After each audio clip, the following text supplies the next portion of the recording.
Pacific Vortex by Clive Cussler. This book is read by Michael Pritchard. Foreword. Not that it really matters, but this is the first Dirk Pitt story.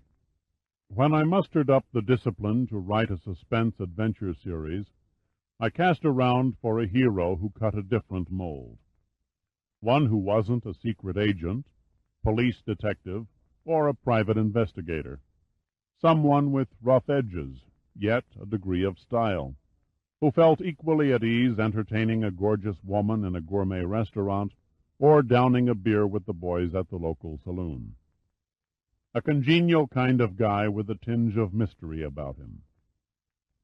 Instead of a gambling casino or the streets of New York, his territory became the sea, his challenge the unknown. Out of the fantasy, Dirk Pitt materialized. Because this was his first adventure, and because it does not weave the intricate plots of his later exploits, I was reluctant to submit it for publishing.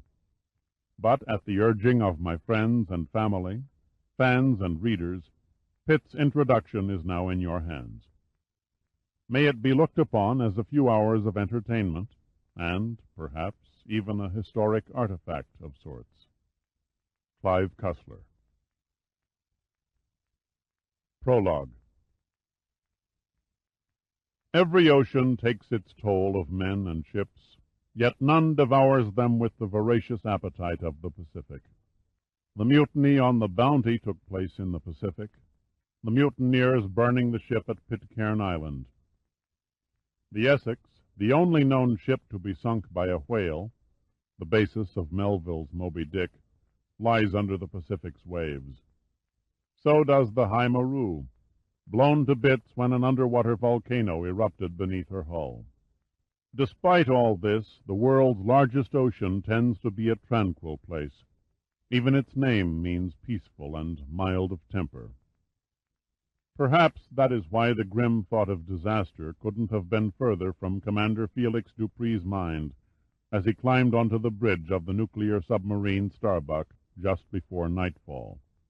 He nodded to the officer on watch and leaned over the rail to gaze at the effortless ease in which the bow of his ship pushed aside the marching swells. Men usually respect the sea. They are even awed by its serenity. But Dupree was not like most men. He was never overcome by the spell. 20 years at sea, 14 of them spent in submarines, he was hungry for recognition. Dupree was captain of the world's newest and most revolutionary submarine, but it wasn't enough. He yearned for more. The Starbuck was built in San Francisco from the keel up, as no other sub had been built before. Every component, every system in her pressure hull was computer designed. The first of a new generation of underwater ships, the beginning of a submerged city capable of cruising at 125 knots through the timeless depths 2,000 feet beneath the sunlit surface. The Starbuck was like a thoroughbred jumper at her first horse show, chafing at the bit, ready to show her stuff. But there was to be no audience.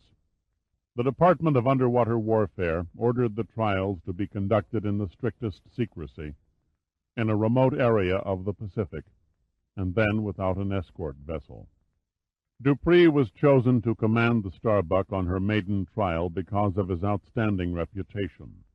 The data bank, his classmates at Annapolis had called him. Program him with facts, and then watch his mouth spit out the logical answers. Dupree's skills and talent were well known among submariners, but personality, influence, and a flair for public relations were the necessary ingredients for advancement in the Navy. Since Dupree possessed none of these traits, he had recently been passed over for promotion. A buzzer sounded. The officer on watch, a tall, raven-haired lieutenant, picked up the bridge phone.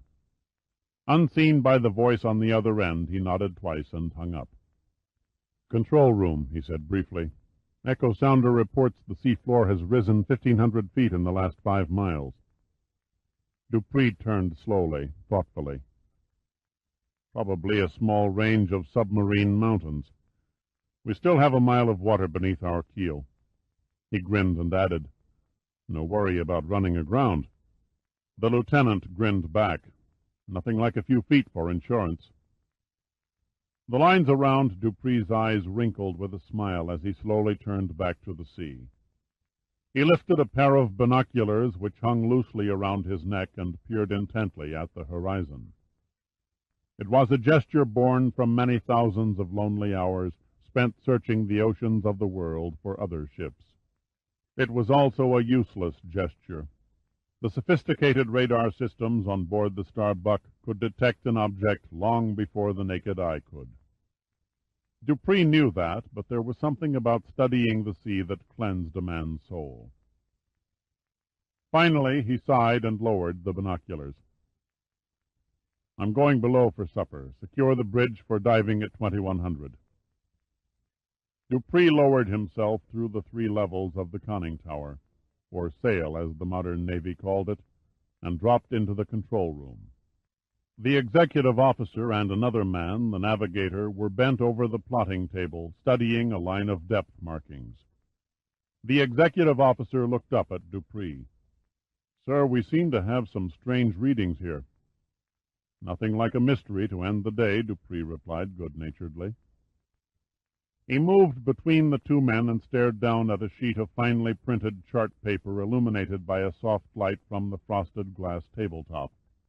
A series of short, dark lines crisscrossed the chart, edged with carelessly written notations and mathematical formulas.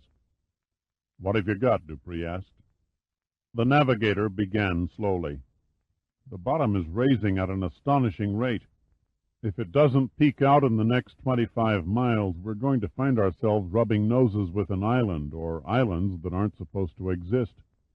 "What's our position?" "We're here, sir," the navigator answered, tapping his pencil at a point on the chart. 670 miles north of Kahuku Point, Oahu, bearing 007 degrees. Dupree swung to a control panel and switched on a microphone. "Radar, this is the captain. Do you have anything?"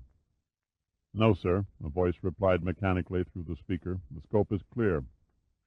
"Wait. Correction, Captain. I have a vague reading on the horizon at 23 miles, dead ahead." "An object?" "No, sir. More like a low cloud. Or maybe a trail of smoke. I can't quite make it out." "Okay, report when you confirm its identity." Dupree hung up the microphone and faced the men at the plot table. "Well, gentlemen, how do you read it?" The executive officer shook his head. "Where there's smoke, there's fire. And where there's fire, something's got to be burning. An oil slick, possibly?" "An oil slick from what?" Dupree asked impatiently. "We're nowhere near the northern shipping lanes. The San Francisco to Honolulu to Orient traffic is 400 miles south. This is one of the deadest spots in the ocean. That's why the Navy picked it for the Starbuck's initial tests. No prying eyes." He shook his head. "A burning oil slick doesn't fit. A new volcano rising from the Pacific floor would be a closer guess. And that's all it would be, a guess." The navigator pinpointed the radar's fix and drew a circle on the chart. "A low cloud on or near the surface," he thought out loud. "Highly unlikely. Atmospheric conditions are all wrong for such an occurrence." The speaker clicked on. "Captain, this is radar." "This is the captain," Dupree answered. "I've identified it, sir." The voice seemed to hesitate before it went on. "The contact reads as a heavy bank of fog, approximately 3 miles in diameter." "Are you positive?" "Stake my rating on it." Dupree touched a switch on the microphone and rang the bridge. "Lieutenant, we have a radar sighting ahead. Let me know the minute you see anything." He rang off and turned to the executive officer. "What's the depth now?" "Still coming up fast. 2,800 feet and climbing." The navigator pulled a cotton handkerchief from his hip pocket and dabbed it to his neck. "Beats the hell out of me. The only rise I've heard of that comes close to this one is the Peru-Chile Trench.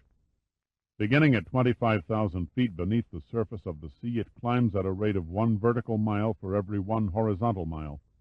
Until now it was considered the world's most spectacular underwater slope. Yeah, the executive officer grunted. Won't marine geologists have a ball with this little discovery? 1,850 feet, the voice from the echo sounder droned unemotionally. My God, the navigator gasped. Up 1,000 feet in less than half a mile. It just isn't possible.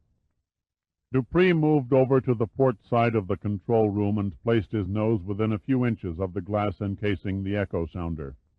According to the digital display, the sea bottom was depicted as a long zigzagged black line climbing steeply toward the red danger mark at the top of the scale. Dupree placed a hand on the shoulder of the sonar operator. Any possibility of a foul-up in calibration? The sonar operator flipped the switch and stared at an adjoining window. No, sir, I get the same set of readings from the independent backup system. Dupree watched this upward trail for a few moments. Then he stepped back to the plot table and looked at the pencil marks showing his ship's position in relation to the rising seafloor. Bridge speaking, a robot-like voice came through. We've got it. There was some hesitation. If I didn't know better, I'd say our contact was a scaled-down version of a good old New England fog bank. Dupree clicked the microphone. Understood. He continued gazing at the chart, his face unreadable, his eyes thoughtful. Shall we send a signal to Pearl Harbor, sir? The navigator asked. They could send a recon plane to investigate. Dupree didn't answer immediately.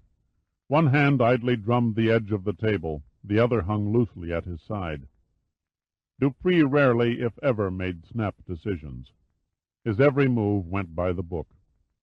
Many of the Starbuck's crew had served under Dupree on prior assignments, and although they didn't exactly offer him their blind devotion, they did respect and admire his ability and judgment. They trusted him to a man, confident that he would never make a critical mistake that would endanger their lives. Any other time they might have been right, but this time they were all terribly wrong. Let's check it out, Dupree said quietly. The executive officer and the navigator exchanged speculative glances. Orders were to test the Starbuck, not chase after ghostly fog banks on the horizon. No one ever knew why Commander Dupree suddenly stepped out of character and deviated from orders. Perhaps the lure of the unknown was too strong. Perhaps he saw a fleeting vision of himself as a discoverer, sailing toward the glory that had always been denied him. Whatever the reason, it was lost as the Starbuck, like an unleashed bloodhound with a hot scent flowing through her nostrils, swung on her new course and surged through the swells. The Starbuck was expected to dock in Pearl Harbor on the following Monday. When she failed to show, and an exhaustive air and sea search failed to find a single trace of oil or wreckage, the Navy had no choice but to admit the loss of its newest submarine and 160 men. It was officially announced to a stunned nation that the Starbuck was lost somewhere in the vast emptiness of the North Pacific. Shrouded in a silent mystery, she vanished with all hands. Time, place, and cause unknown. Chapter 1. Among the crowded beaches in the state of Hawaii, it is still possible to discover a stretch of sand that offers a degree of solitude. Kaena Point, jutting out into the Kauai Channel like a boxer's left jab, is one of the few unadvertised spots where one can relax and enjoy an empty shore. It is a beautiful beach, but it is also deceptive. Too often its shores are whipped by rip currents extremely dangerous to all but the most wary swimmers. Each year, as if predestined by a morbid schedule, an unidentified bather, intrigued by the lonely sandy strand and the gentle surf, enters the water and within minutes is swept out to sea. On this beach a 6'3" deeply sun-tanned man, clad in brief white bathing trunks, lay stretched on a bamboo beach mat. The hairy barrel chest that rose slightly with each intake of air bore specks of sweat that rolled downward in snail-like trails and mingled with the sand. The arm that passed over the eyes, shielding them from the strong rays of the tropical sun, was muscular but without the exaggerated bulges generally associated with iron pumpers. The hair was black and thick and shaggy, and it fell halfway down a forehead that merged into a hard-featured but friendly face. Dirk Pitt stirred from a semi-sleep, and, raising himself up on his elbows, stared from deep green glistening eyes at the sea. Pitt was not a casual sun-worshipper. To him the beach was a living, moving thing, changing shape and personality under the constant onslaught of the wind and waves. He studied the swells as they rolled in from their storm-rocked birthplace thousands of miles at sea, rising and increasing their velocity when their troughs felt the shallow bottom. Changing from swell to breaker, they rose higher and higher, 8 feet, Pitt judged, from trough to crest, before they toppled and broke, pounding themselves into a thundering mass of foam and spray. Then they died in small, swirling eddies at the tide-line. Suddenly, Pitt's eyes were attracted by a flash of color beyond the breakers, about 300 feet from the shoreline. It was gone in an instant, lost behind a wave crest. Pitt kept gazing with intent curiosity at the spot where the color was last visible. After the next wave rose and crested, he could see it again gleaming in the sun. The shape was undistinguishable at that distance, but there was no mistaking the bright fluorescent yellow glint. The smart move, Pitt deduced, would be to simply lay there and let the force of the surf bring the unknown object to him. But he pushed sound judgment from his mind, rolled to his feet, and walked slowly into the surf. When the water rose above his knees, he arched his body and dove under an approaching breaker, timing it so that he only felt the surge crash over his kicking feet. The water felt as heated as a tepid hotel room bath. The temperature was somewhere between 75 and 78 degrees. As soon as his head cleared the surface, he began to stroke through the swirling foam, swimming easily, allowing the force of the current to carry him into deeper water. After several minutes he stopped and treaded water, searching for a hint of yellow. He spotted it 20 yards to his left. He kept his eyes keyed on the strange piece of flotsam as he narrowed the gap, only losing sight of it momentarily when it dropped in the advancing troughs. Sensing that the current was pulling him too far to his right, he compensated his angle and slowly increased his strokes to avoid the dangerous threat of exhaustion. Then he reached out, and his fingers touched a slick, cylindrical surface about 2 feet long and 8 inches wide, and weighing less than 6 pounds. Encasing the object was a yellow waterproof plastic material with U.S. Navy printed in block letters on both ends.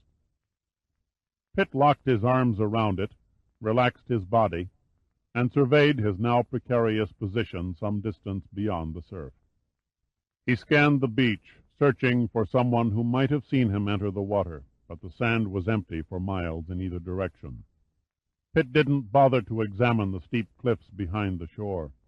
It was hopeless to expect anyone to be scaling the rocky slopes in the middle of the week. He wondered why he took such a stupid and foolhardy risk. The mysterious yellow flotsam had given him an excuse to dare the odds, and, once started, it never occurred to him to turn back. Now the merciless sea held him securely. For a brief moment he considered trying to swim in a straight line back to shore, but only for a brief moment. Mark Spitz might have made it, but Pitt felt certain he'd never have won all those gold medals at the Olympics while smoking a pack of cigarettes a day and consuming several shots of Cutty Sark Scotch every evening. Pitt decided to concentrate instead on beating Mother Nature at her own game. Pitt was an old hand at rip currents and undertows. He had body surfed for years and knew their every trick. A man could be swept out to sea from one section of the shore, while 100 yards away children cavorted in the diminishing waves without noticing the slightest tug from the current. The unrelenting force of a rip current occurs when the longshore flow returns to the sea through narrow, storm-grooved valleys in offshore sandbars. Here the incoming surf changes direction and heads away from land, often as rapidly as 4 miles an hour. Now the current had nearly expended itself, and Pitt was certain he had but to swim parallel to the shoreline until he was out of the sandbars, and then head in at a different point along the beach. The menace of sharks was his only worry. The sea's murder machines didn't always signal their presence with a water-slicing fin. They could easily attack from beneath with no warning, and without a face mask, Pitt would never know when the slashing bite was coming, or from what direction. He could only hope to reach the safety of the surf before he was placed on the menu for lunch. Sharks, he knew, seldom ventured close to shore because the swirling turbulence of heavy wave action forced sand through their gills. This discouraged all but the hungriest from a handy meal. There was no thought of conserving his energy now. He struggled through the water as if every man-eater in the Pacific Ocean was on his tail. It took nearly 15 minutes of vigorous swimming before the first wave nudged him toward the beach. 9 more breakers marched by. The 10th caught the buoyancy of the cylinder and held it, carrying Pitt to within 12 feet of the tide line. The instant his knees touched sand again, he rose drunkenly like an exhausted, shipwrecked sailor and staggered out of the water, dragging his prize behind him. Then he dropped thankfully onto the sun-warmed sand. Wearily, Pitt turned his attention to the cylinder. Underneath the plastic covering was an unusual aluminum canister. The sides were ribbed with several small rods that resembled miniature railroad tracks. One end held a screw cap, so Pitt began twisting, intrigued by the great number of revolutions, before it finally dropped off in his hand. Inside was a tight roll of several papers, nothing else. He gently eased them into the daylight and began studying the handwritten manuscript exactingly penned among titled columns and lines. As he read over the pages, an ice-chill hand touched his skin, and in spite of the 90-degree heat, goose-flesh broke out over his body. More than once he tried to draw his eyes away from the pages, but was stunned by the enormity of what he held in his hands. Pitt sat and gazed vacantly out over the ocean for a full 10 minutes after he read the last sentence in the document. It ended with a name, Admiral Lee Hunter. Then, very slowly, Pitt gently inserted the papers back in the cylinder, screwed on the cap, and carefully rewrapped the yellow cover. An eerie, unearthly blanket of silence had fallen over Cayena Point. As the breakers rolled in, their roar somehow seemed muted. He stood and brushed off the sand from his wet body, packed the cylinder under his arm, and began jogging up the beach. When he reached his mat, he quickly wound it around the object in his hands. Then he hurried up the pathway leading to the road alongside the beach. The bright red AC Ford Cobra sat forlornly on the road. Pitt wasted no time. He threw his cargo on the passenger's seat and moved rapidly behind the steering wheel, his hand fumbling with the ignition key. He swung onto Highway 99, passing through Waialua and heading up the long grade that ran next to the picturesque and usually dry Kaukamahua stream. After the Schofield Barracks military reservation disappeared behind the rearview mirror, Pitt took the turnoff below Wahiawa and headed at high speed toward Pearl City, completely ignoring the threat of a wandering state highway patrolman. The Ko'olau Range rose on his left, with their peaks buried underneath perpetual dark rolling rain clouds. Alongside of them the neat green pineapple fields spread in vivid contrast against the rich red volcanic soil. Pitt met a sudden rainstorm and automatically turned on the wipers. At last the main gate at Pearl Harbor came into view. Pitt slowed the car as a uniformed guard came out of the office. Pitt pulled out his driver's license and his identification papers from his wallet, and signed in the visitor's logbook. The young Marine simply saluted and waved Pitt through. Pitt then asked the guard for directions to Admiral Hunter's headquarters. The Marine pulled a pad and pencil from his breast pocket and politely drew a map, which he handed to Pitt. He saluted once more. Pitt pulled up and stopped in front of an inconspicuous concrete building near the dock area. He would have passed it but for a small, neatly stenciled sign that read, Headquarters, 101st Salvage Fleet. He turned off the ignition, picked up the damp package, and left the car. Passing through the entrance, Pitt mentally wished he'd had the foresight to carry a sport shirt and a pair of slacks with him to the beach. He stepped to a desk where a seaman in the Navy summer white uniform mechanically punched a typewriter. A sign on the desk read, Seaman G. Yeager. "Excuse me," Pitt murmured self-consciously. "I'd like to see Admiral Hunter." The typist looked up casually, then his eyes almost burst from their sockets. "My God, buddy, are you off your gourd? What are you trying to pull coming here wearing nothing but a bathing suit? If the old man catches you, you're dead. Now beat it quick or you'll wind up in the brig." "I know I'm not dressed for an afternoon social," Pitt spoke quietly and pleasantly, "but it's damned urgent that I see the Admiral." The seaman rose from the desk, his face turning red. "Stop clowning around," he said loudly. "Either you go back to your quarters and sleep it off, or I'll call the shore patrol." "Then call them." Pitt's voice was suddenly sharp. "Look, buddy," the seaman's tone became one of controlled irritation. "Do yourself a favor. Go back to your ship and make a formal request to see the Admiral through the chain of command." "That won't be necessary, Yeager."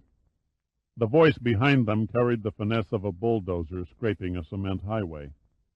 Pitt turned and found himself locking eyes with a tall, wizened man standing stiffly within an inner office doorway. He was dressed in white from collar to shoes, and trimmed in gold braid beginning at the arms and working up to the rank boards on the shoulders. The hair was bushy and white, very nearly matching the tired, cadaverous face beneath. Only the eyes seemed alive, and they glared curiously at the canister in Pitt's hand. "I'm Admiral Hunter, and I'll give you just 5 minutes, big boy, so you better make it worth my while. And bring that object with you," he said, pointing to the canister. "Yes, sir," was all Pitt could reply.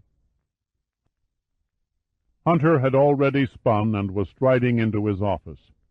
Pitt followed, and if he wasn't embarrassed before he stepped into the Admiral's office, there was no doubt of his discomfort now that he was inside. There were 3 other naval officers besides Hunter seated around an ancient, immaculately polished conference table. Their faces registered astonishment at the sight of Pitt standing half-naked with the strange-looking package under one arm. Hunter routinely made the introductions, but Pitt wasn't fooled by the phony courtesy. The Admiral was trying to frighten him with rank while studying Pitt's eyes for a reaction. Pitt learned that the tall, blond lieutenant commander with the John Kennedy face was Paul Boland, the 101st Fleet's executive officer. The heavy-set captain, who was perspiring profusely, possessed the odd name of Earl Chinana, the officer in command of Hunter's small fleet of salvage ships.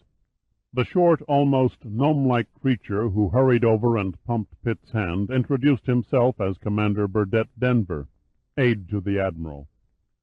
He stared at Pitt as if trying to remember his face.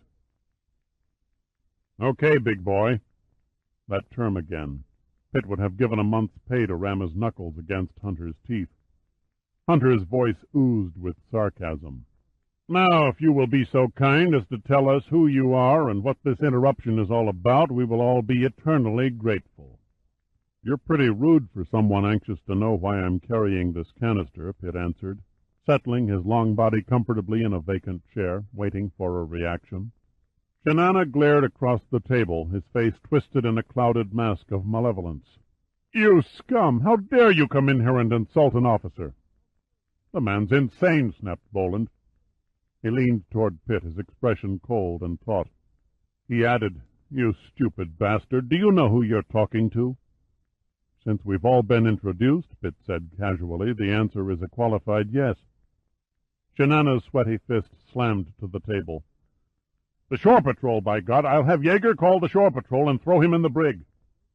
Hunter struck a light to a long cigarette, flipped the match at an ashtray, missing it by 6 inches, and stared at Pitt thoughtfully. "You leave me no choice, big boy." He turned to Boland. "Commander, ask Seaman Yeager to call the shore patrol." "I wouldn't, Admiral." Denver rose from his chair, recognition flooding his face. "This man some of you have referred to as filth and a bastard, and wish to cast into chains, is indeed Dirk Pitt, who happens to be the Special Projects Director of the National Underwater and Marine Agency. and whose father happens to be Senator George Pitt of California, chairman of the Naval Appropriations Committee." Shinana uttered something short and unprintable. Boland was the first to recover. "Are you certain?" "Yes, Paul, quite certain." He moved around the table and faced Pitt. "I saw him several years ago with his father at a Numa conference. He's also a friend of my cousin, who's also in Numa, Commander Rudy Gunn." Pitt grinned happily. "Of course, Rudy and I have worked on several projects together. I can see the resemblance now. The only noticeable difference is that Rudy peers through horn-rimmed glasses." "Used to call him Beaver Eyes," Denver laughed, "when we were kids." "I'll throw that at him next time I see him," Pitt said, smiling. "I hope you won't take offense to what we said," stuttered Boland. Pitt tossed Boland his best cynical stare and simply said, "No." Hunter and Shinana exchanged looks that Pitt had no difficulty in deciphering. If they tried to ignore their uneasiness at having the son of a United States senator sitting in their midst, they failed badly at concealing it. "Okay, Mr. Pitt, it's your quarter. We assume you're here because of the canister. Would you explain how you got it?" "I'm only an errand boy," Pitt said quietly. "I discovered this while sunbathing on the beach this afternoon. It belongs to you." "Well, well," Hunter said heavily, "I'm honored. Why me?" Pitt looked at the three men speculatively and set the cylinder, still covered with the bamboo beach mat, on the table. "Inside you'll find some papers. One has your name on it." There wasn't a flicker of curiosity in Hunter's expression. "Where did you find this thing?" "Near the tip of Cayena Point." Denver hunched forward. "Washed up on the beach?" Pitt shook his head. "No, I swam out beyond the breakers and towed it in." Denver looked puzzled. "You swam beyond the breakers at Cayena Point? I didn't think it possible." Hunter gave Pitt a very thoughtful look indeed, but he passed it off. "May we see what you have there?" Pitt nodded silently and unwrapped the cylinder, paying scant notice to the damp sand that spilled on the conference table. Then he passed it to Hunter. This yellow plastic cover was what caught my eye. Hunter took the cylinder in his hands and held it up for the other men to examine. "Recognize it, gentlemen?" The others nodded. "You've never served on a submarine, Mr. Pitt, or you'd know what a communications capsule looks like." Hunter set the package down and touched it lightly. "When a submarine wishes to remain underwater and communicate with a surface ship following in her wake, a message is inserted in this aluminum capsule." As he spoke, he gently pulled away the yellow plastic. The capsule, with a red dye marker attached, is then ejected through the submarine's hull by means of a pneumatic tube. When the capsule reaches the surface, the dye is released, staining several thousand square feet of water, making it visible to the chase ship. "The fine threads on the cap," Pitt said slowly, "they were machined to prevent leakage under extreme pressure." Hunter gazed at Pitt expectantly. "You read the contents?" Pitt nodded. "Yes, sir." Neither Boland, Shinana, nor Denver comprehended or even saw the sickness, the despair in Hunter's eyes. "Would you mind describing what you saw?" Hunter asked, knowing with dread certainty what the answer would be. Several seconds passed as Pitt silently wished to hell he had never seen that damned capsule. But there was no avenue of escape. One last sentence, and he would be rid of the whole discomforting scene. He took a deep breath and spoke slowly. "Inside you will find a note addressed to you, Admiral. You will also find 26 pages torn from the logbook of the nuclear submarine Starbuck." Chapter 2. The following is a summary of Commander Dupree's comments, narrated by Admiral Hunter. There is no explaining the hell of the last 5 days. I alone am responsible for the change in course that brought my ship and crew to what surely must seem a strange and unholy end. Beyond that, I can only describe as best I can the circumstances of the disaster, My mind is not functioning as it should.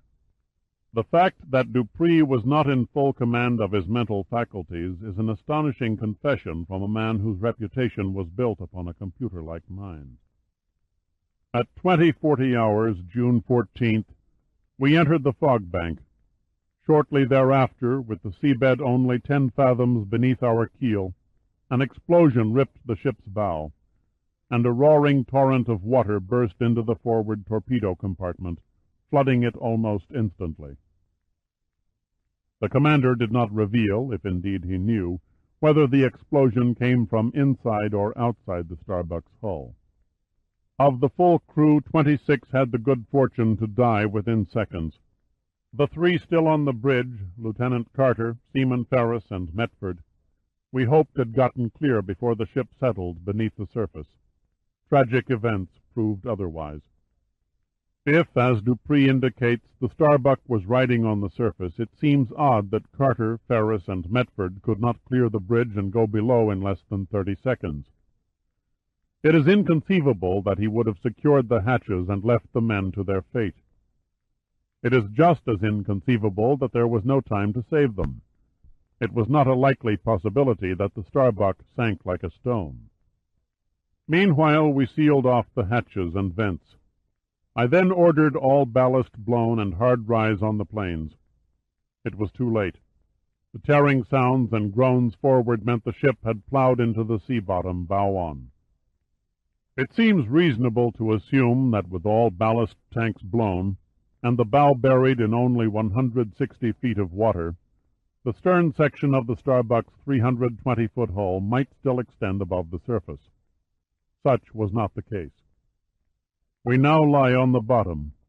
The deck canted 8 degrees to starboard with a down angle of 2 degrees. Except for the forward torpedo room, all other compartments are secure and showing no signs of water. We are all dead now. I have ordered the men to resign the game. My folly killed us all. The most fantastic mystery yet. Allowing 25 feet from keel to topside, the distance from the aft escape hatch to the surface was 135 feet, a moderate ascent for a man with a self-contained breathing apparatus, a device carried on all submarines for crew members. During World War II, 8 men from the sunken submarine Tang swam 180 feet to the surface, surviving on nothing but lung power. The last few sentences are all the more bewildering. What precipitated Dupree's madness? Was he overwhelmed by the stress of the whole nightmarish situation? He further retreated from reality. Food gone, air only good for a few hours at best. Drinking water gone after the 3rd day. Impossible. With the nuclear reactor operable, and there's no reason to believe it wasn't, the crew could survive for months. The freshwater distillation units could easily provide a more than ample supply of drinking water, and with a few precautionary measures, the life support system which purified the sub's atmosphere and produced oxygen would have sustained 63 men comfortably until it ceased to function, an unlikely event. Only the food presented a long-range problem. Yet, since the Starbuck was outward bound, the food stock should have been enough, if rationed, to last 90 days. Everything hinged on the reactor. If it died, the men died. My way is clear. I feel strangely at peace. I ordered the ship's doctor to give the men injections to halt their suffering. I will, of course, be the last to go. My God, is it possible Dupree could actually order the mass murder of his surviving crew? They've come again.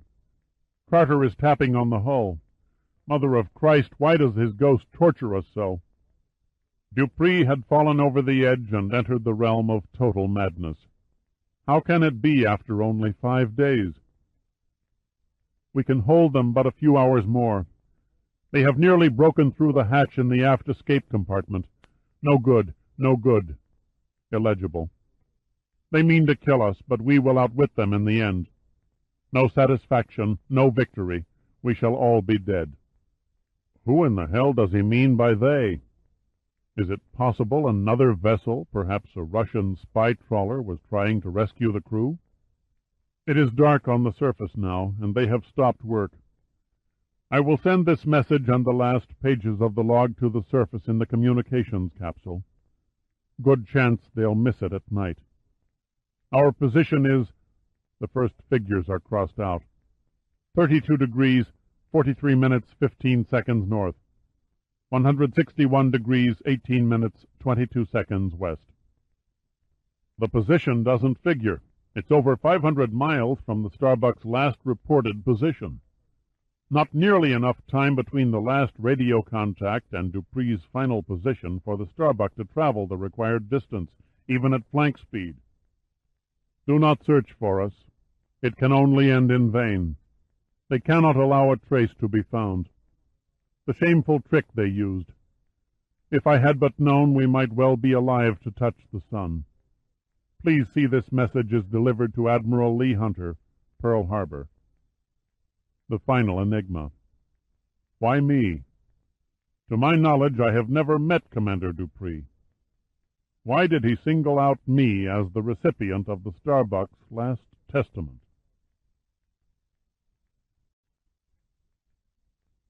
Chapter 3. Pitt hunched over the bar of the old Royal Hawaiian Hotel, staring vacantly at his drink, as his mind wandered over the events of the day. They flickered past his unblinking eyes and dissolved into a haze. One scene refused to fade away, the memory of Admiral Hunter's pallid face as he read the contents of the capsule, the terrible senselessness of the Starbuck's tragic fate, and the bewildering, paranoiac words of Commander Dupree. After Hunter had finished, he slowly looked up and nodded at Pitt. Pitt shook the Admiral's leathery, outstretched hand in silence, mumbled his goodbye to the other officers, and, as if in a hypnotic state, slowly walked from the room. He could not remember driving through the twisting traffic flow of Nimitz Highway.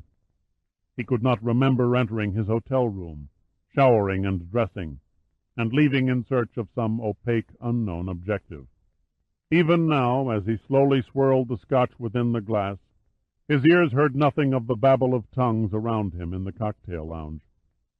There was something strangely sinister about his discovery of the Starbuck's final message, he idly reflected. There was a wary, retrospective thought that fought desperately to surface from the inner recesses of his brain. But it faded and fell back into the nothingness from which it came. Out of the corner of his eye, Pitt caught a man further down the bar holding up a glass in his direction, gesturing the offer of a free drink. It was Captain Oral Chinana. Like Pitt, he was dressed casually in slacks and a flowered Hawaiian aloha shirt. Chinana came over and leaned on the bar beside him. He was still sweating and dabbed at his forehead and wiped his palms almost constantly with a handkerchief he carried. "May I do the honors?" Chinana said with a smile that smacked of insincerity. Pitt held up a full glass. "Thanks, but I haven't made a dent in the one I've got." Pitt had taken little notice of Chinana earlier at Pearl Harbor, but now he was mildly surprised to see something he'd missed. Except for the fact that Chinana outweighed Pitt by a paunchy 15 pounds, they could have passed for cousins. Chinana swirled the ice around in his rum Collins, nervously avoiding Pitt's expressionless gaze. "I'd like to apologize again for that little misunderstanding this afternoon." "Forget it, Captain. I wasn't exactly a paragon of courtesy myself." "A nasty business, the Starbuck's loss." Chinana took a swallow from his glass. "Most mysteries have a way of eventually getting solved. The Thresher, the Bluefin, the Scorpion. The Navy never gave up until everyone was found." "We're not repeating the act this time," Chinana said grimly. "This is one we'll never find." "Never say never." "The 3 tragedies you mentioned, Major, occurred in the Atlantic. The Starbuck had the fatal misfortune of vanishing in the Pacific." He paused to wipe his neck. "We have a saying in the Navy about ships lost out here. Those who lie deep in the Atlantic Sea are recalled by shrines, wreaths, and poetry. But those who lie in the Pacific Sea lie forgotten for all eternity. But you have the position from Dupree's message, Pitt said. With luck, your sonar should detect her within a week's sweep of the area. The sea doesn't give up its secrets easily, Major. Shinana set his empty glass on the bar. Well, I must be going. I was supposed to meet someone, but apparently she stood me up. Pitt shook Shinana's outstretched hand and grinned. I know the feeling. Goodbye and good luck. Same to you, Captain. Shinana turned and sidestepped through the crowd to the hotel lobby entrance and became lost in the milling sea of heads. Pitt still hadn't touched his drink.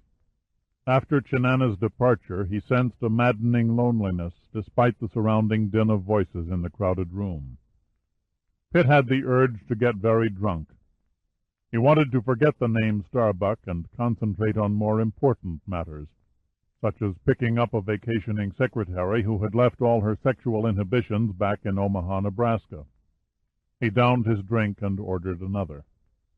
He was just about ready to try out his soft-tongued affability when he became aware of the touch of two soft, feminine breasts pressing into his back, and a pair of slender white hands encircling his waist. He unhurriedly turned and found his eyes confronted by the impish face of Adrian Hunter. "Hello, Dirk," she murmured in a husky voice. "Need a drinking partner?" "I might. What's in it for me?" She tightened her hands around his waist. "We could go to my place, tune in the late movie, and take notes." "Can't. Mother wants me home early." "Oh, come now, lover, you wouldn't deny an old friend an evening of scandalous behavior, would you?" "That's what old friends are for," he said sarcastically. Her hands had moved downward, and he pulled them away. "You should find yourself a new hobby. At the rate you indulge your fantasies, I'm surprised you haven't been sold for scrap by now." "That's an interesting thought," she smiled at him. "I could always use the money. I wonder what I'd bring." "Probably the price of a well-used Edsel." She thrust out her chest and faked a pout. "You only hurt the one you love, so I'm told." Considering the exhaustive pace of her nightlife, Pitt thought she was still a damn good-looking woman. He remembered the soft feel of her body when he last made love to her. He also remembered that no matter how relentless his attack, nor how expert his technique, he could never satisfy her. "Not to change the subject of our stimulating conversation," he said, "but I met your father for the first time today." He waited for a hint of surprise. There was none. She seemed quite unconcerned. "Really? What did old Lord Nelson have to talk about?" "For one thing, he didn't care for the way I was dressed." "Don't feel badly. He doesn't care for the way I dress either." He took a sip from his scotch and gazed at her over the top of the glass. "In your case, I can't blame him. No man likes to see his daughter come off like a back-alley hooker." She ignored his last remark. That her father had come face to face with but one of her many lovers didn't interest her at all. She wiggled onto the next bar stool and gazed at him with a seductive look burning in her eyes, the effect heightened by the long black hair winding around one shoulder. Her skin glowed like polished bronze under the dim lights of the cocktail lounge. She whispered, "How about that drink?" Pitt nodded at the bartender. "A brandy Alexander for the, lady." She scowled a little and then smiled. "Don't you know that being referred to as a lady is very old-fashioned?" "An old carryover. All men want a girl just like the girl that married dear old Dad." "Mom was a drag," she said, her voice elaborately casual. "How about Dad?" "Dad was a will-o'-the-wisp. He was never home, always chasing after some smelly old derelict barge or a forgotten shipwreck. He loved the ocean more than he loved his own family. The night I was born, he was rescuing the crew of a sinking oil tanker in the mid-Pacific." When I graduated from high school, he was at sea searching for a missing aircraft.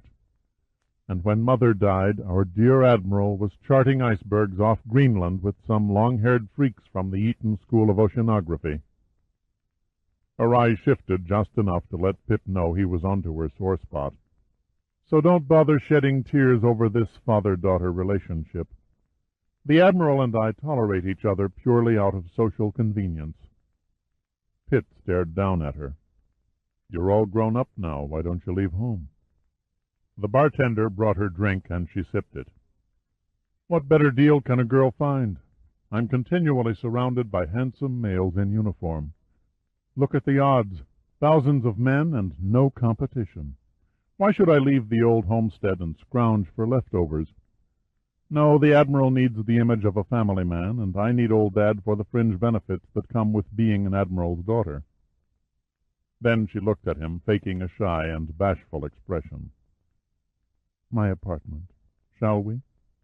You'll have to take a rain check, Miss Hunter, said a delicate voice behind them. The captain is waiting for me. Adrian and Pitt both turned in unison.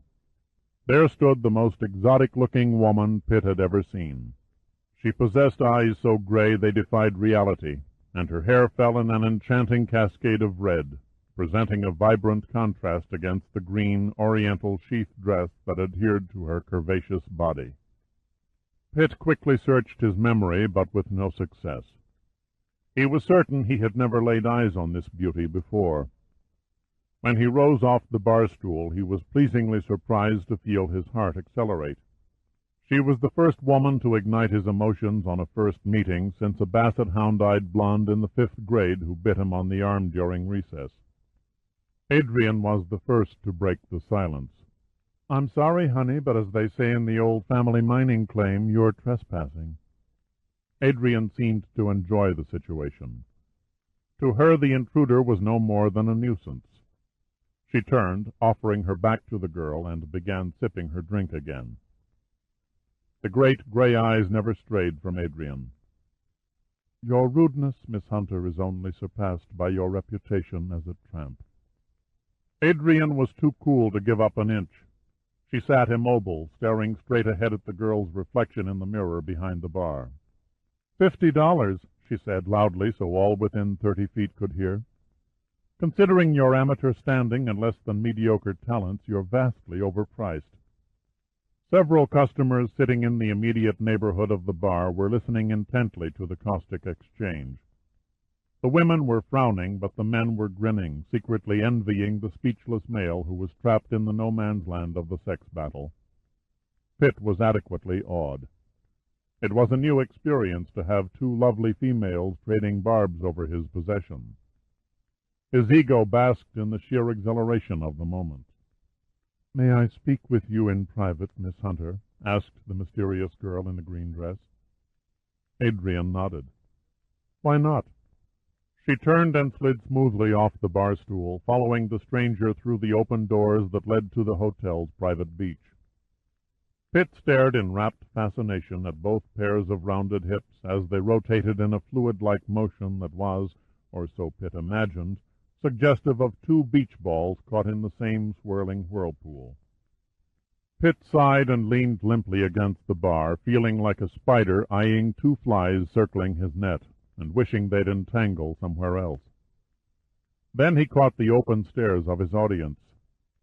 He grinned and bowed, acknowledging their steadfast attention before he turned back to the bar. "There's been enough surprises for one day," he ruefully admitted to himself. "Where will it all end?" Heeding the call for more courage, he signaled the bartender and ordered another cutty on the rocks, a double this time. 15 minutes later, Gray Eyes returned and stood silently behind him. Pitt was so deeply lost in thought that it took him several seconds before he sensed her presence and looked up to be met by her reflection in the mirror. Her lips moved in what could have been the beginning of a smile. "To the victor go the spoils?" It was a question asked hesitantly. The bruise beneath her right eye had begun the transformation from red to purple, and a small cut on her lower lip unleashed a few drops of blood that trickled down her chin. falling with precise accuracy down the cleavage between her breasts. Pitt still thought she was the most desirable woman he'd ever seen. "And the loser?" he asked. "She'll be in need of heavy makeup for a few days, but I think she'll survive to fight another day." He pulled his handkerchief from a pocket, wrapped it around an ice cube fished from his glass, and touched it lightly to her lip. "Here, keep this pressed against the cut. It'll contain the swelling." She forced a wan smile and nodded a thank you. His meddling audience was back, this time with a concerted leer that bordered on infamy. Quickly he paid off the bartender, taking the girl by the arm and dragging her from the lounge to the beach outside. Pitt scanned the shoreline, but there was no sign of Adrian. "Mind telling me what happened?" She had to remove the ice cube to speak.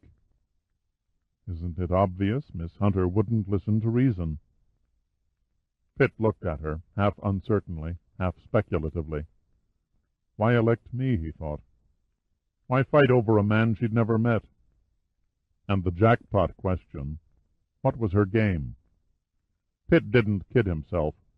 No movie studio would ever star him in a remake of Don Juan. He'd had his share of women, but never before the usual preliminaries, the artful little lies, the step-by-step maneuvers. He decided not to delve into her reasons, but to let the mystery heighten the intrigue. "Shall we walk along the beach?" he asked. "I was hoping you'd suggest that." She smiled and immediately had him in her power. And she knew it. She shrewdly watched his eyes wander to her breasts, then down her body to her legs. Her breasts were surprisingly small and taut in contrast with the accented curves that abounded the rest of her figure. In the moonlight and the flaming glow from the torches staked around the hotel terrace, he could see where the deeply tanned flesh, speckled by blood, plunged invitingly beneath the dress. Lower and beyond, her waist gently tapered to a firm, flat stomach, which then exploded into a brace of pneumatic hips that fought to escape the tight seams of their green prison. She looked Indian, but the flaming red hair that fell to the small of her back did not attest to it. "If you keep staring at me, I'll be forced to charge you admission." Pitt made an effort to look shyly embarrassed, but didn't pull it off. "I thought art galleries were free." She squeezed his arm. "Not if you wish to purchase something. I like to browse. I rarely buy." "So you're a man of principles." "I have a few, but they don't apply to women." Her perfume was getting to him, a fragrance that somehow seemed familiar. She stopped, clinging to him for support, and removed her shoes, wriggling her toes in the cool sand of Waikiki Beach. They strolled on in silence for a few minutes. She tightened her grip on his arm and pulled herself close as they walked. Her eye glinted in the dim light, and she said in a low voice, "My name is Summer." Pitt said nothing as he enclosed her in his arms and lightly kissed her on her swollen lips. And suddenly the warning bells were clanging in his mind. But the warning came too late. The pain burst on him first. His mouth dropped open, and a gasp that started deep down in his throat erupted into the quiet air as Summer thrust her knee into his groin. What caused the cells in his brain to order such a lightning reaction he would never know. Through the haze of the shock he barely saw his fist lash out in a blurring reflex action and catch Summer solidly on the right side of her jaw. She swayed drunkenly for an instant and then crumpled silently onto the sand. The hidden, unsuspected resources, ready to be called upon in a moment of desperation, kept Pitt from sliding into an unconscious void. The agony in his lower body forced him to suck in air in great wheezing gasps. He slowly sunk to his knees beside the inert form of the girl, clutching his groin and swaying in pain. Pitt clenched his teeth together until his jaws ached, damming back any outcry from the agony. He dug his knees into the soft sand and swayed back and forth. Discovered hunched over an unconscious girl, holding his hands tightly between his legs, could result in embarrassing questions. Fortunately, except for a circle of beach boys and hotel guests who were seated around a small fire about 200 feet away, the beach was vacant. 4 minutes passed. 4 minutes during which the grinding torment finally faded to a dull, throbbing ache. It was then he noticed something gleaming in Summer's hand, something glass-like reflected by the flames of the flickering tiki torches. He crawled over to the girl, crouched over her quiet form, and gently pulled a hypodermic syringe from between her loosely clasped fingers. Pitt was at a loss. In the faint light, Summer looked no more than 25, gentle and sweet. Holding the syringe, he wondered what it held as he dropped the liquid-filled glass tube carefully into his breast pocket. He leaned over, awkwardly heaved the girl over his shoulder, and rose shakily to his feet. It had suddenly occurred to him that she probably had a couple of friends lurking about in the shadows. He wasn't about to wait for the posse to block the pass. His hotel was a good 3 blocks away, so he balanced his load, steadied himself, and began limping stiffly across the sand.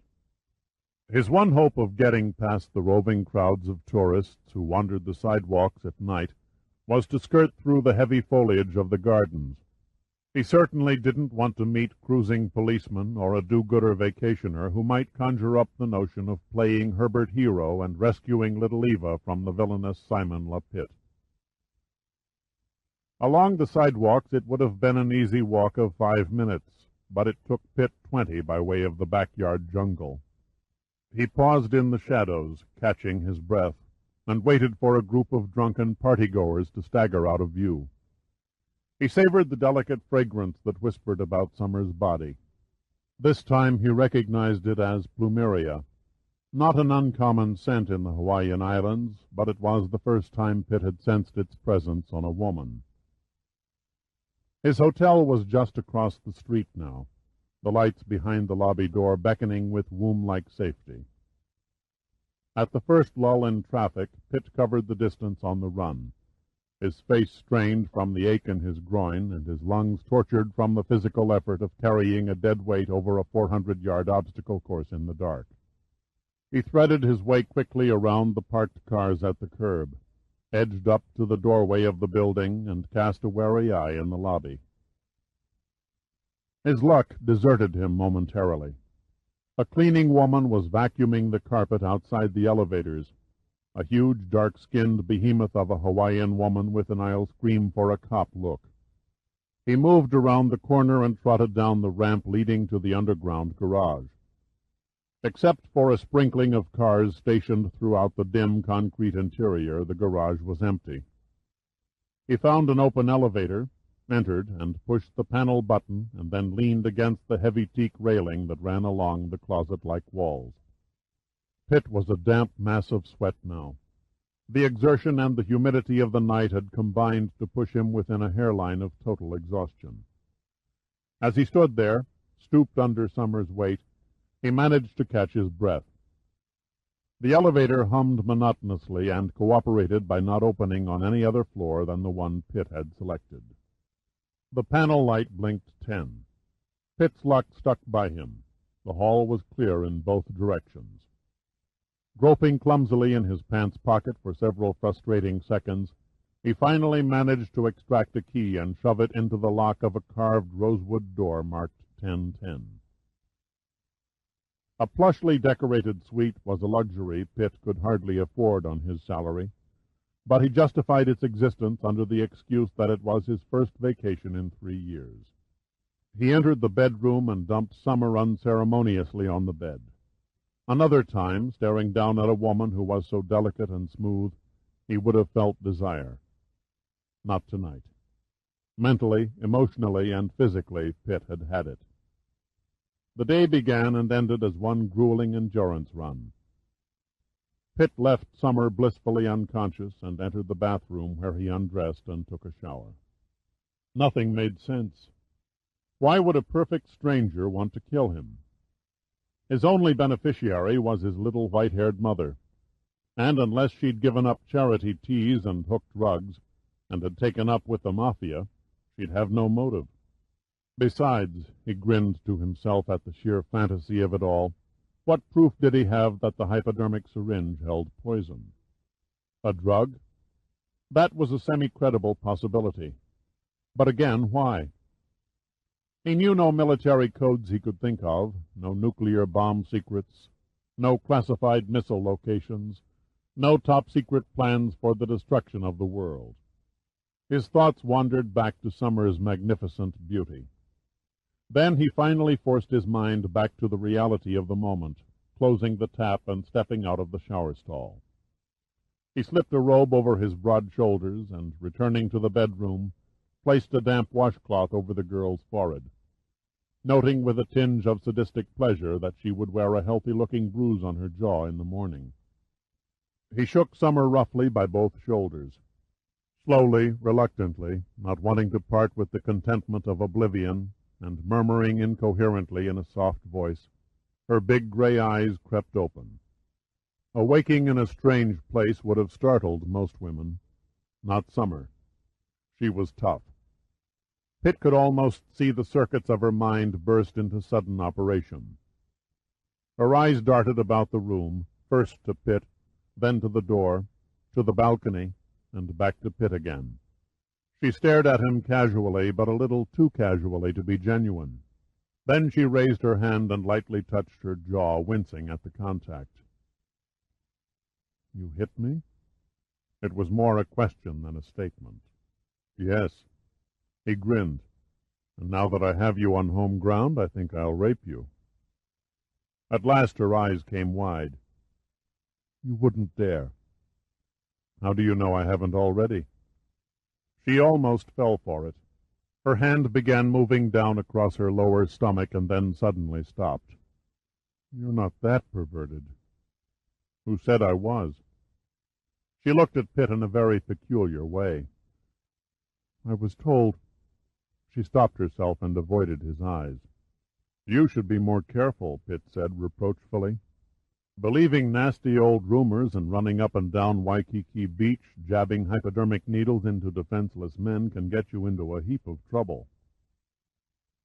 She stared at him for a few seconds, her lips moving as if she were about to reply. But uncertainty slowly welled in those fantastic gray eyes. "I don't know what you mean." "No matter." Pitt turned his back on her and reached for a telephone. "I'll let the police figure your game. That's what honest citizens like me pay them for." "A mistake." Her voice suddenly turned hard and cold. "I'll scream rape, and with these marks on my face, who will they believe, you or me?" Pitt picked up the telephone and began punching the numbered buttons. "There's not the slightest doubt that they'd believe you. That is, until Adrian Hunter testifies in my defense. She probably has a few marks of her own." Pitt turned his attention to the phone. The voice that answered on the other end of the line surrendered after the fifth hello and hung up. At the dial tone, Pitt said, "Hello, I'd like to report an assault." That was as far as he got. Summer leapt off the bed and pushed the receiver down. "Please, you don't understand." Her voice was low and desperate. "That's the understatement of the evening," Pitt said angrily. He grabbed her by the shoulders, squeezing hard and staring unblinking, only a few inches from her widening pupils. "Kick a man in the balls and jam a hypodermic needle into his back, and then act like little Miss Rebecca of Sunnybrook Farm when you screw up. Just what in hell is your game?" She started to struggle, then relaxed almost immediately. "You gangster!" Her voice was a savage whisper. The obsolete expression caught Pitt off guard. Slowly he released his hold and stepped back. "That's me, one of Big Al Capone's torpedoes, fresh off the boat from Chicago. I wish to heaven I'd—" She broke off and crossed her arms and massaged the reddening skin on her shoulders. "You are a devil." Pitt felt no hate in return, only a touch of remorse as he noted the angry masses of red welts where his fingers had dug into her flesh. There was a long pause before she spoke. "I'll tell you what you wish to know." Despite the subtle change in tone, there was nothing soft in the coldness in her eyes. "But first, Could you help me to the bathroom? I think I'm going to be sick. Pitt extended his hand and grabbed her wrist, feeling her muscles tighten under his grip. Suddenly she braced one foot against the railing of the bed and threw every ounce of her slender body into a shoulder block to Pitt's stomach. She caught him off balance. He fell backward over a chair, crashing to the floor and taking the bedstand lamp with him. Pitt had hardly collided with the shag carpet when Summer jerked open the sliding door and vanished out onto the balcony. Pitt made no effort to rise, but leaned back and relaxed into a more comfortable position on the floor. 10 seconds passed. He could hold it back no longer. He began to laugh. "Next time you exit a man's 10th-floor apartment, you'd best carry a parachute." She slowly stepped back into the bedroom, her lovely face livid with rage. "There is an evil word for you." "I can think of at least a dozen," he said, smiling politely. She moved to the other side of the room, putting as much space as the room allowed between them, and lowered herself into a chair, her eyes exploring his. "If I answer your questions, what then?" "Nothing," Pitt said quietly. "When you tell a story I can swallow without gagging, you're free to leave." "I don't believe you." "My dear girl, I'm not the Boston Strangler or Jack the Ripper, and I assure you I'm not in the habit of abducting innocent virgins from Waikiki Beach." "Please," she implored softly. "It was not my intent to harm you. I must work for my government just as you must work for yours. You have information I was ordered to obtain. The content of the syringe was an ordinary solution of scopolamine." "Truth serum?" "Yes. Your reputation with women made you a prime suspect." "You're not making sense." "The United States Navy, or at least its intelligence section, has reason to believe one of Miss Hunter's lovers has been trying to gain classified information concerning her father's fleet operations. I was ordered to investigate your involvement with her. That's all there is to it." That wasn't all there was to it. There was no doubt in Pitt's mind that she was lying. He also knew that she was trying to buy time. The only classified information that Adrian Hunter possessed was how the Navy's up-and-coming crop of future admirals rated on her personal love-making scale. As Pitt rose from the floor and moved in front of her, she saw the brutal gleam in his eyes, and she visibly tensed. Confused and angry, Pitt found himself sensing a strong degree of compassion toward the girl. He gazed at the red hair tousled over one eye, and the long, slender hands reclining loosely on an inviting lap. "I'm sorry it turned out this way," he said. "Damn sorry." He felt a little foolish. "Too bad you ruined a good thing. You're not with naval intelligence, dear heart. You're not even a bona fide American. Hell, nobody's used the term gangster in this country since the 1930s. You also failed your secret agent test. No professional would have bought that phony telephone call to the police, but you did. Anyway, the Navy isn't in the habit of allowing their female operators to run loose among villain types minus a backup crew armed to the teeth within screaming distance. You don't carry a purse, and your dress is too tight to hide a transmitter to warn the watchdogs when the going gets nasty." The shock treatment was working too well. Her face drained of all color, and she truly looked sick.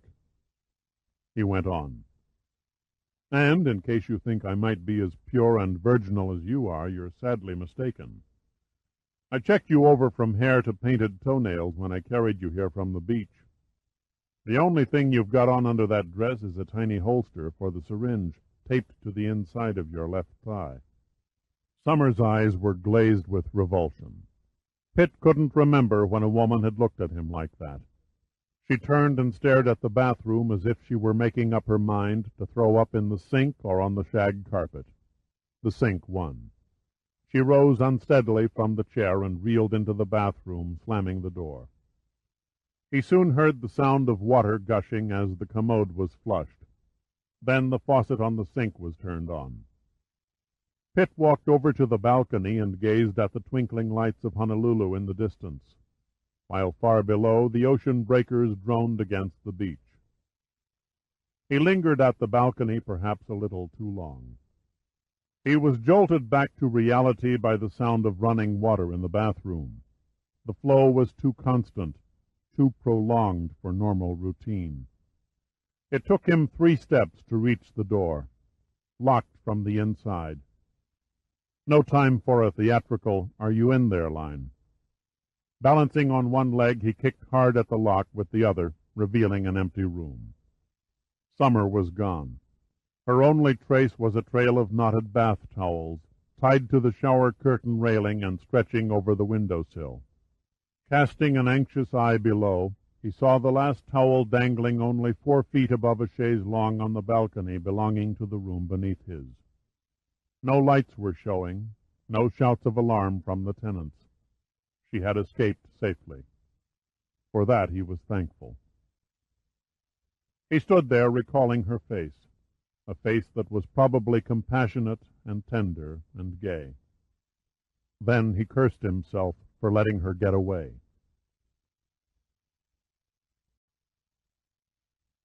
Chapter 4. It was early morning. Thin, ghostly trails of vapor were left behind from a light rain that had come and gone during the night. The humidity would have been stifling but for the trade winds that swept clean the sodden atmosphere and dispersed it over the blue ocean beyond the encircling reefs.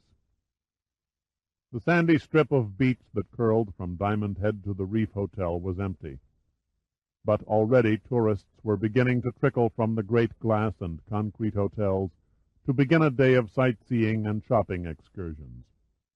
Lying crosswise on the sweat-dampened sheets of his bed, a naked Pitt gazed out the open window at a pair of mynah birds who were fighting over a disinterested female perched in a neighboring palm tree. Black feathers flew in profusion as the birds squawked riotously, creating a disturbance heard for nearly a block. Then, just as the miniature brawl was about to reach its final round, Pitt's door chime sounded.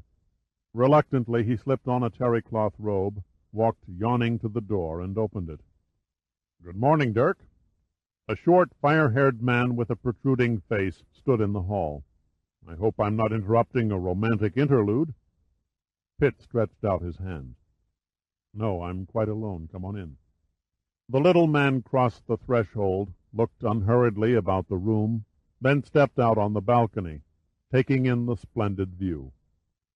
He was nattily dressed in a light tan suit and vest, complete with watch and chain. He had a neatly trimmed Ahab, the whaler's red beard, with 2 evenly spaced white streaks on each side of the chin, presenting a facial growth that was strikingly uncommon. The olive face was beaded with perspiration, either from the humidity or from climbing the stairs, or both. When most men wove their lives through the channels of least resistance, Admiral James Sandecker, Chief Director of the National Underwater and Marine Agency, hit every barrier, every obstacle in the shortest line from point A to point B. Sandecker turned and nodded over his shoulder. "How in hell do you get any sleep with those damned crows screeching in your ears?" "Fortunately, they don't fly amok until the sun's up." Pitt motioned to the sectional couch. "Get comfortable, Admiral, while I get the coffee going." "Forget the coffee. 9 hours ago I was in Washington. The jet lag has my body chemistry all screwed up. I'd prefer a drink."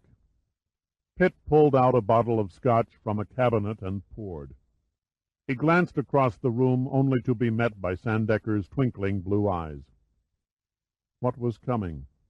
The head of one of the nation's most prestigious governmental agencies didn't fly 6,000 miles just to chat with his special projects director about birds.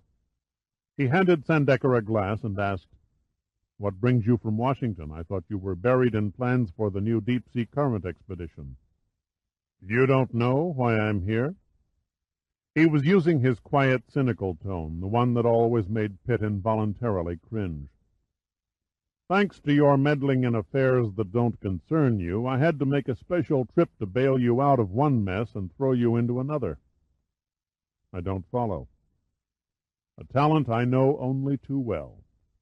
There was the slight hint of a derisive smile. "It seems you aggravated a hornet's nest when you showed up with the Starbuck's message capsule. You unknowingly set off an earthquake in the Pentagon that was picked up on a seismograph in California. It also made you a big man on campus with the Navy Department. I'm only a retired cast-off to those boys, so I wasn't offered a peek behind the curtain. I was simply asked by the Joint Chiefs of Staff, courteously, I might add, to fly to Hawaii post-haste, explain your new assignment, and arrange for your loan to the Navy." Pitt's eyes narrowed. "Who's behind this?" "Admiral Lee Hunter of the 101st Salvage Fleet." "You can't be serious." "He personally requested you." Pitt shook his head angrily. "This is asinine. What's to stop me from refusing?" "You force me to remind you," Sandecker said calmly, "that in spite of your status with Numa, you're still carried on the active roles as a major in the Air Force. And, as you well know, the Joint Chiefs frown upon insubordination." Pitt's eyes looked resentfully into Sandecker's. "It won't work." "Yes, it will," Sandecker said. "You're a damn good marine engineer, the best I've got. I've already met with Hunter, and I minced no words in telling him so. There are other complications," Pitt didn't sound very confident, "that haven't been considered." "You mean the fact that you've been laying Hunter's daughter?" Pitt stiffened. "Do you know what that makes you, Admiral?" "A sly, old, devious son of a bitch?" Sandecker asked. "Actually, there's much more to this business than you've taken the trouble to notice." "You sound ominous as hell," Pitt said, unimpressed. "I mean to," Sandecker replied seriously. "You're not joining the Navy to learn a new trade. You're to act as liaison between Hunter and myself. Before this thing's over with, Numa will be involved up to its ears. Numa has been ordered to help the Navy with whatever oceanographical data they demand." "Equipment?" "If they ask for it. Finding a submarine that disappeared 6 months ago won't be a picnic." "The Starbuck is only half the act," Sandecker said. "The Navy Department has compiled 38 documented cases of ships over the past 30 years that have sailed into a circular-shaped area north of the Hawaiian Islands and vanished. They want to know why. Ships disappear in the Atlantic and Indian Oceans, too. It's not an unheard-of occurrence." "True, but under normal circumstances, marine disasters leave traces behind. Bits of flotsam, oil slicks, even bodies. Wreckage will also float ashore to give a hint of a missing ship's fate. But no such remains have turned up from the ships that vanished in the Pacific Vortex." "The Pacific Vortex?" "That's the name the seamen in the maritime unions coined for it. They won't sign on a ship whose course takes them through the area." 38 ships, Pitt repeated slowly. "What about radio contact? A ship would have to go down in seconds not to transmit a mayday signal." "No distress signals were ever received." Pitt didn't say anything. Sandecker simply sipped his scotch, offering no further comment. As if on cue, the mynah birds began their noisy antics again, shattering the brief silence. Pitt shut them from his mind and stared steadfastly at the floor. There were 100 questions swirling around in his head, but it was far too early in the morning for him to conjure up theories on mysterious ship disappearances. After the silence had dragged on a bit too long, Pitt spoke. "Okay, so 37 ships will never reach port again. That leaves the 38th, the Starbuck. The Navy has the exact position from the capsule. What are they waiting for? If they locate the remains, their salvage ships won't require an act of God to raise her from 10 fathoms. It's not all that elementary. Why not? The Navy raised the submarine F-4 from 60 fathoms right here on Oahu off the entrance of Pearl Harbor, and that was back in 1915. The armchair admirals who do their thinking through computers today aren't convinced that the message you found is genuine. At least not until they've had time to analyze the handwriting." Pitt sighed. "They suspect the dumbass who brought in the capsule of perpetrating a hoax." "Something like that." Pitt forced back a laugh. So that at least explains the transfer. Hunter wants to keep an eye on me. You made the mistake of reading the capsule's message. This alone takes you from the ranks of innocent bystander and classifies you as top-secret material. Also, the 101st Fleet wants to borrow our new long-range FXH helicopter. None of the Navy's pilots are checked out on it. You are.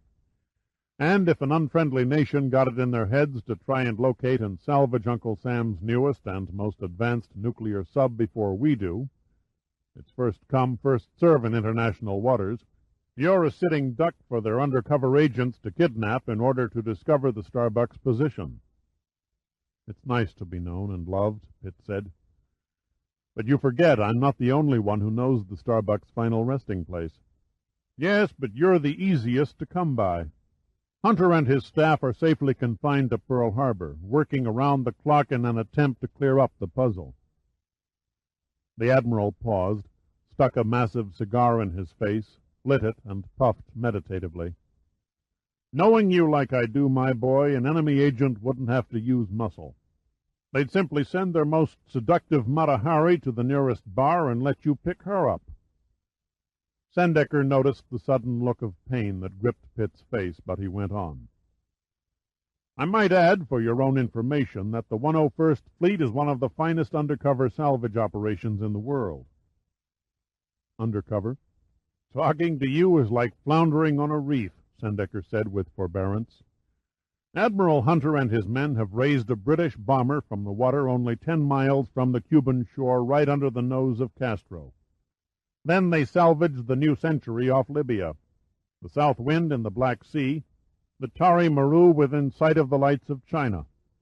In each case, the ships were all salvaged by the 101st before the nations whose waters the vessel sank in knew the score. Don't underestimate Hunter and his gang of underwater scrapmongers. They're second to none. The Starbuck, Pitt said. Why all the cloak and dagger? For one thing, Dupree's final position is an impossibility.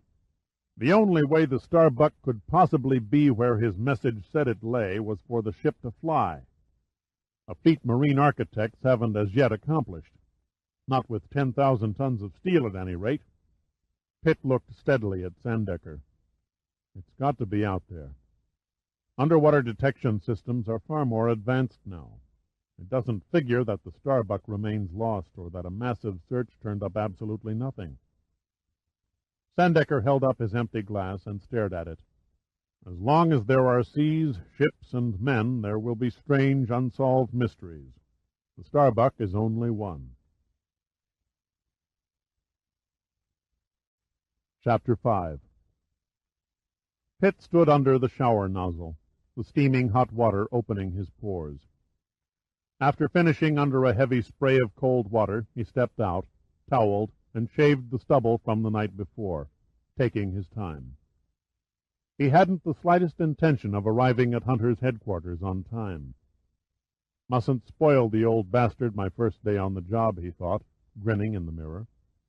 He decided on a white suit with a pink shirt. As he went through the intricacy of tying his tie, it occurred to him that it might not be a bad idea to carry a little protection. Summer had failed, but nevertheless Pitt began to see the odds of his living to a ripe old age fade with each passing hour. He wasn't about to compete in hand-to-hand combat with highly trained professional intelligence agents. The Mauser, Model 712 Snell Foyer pistol, serial number 47405, could only be described as a positively bloodthirsty firearm. It was a unique handgun due to its ability to fire one shot at a time, or automatically like a machine gun.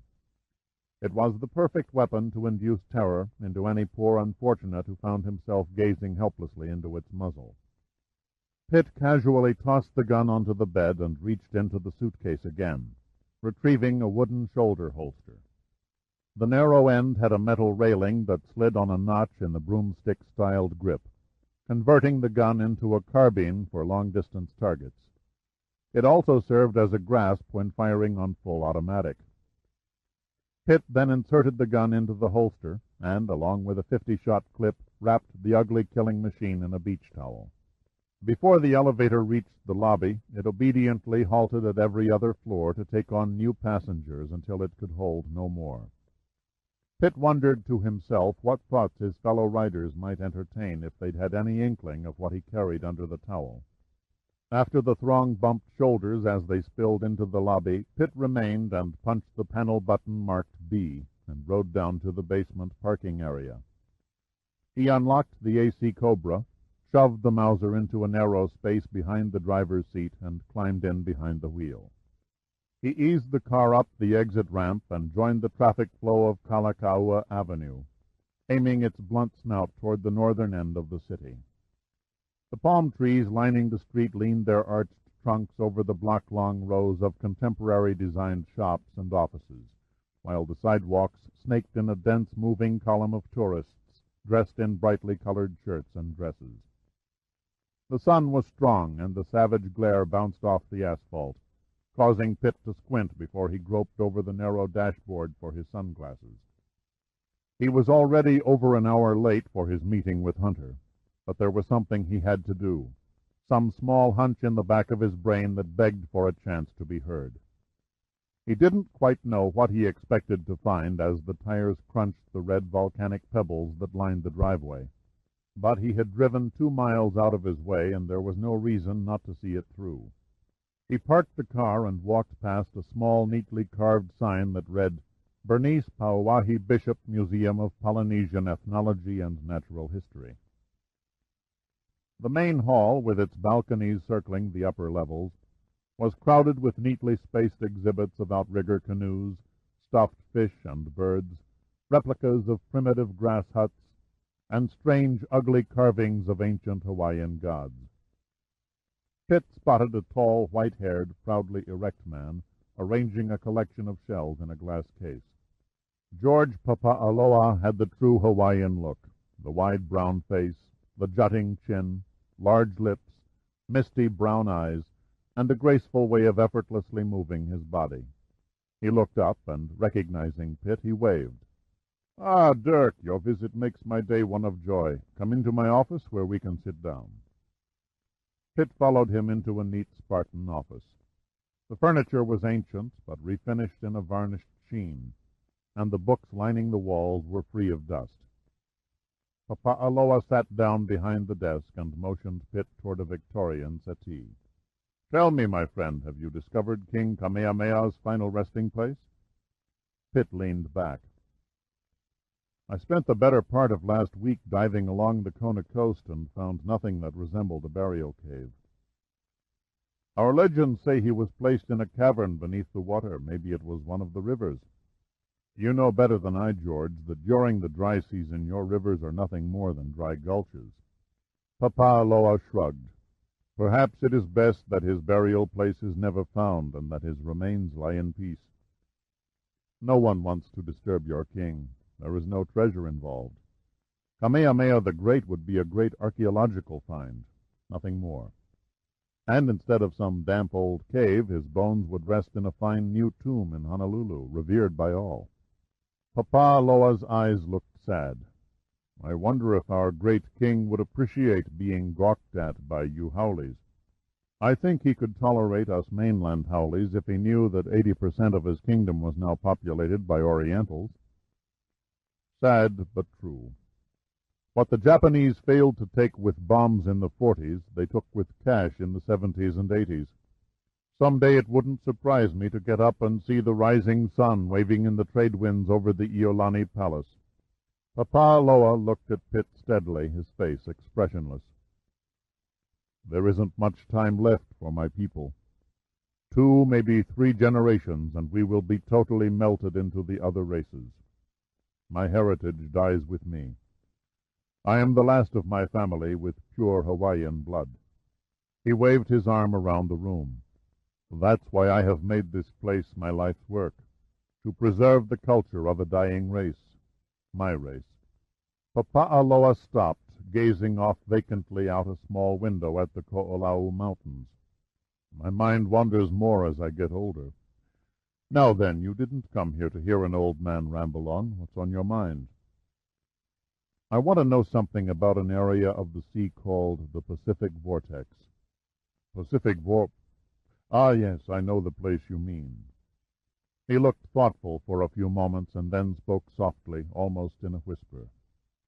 Pakamakani hemapa, kamauna okanoli ikea, akanaka ke kauahiwi hopi. Hawaiian is a very musical tongue, Pitt said.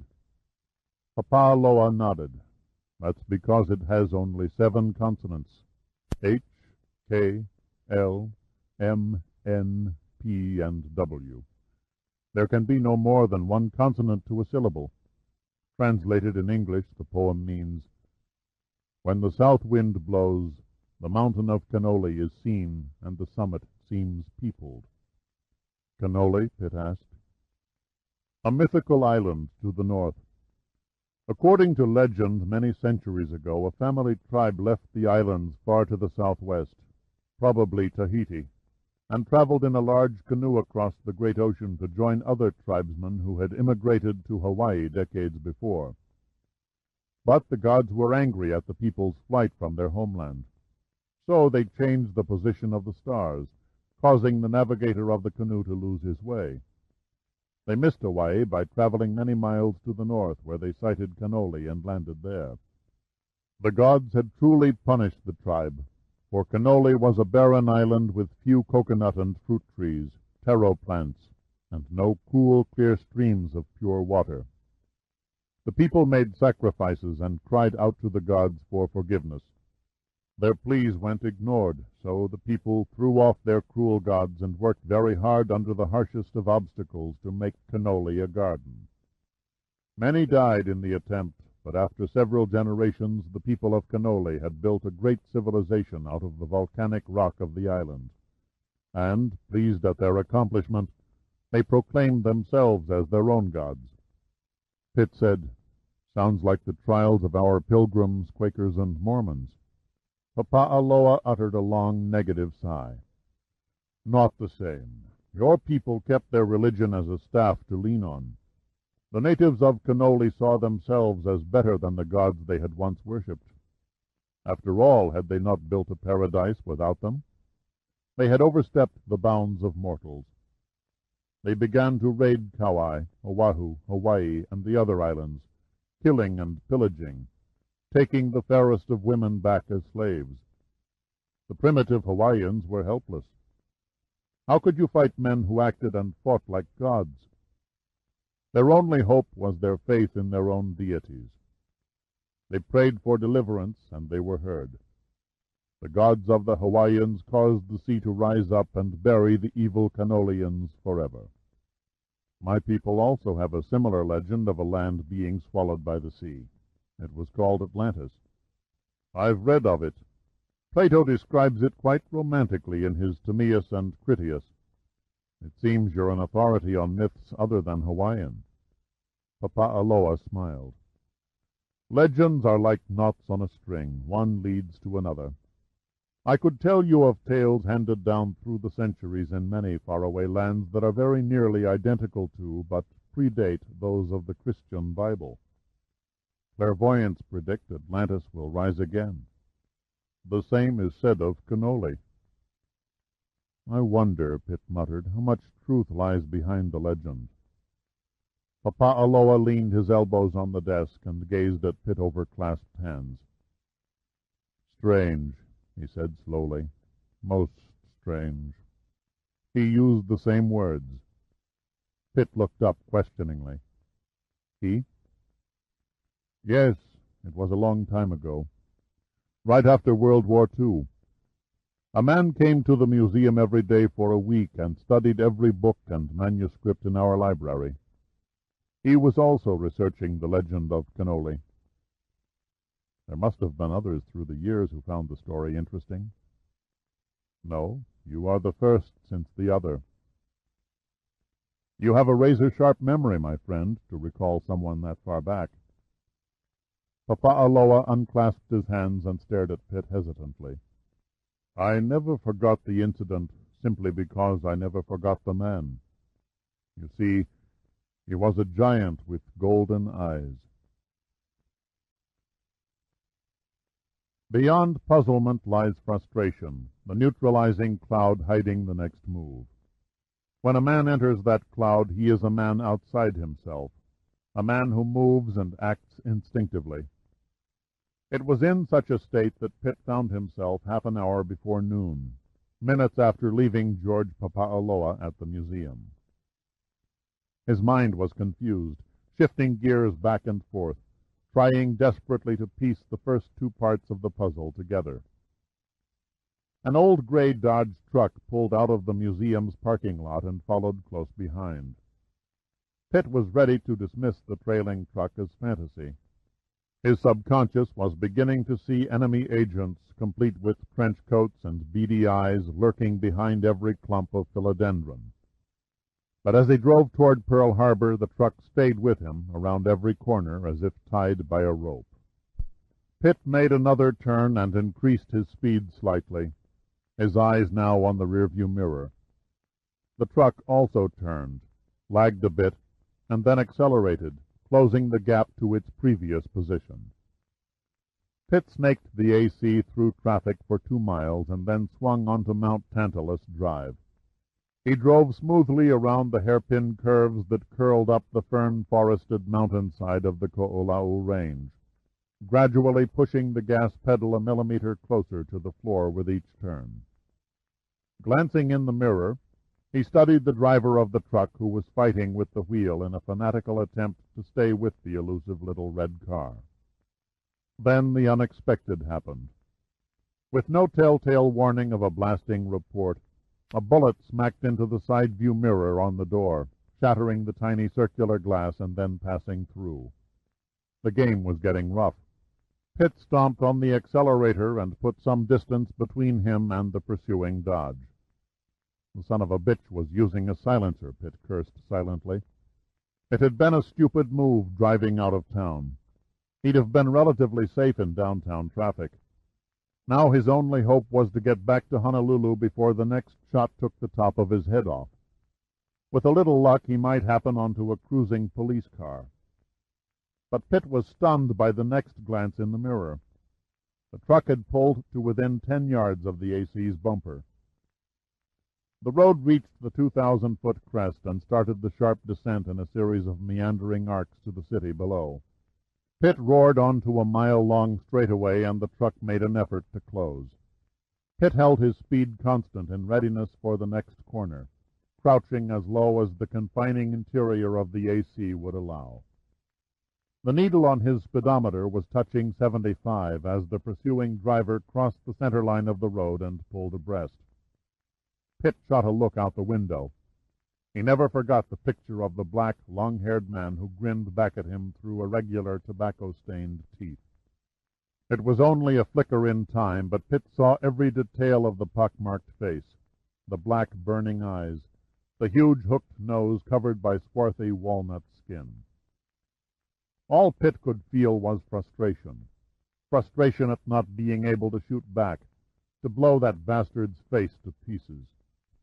He had a perfectly good machine gun resting behind his seat not 10 inches away, and he couldn't even reach it. A contortionist 4 feet tall might have been able to get his hands on the Mauser's grip, but not 6'3" Pitt. The next option was to simply stop the car, get out, lean back in, and grab the gun from behind the seat, unwrap the towel that covered it, pop off the safety, and begin firing. The only problem was the timing. The old truck was too close. The hook-nosed driver could have stopped his truck and pumped 5 shots into Pitt's guts before he'd even reached the towel unwrapping stage. The road ahead swept sharply to the left into a dangerous hairpin corner marked by a yellow sign whose black letters proclaimed, "Slow to 20." Pitt drifted through the curve at 55. The truck couldn't handle the centrifugal pull and lost ground, dropping back momentarily before the driver called on his ample supply of horsepower. Plan after plan shot through Pitt's mind, each new one discarded along with the ones before. Then, as he braked for the next corner, he began to apply still heavier pressure to the accelerator while watching the rearview mirror, studying the movements of the truck's driver as he began to pull even with the AC once more. It was small consolation that the man was not aiming a gun at Pitt's cranium. He meant to force Pitt off the road, over a steep cliff that fell several hundred feet to the valley below. Another 200 yards and they would meet the next curve, yet Pitt maintained his speed. The gray Dodge inched closer to the sports car's front fender. One final nudge and Pitt would be airborne. Then, with only 100 more yards to go, Pitt mashed the accelerator down hard, held it, and suddenly let up and braked. The abrupt maneuver caught the grinning stalker off guard. He had also increased his speed, attempting to stay even with his quarry, working again toward the position that would send Pitt hurtling over the cliff edge. Too late. They were on the curve. Pitt kept braking hard. He downshifted and threw the car around the bend, the tires shrieking in frictional protest across the pavement. The AC was in a four-wheel drift, the back end beginning to break away. A quick twist to the right and the skid was compensated, and then, accelerating again, Pitt shot onto the next straight. A glance in the mirror showed that the road behind him was empty. The great truck had vanished. He slowed down, relying on gravity and momentum to carry the car for the next half-mile. Still no sign of the truck. Cautiously, Pitt spun a U-turn and drove back toward the curve, ready to crank another 180-degree turn if the old Dodge should suddenly come into sight.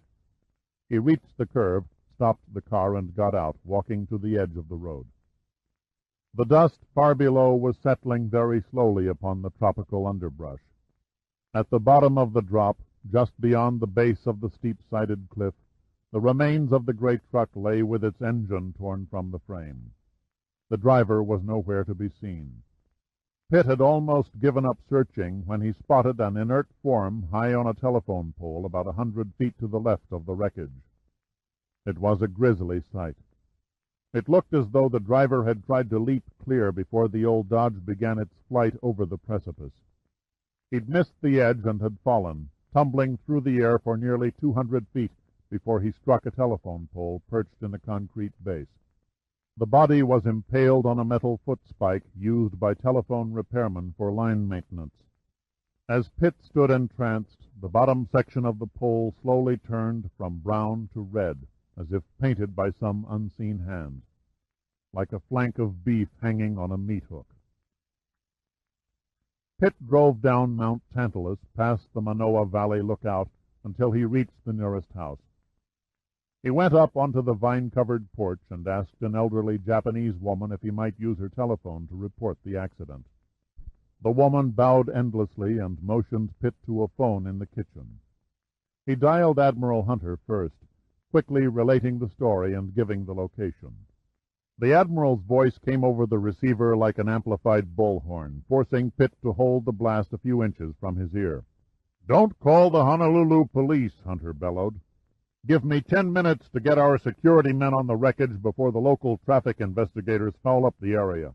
You got that?" "I think I can manage it." "Good," Hunter went on without touching on Pitt's sarcasm. 10 minutes, then move your tail out to Pearl Harbor. We've got work to do." Pitt acknowledged and hung up. Pitt waited 10 minutes, answering a multitude of questions about the crash, shot in rapid fire by the little Oriental woman. Then he picked up the phone again and asked the operator for the Honolulu police. When the gravel-throated voice requested his name after he volunteered the location, he said nothing and quietly replaced the receiver in its cradle. He thanked the owner of the house and backed away into the safety of his car. He sat there behind the wheel for a good 5 minutes, sweating from the humidity of the tropical heat and the unyielding leather of the bucket seat. Something didn't gel. Something he'd missed came back to tug at his mind, some line of thought that couldn't be translated. Then suddenly he had it. He started the car quickly and left twin streaks of Goodyear rubber on the worn asphalt as he sped back toward the wreck site. 5 minutes to the telephone, 20 minutes spent dawdling as though time meant nothing, 3 minutes back, 28 minutes in all, wasted. He should have guessed there'd be more than one of them on his trail. The AC skidded to an abrupt stop, and Pitt ran once more to the edge of the drop. The wreckage was just as he'd left it, all twisted and torn like a child's smashed toy. The telephone pole was as he'd left it, too, standing forlornly in the center of the palisade, its crossbars clutching wires that stretched off into infinity. The foot spikes were still there, too, but the driver's body had disappeared. Only the red stain remained, clotting and crystallizing under the onslaught of the morning sun.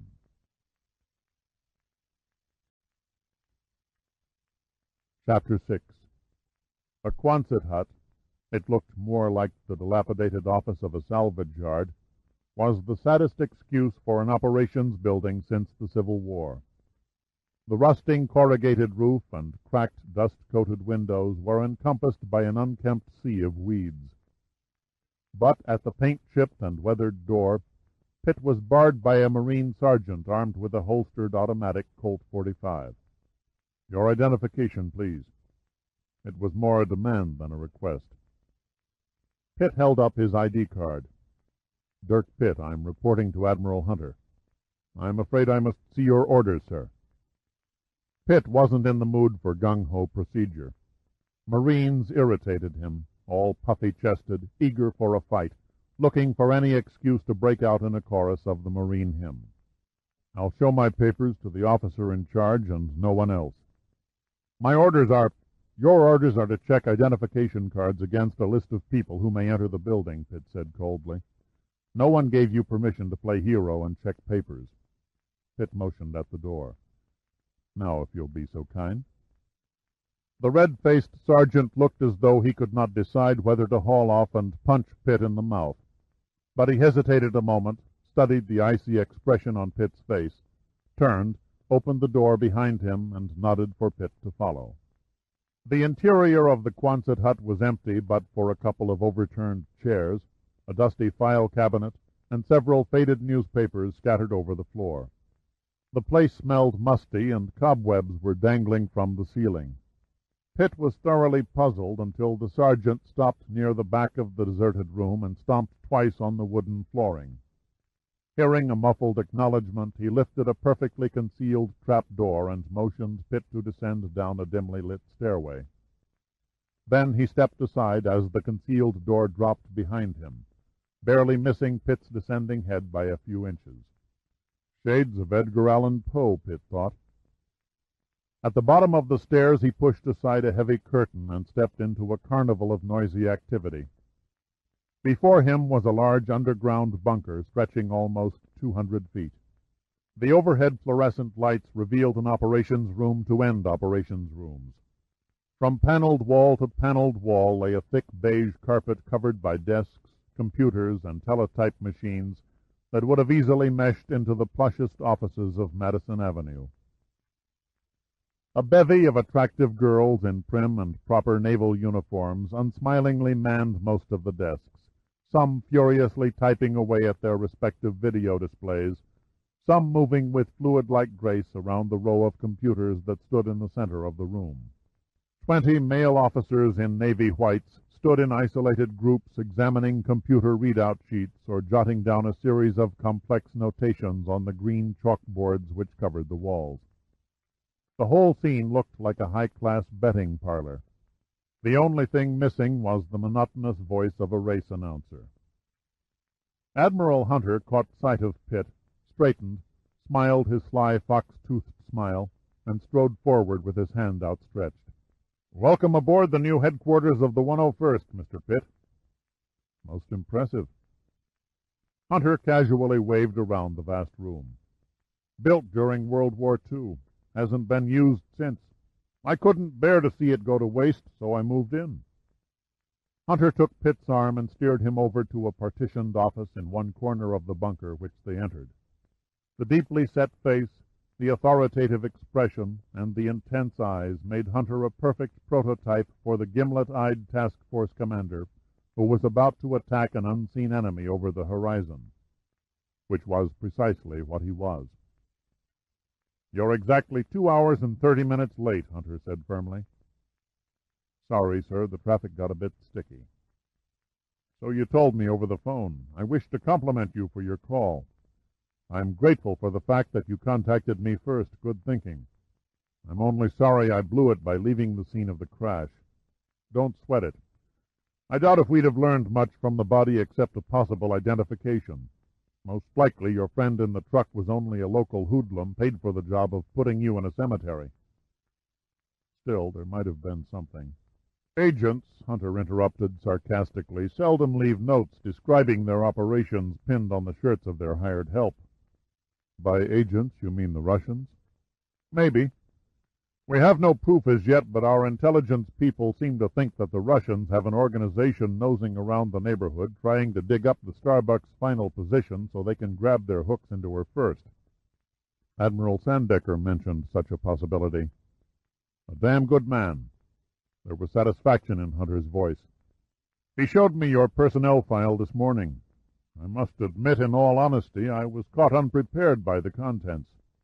Distinguished Flying Cross with 2 clusters, Silver Star, plus several other commendations and a Purple Heart. Frankly, I had you down as a rip-off artist. Hunter picked up a pack of cigarettes from his desk and offered them to Pitt. The old bastard, Pitt thought, is actually making an attempt at courtesy. You probably noted that there was no mention of a good conduct medal. Pitt passed on the cigarettes. Hunter regarded Pitt with searching eyes. I noticed. He took a cigarette and struck a light, then leaned over the desk and pushed a switch on his intercom. Yeager, round up Commanders Denver and Boland and send them in here. He broke off, turned, and jerked down a wall map of the North Pacific Ocean. The Pacific Vortex, Major. Ever hear of it? Not until this morning. Hunter rapped his knuckles against a spot on the map north of Oahu. Here, within a diameter of 400 miles, almost 40 ships have sailed into oblivion since 1956. Extensive search operations turned up nothing. Before then, the sinkings diminished to a normal loss factor of 1 or 2 every 20 years. Hunter turned from the map and scratched his ear. There's been a lot of study on this one.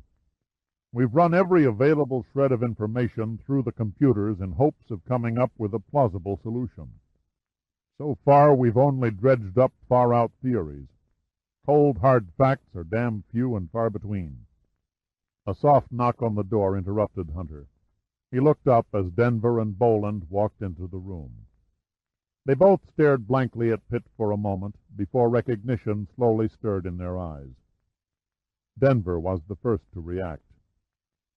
Dirk, it's good to have you on the team. Pitt grinned. This time I dressed for the occasion. Boland simply nodded in Pitt's direction, mumbled a greeting, and sat down. Hunter pulled a linen handkerchief from his hip pocket and dabbed it to his mouth to remove a bit of tobacco from his tongue. After staring at the small brown particle for a moment, he said, "We haven't had much time to get fully organized, Mr. Pitt, but we've pretty much got things running on an even keel. Our computers are linked with every security agency in the country. I'm counting on you to coordinate our operation with your people in Washington. We'll need answers, and we'll need them fast. If you require anything, request it from Commander Boland." "There is one thing," Pitt said. "Name it," Hunter snapped back. "I'm only low man on the totem pole around here. Until this morning, I'd never heard of any of this. I'll be of little service to you without some idea of what's behind all this talk about a mysterious vacuum in the sea that gobbles up ships." Hunter looked thoughtfully at Pitt. "My apologies." He paused, then went on very quietly indeed. "I take it that you're aware of the Bermuda Triangle?" Pitt nodded, muttering an affirmative. "The Triangle," Hunter continued, "isn't the only area in the world where unexplainable things happen. The Mediterranean Sea has its share. And though it has received less publicity, the Ramondo region of the Pacific southeast of Japan has been claiming more ships over the last 2 centuries than most of the oceans combined. Which brings us to the last and most unusual area, the Pacific Vortex." "Personally, I think it's a lot of crap," Pitt said sharply. "Oh, I don't know," Boland replied. "There are a lot of respected scientists who feel there is something to it." "So you're a skeptic?" Hunter asked Pitt. "I'm strictly along for the ride. I believe only what I can see, smell, and touch." Hunter looked and sounded resigned. "Gentlemen, it makes no damned difference what our opinions are. It's the facts that count. And that's what we're going to pursue as long as I command the 101st Fleet. Our job is to salvage. And right now our primary job is to find and raise the Starbuck. We got entangled in this Pacific Vortex myth only because of the strange circumstances surrounding the message from Commander Dupree. If we can clear up the mystery of the Starbuck's loss while solving the disappearance of other ships over the years, so much the better for the maritime freight and shipping industries. If the Russians or Chinese get their hands on her before we do, it's going to piss off a lot of people in Washington." "Particularly the Navy Department," Boland added. Hunter nodded. "The Navy Department and every scientific research lab and engineering firm that worked for years planning and constructing the most advanced nuclear submarine afloat. The people who poured their sweat and labor into the Starbuck won't take it kindly if it turns up tied to a Soviet pier in Vladivostok." "Are there any similarities between the Starbuck's disappearance and the other ships and planes that have been lost?" Pitt asked. "I'll answer your question, Major." Boland's tone was cutting. "To begin with, unlike the Bermuda Triangle, there are no instances of aircraft lost over the Pacific Vortex. And secondly, when there are no survivors, lifeboats, bodies, or floating debris, there is no way to make a connection. The only link between the submarine and the other missing vessels is that they all disappeared within a well-defined sector of the Pacific Ocean." Denver leaned over and touched Pitt on the arm. "Except for the message capsule you discovered on the Cayena Point beach, there is only one other piece of evidence seen by man." Pitt said, "Admiral Sandecker mentioned such an exception." "The Lily Marlene," Hunter said quietly. "An incident that is even more extraordinary than the Mary Celeste." Hunter opened a drawer and fumbled around for a moment. "There isn't much to it, only a few pages." He handed a file folder to Pitt, and in the same motion hit the intercom and grunted into it. "Jaeger, bring us some coffee." Pitt settled into his chair, noted the title on the folder, and began reading. "The Strange Disaster of the SS Lily Marlene." On the afternoon of July 10th, 1968, the SS Lily Marlene, a former British torpedo boat converted to a private yacht, left the port of Honolulu and set a course northwest of the island of Oahu for the express purpose of filming a lifeboat scene for a movie under the direction of Herbert Verheusen, internationally recognized film producer and registered owner of the ship. The sea was calm and the weather fair with a few scattered clouds. A wind blew from the northeast at approximately 4 knots. At 20:50 hours on July 13th, the Coast Guard station at Makapu'u Point and the Naval Communications Center at Pearl Harbor picked up a distress call from the ship, followed by a position. Air rescue at Hickam Field was alerted, and Naval and Coast Guard ships set out from Oahu. After the Mayday calls continued for 12 minutes, there was silence, broken by the final and mysterious words from the Lily Marlene.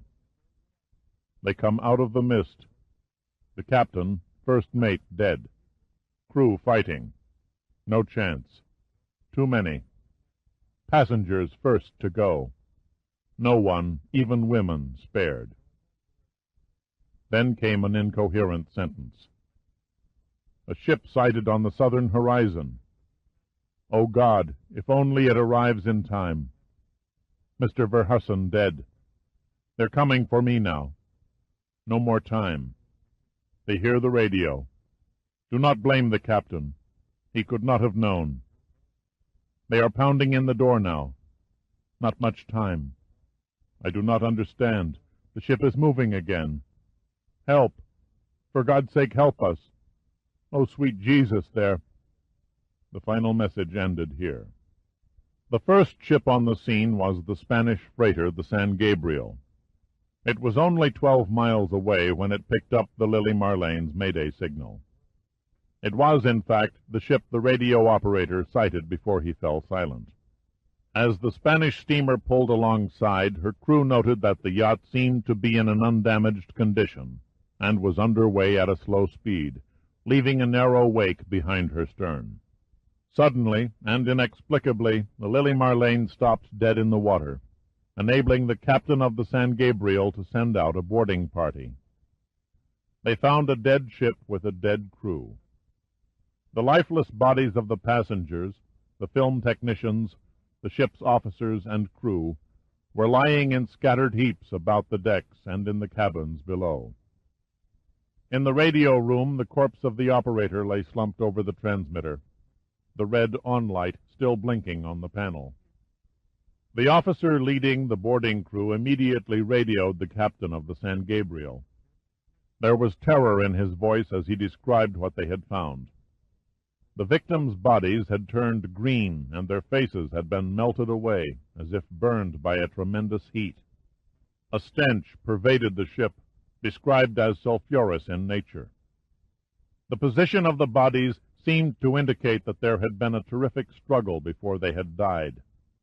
Arms and legs were twisted in unnatural contortions, and the hideously burned faces all seemed to be facing north. Even a small dog, obviously one of the passengers, bore the same strange injuries. After a short conference in the wheelhouse, the boarding party signaled the captain of the San Gabriel for a towing rope. It was their intent to claim the Lily Marlene as salvage and tow the yacht and her morbid cargo to Honolulu. Then, suddenly, before the San Gabriel could come into position, a massive explosion ripped the Lily Marlene from bow to stern. The force from the blast rocked the San Gabriel and hurled debris over a quarter of a mile. Horror-struck, the crew and captain of the San Gabriel stood by helplessly as the shattered remains of the Lily Marlene settled and then plunged from sight, taking with it the entire boarding party. After studying the evidence and listening to eyewitnesses, the Coast Guard Board of Inquiry closed the case with the finding: the death of the crew and passengers and the subsequent explosion and sinking of the yacht, the Lily Marlene, can only be classified as caused by circumstances or persons unknown. Pitt closed the folder and placed it on Hunter's desk. "What we have here," Hunter said somberly, "is the only known case of a distress call prior to the disaster, as well as eyewitness reports as to the condition of the personnel involved." Pitt said, "It would appear that the Lily Marlene was attacked by a boarding crew." Boland shook his head. "The men who boarded from the San Gabriel were cleared. Radio directional equipment established the Spanish freighter's position as being 12 miles from the disaster when she answered the distress call." "No other ship was sighted?" Pitt asked. "I know what you're thinking," Denver volunteered, "but piracy on the high seas went out with the manufacture of cutlasses." Dupree's message also mentioned a mist or fog bank, Pitt persisted. "Did the San Gabriel sight anything resembling a fog?" "Negative," Hunter answered. "The first Mayday came in at 2050 hours. That's dusk in this latitude. A dark horizon would have blotted out any hint of an isolated fog bank. Besides," Denver said, "fog in this part of the Pacific Ocean in the month of July is as rare as a blizzard on Waikiki Beach. A small localized fog bank is formed when stagnant warm air cools to condensation, most often on a still night when it meets with a cool surface. There are no such conditions around these parts. The winds are nearly constant throughout the year, and a 72 to 80-degree water temperature could hardly be called a cool surface." Pitt shrugged his shoulders. "That settles that." Hunter said, "If the San Gabriel had not arrived when it did, the Lily Marlene would have exploded and sunk to the bottom anyway. Then it would have been written off as one more mysterious disappearance." Denver stared at him. "On the other hand, if something not of this world had attacked the Lily Marlene, they'd hardly have done so with another ship in sight, or allowed time for an inspection by boarders. They must have had a purpose." Boland threw up his hands. "There he goes again." "Stick to the facts, Commander." Hunter gave Denver an icy look. We've no time for science fiction." The men fell silent. Only the muffled sounds of the equipment outside the paneled walls seeped through the quietness. Pitt rubbed his hand tiredly across his eyes, then held his head as if to clear his mind. When he spoke, the words came very slow. "I think Burdett has touched on an interesting point." Hunter looked at him. "You're going to buy little green men with pointed ears who have a grudge against seagoing ships?" "No," Pitt answered, "but I am going to buy the possibility that who or what is behind the disasters wanted that Spanish freighter to make the discovery for a purpose." Hunter was interested now. "I'm listening." "Let's grant bad weather, bad seamanship, and bad luck for a small percentage of missing ships. Then we go one step further and say there's intelligence behind the remaining mysteries." "Okay, so there's a brain running the show," said Boland. "What did he—" He paused and stared at Denver, smiling. "Or it have to gain by letting those Spaniards catch him in the middle of a mass murder?" "Why would he deviate from an established routine?" Pitt replied with another question. "Sailors are notoriously superstitious people. Many of them can't even swim, much less put on a scuba tank and dive under the surface.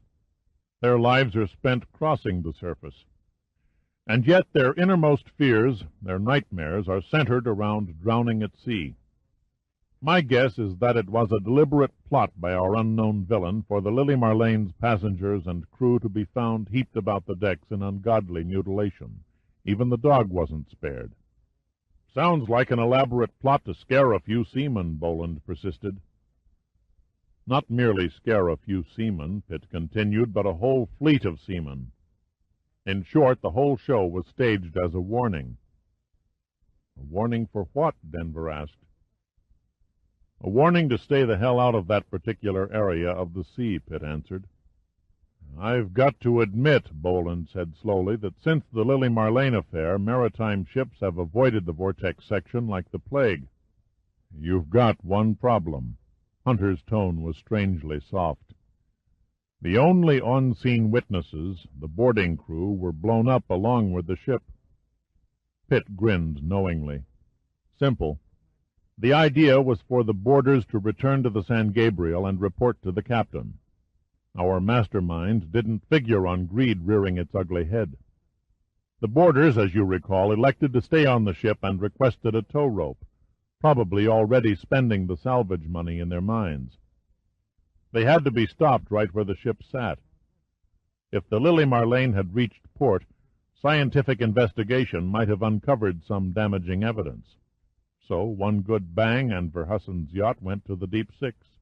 "You make a good case," Hunter sighed, "but even if your fertile imagination has stumbled on the truth, we're still left with our primary job, finding the Starbuck." "I was coming to that," Pitt said. "The message from the yacht's radio operator and the one from Commander Dupree, they have the same broken sentences, the same pleading tone in their words. The radio operator said, 'Don't blame the captain, he could not have known.' And in the latter part of Commander Dupree's message he said, 'If I had but known.' A similarity between two men under stress? I don't think so." Pitt paused to let it sink in. "All of which leads to a likely conclusion. Commander Dupree's final message is phony." "We considered that," Hunter said. "Dupree's message was flown to Washington last night. The Naval Intelligence Forgery Office verified an hour ago the authenticity of Dupree's handwriting." "Of course," Pitt said matter-of-factly. "Nobody would be stupid enough to forge several paragraphs of script. I suggest you have your experts check for indentations in the paper. Chances are the words were printed and then indented just enough to match the marking of a ballpoint pen." "It doesn't make sense," said Boland. "Someone would have to have extra copies of Dupree's writing in order to duplicate it." "They had the logbook, his correspondence, and maybe a diary. Perhaps that's why some of the pages were missing from the message capsule. Certain key words and letters were cut out and pasted together into readable sentences. Then it was photo-engraved and printed. Hunter's expression was thoughtful, his tone neutral. That would explain the strange wording and the rambling text of Dupree's message. But it doesn't tell us where Dupree and his crew lie. Pitt rose from his chair and walked over to the wall map. "Did the Starbuck send its messages to Pearl Harbor in code?" he asked. "The code machine hadn't been installed yet," Hunter replied. "And since the sub was operating more or less in our own waters on a test cruise, the Navy saw no great urgency for top-secret transmissions." "Sounds risky," Pitt said, "for one of our nuclear subs to be on the air." "Strict silence is only maintained when a sub is on patrol or on station. Because the Starbuck was a new and untested ship, Dupree was ordered to report his position every 2 hours only as a precautionary measure, in case of a mechanical malfunction. The initial shakedown was scheduled for only 5 days. By the time the Russians could track the calls and put a ship loaded with electronic spy gear on the scene, the Starbuck would have been long gone on a return course to Pearl Harbor." Pitt continued to stare at the map. "These red marks, Admiral, what does it indicate?" "That's Dupree's position according to his message." "And these periodic black symbols, I take it, are the Starbuck's last position reports?" "Correct." Pitt continued, his words economical. "The top mark, then, is the final bona fide message from Dupree." Hunter simply nodded. Pitt leaned against Hunter's desk and stared silently at the map for several moments. Finally he straightened and rapped on the area marked as the Starbuck's last position report. "Your search area spreads from this point to where?" "It extends in a fan-shaped sector 300 miles northeast," Boland answered, his eyes clouded with puzzlement at Pitt's cross-examination. "If you'd be so good as to tell us what you're after." "Please bear with me," Pitt said. "Your search operations were massive, over 20 ships and 300 aircraft. But you found nothing, not even an oil slick. Every scientific detection device was undoubtedly used. Magnetometers, sensitive fathometers, underwater television cameras, the works. Yet your efforts came up dry. Doesn't that strike you as strange?" Hunter's expression registered uncomprehension. "Why should it? The Starbuck could have gone down in an undersea canyon." "Or she might have buried her hull in soft sediment," Denver added. "Finding one little ship in an area that large is as tough as finding a penny in the Salton Sea." "My friend," Pitt said, smiling, "you just spoke the magic words." Denver looked at Pitt blankly. "One little ship," Pitt repeated. "In all your searching, you couldn't find one little ship." "So?" Hunter's tone was icy. "Don't you see?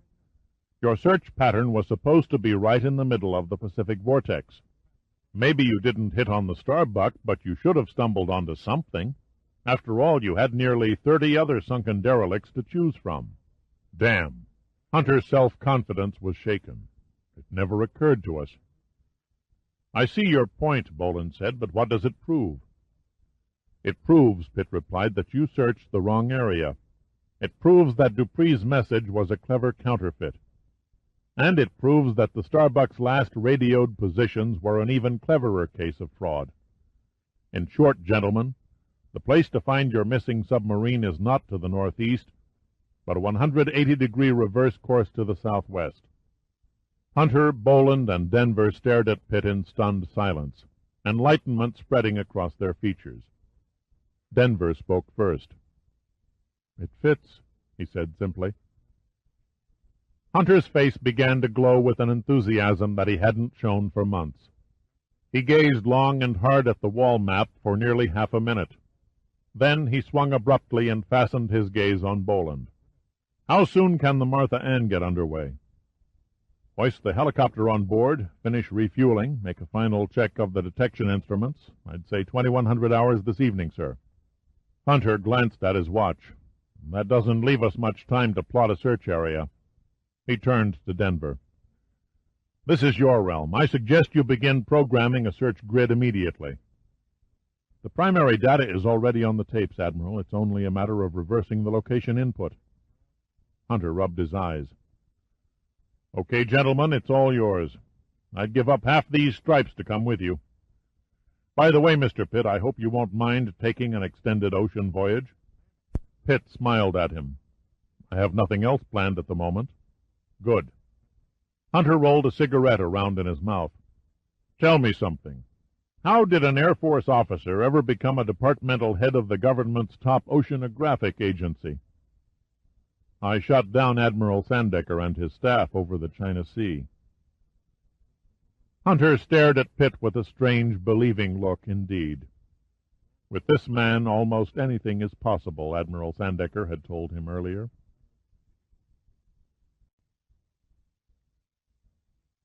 Chapter 7. It was 1 hour after sunset when the AC slipped into a parking stall in the Honolulu dock area. As the front wheels made contact with a wooden tire stop, the engine died and the headlights blinked out. Pitt swung the door open and gazed across the harbor into the inky water.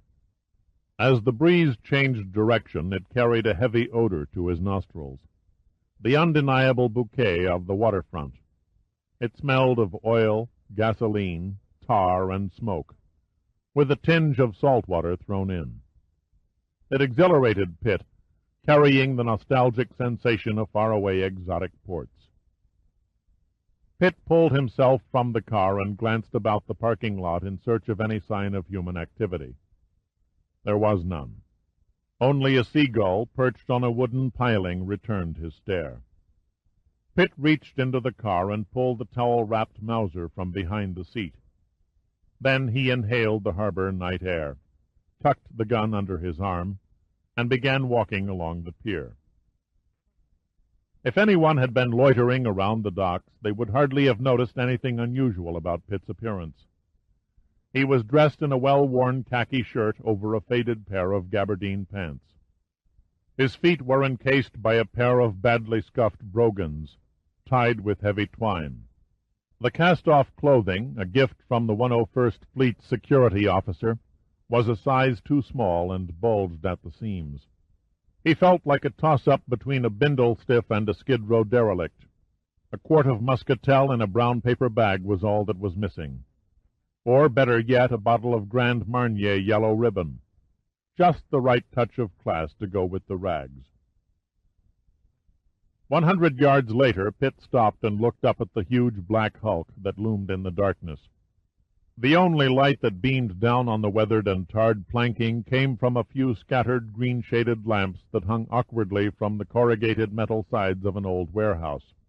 The eerie glow of the lamps, coupled with the deathly stillness of the evening, only added to the already ghost-like appearance of the monster in the water. She was an old ship with a straight up-and-down bow and a square box-like shape to her superstructure. This was topped by an old-fashioned vertical smokestack that sported a faded blue stripe. Rising from her decks stood a maze of cluttered derricks and masts. At some time in the distant past she had been painted black with the usual red waterline, but now she was grimy, dirty, and rusty. Pitt moved closer until he was standing under her stern.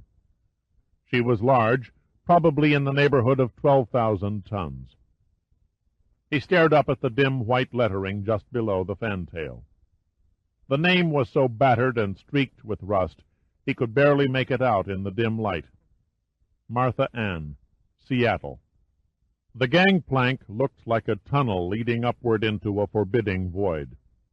Only the muted hum of the generators deep within the hull, and a thin wisp of smoke curling from the funnel betrayed human presence. Pitt placed his hand on the coarse railing rope of the gangplank, and leaning forward to compensate for the 30-degree angle, began the ascent to the Martha Ann's deck.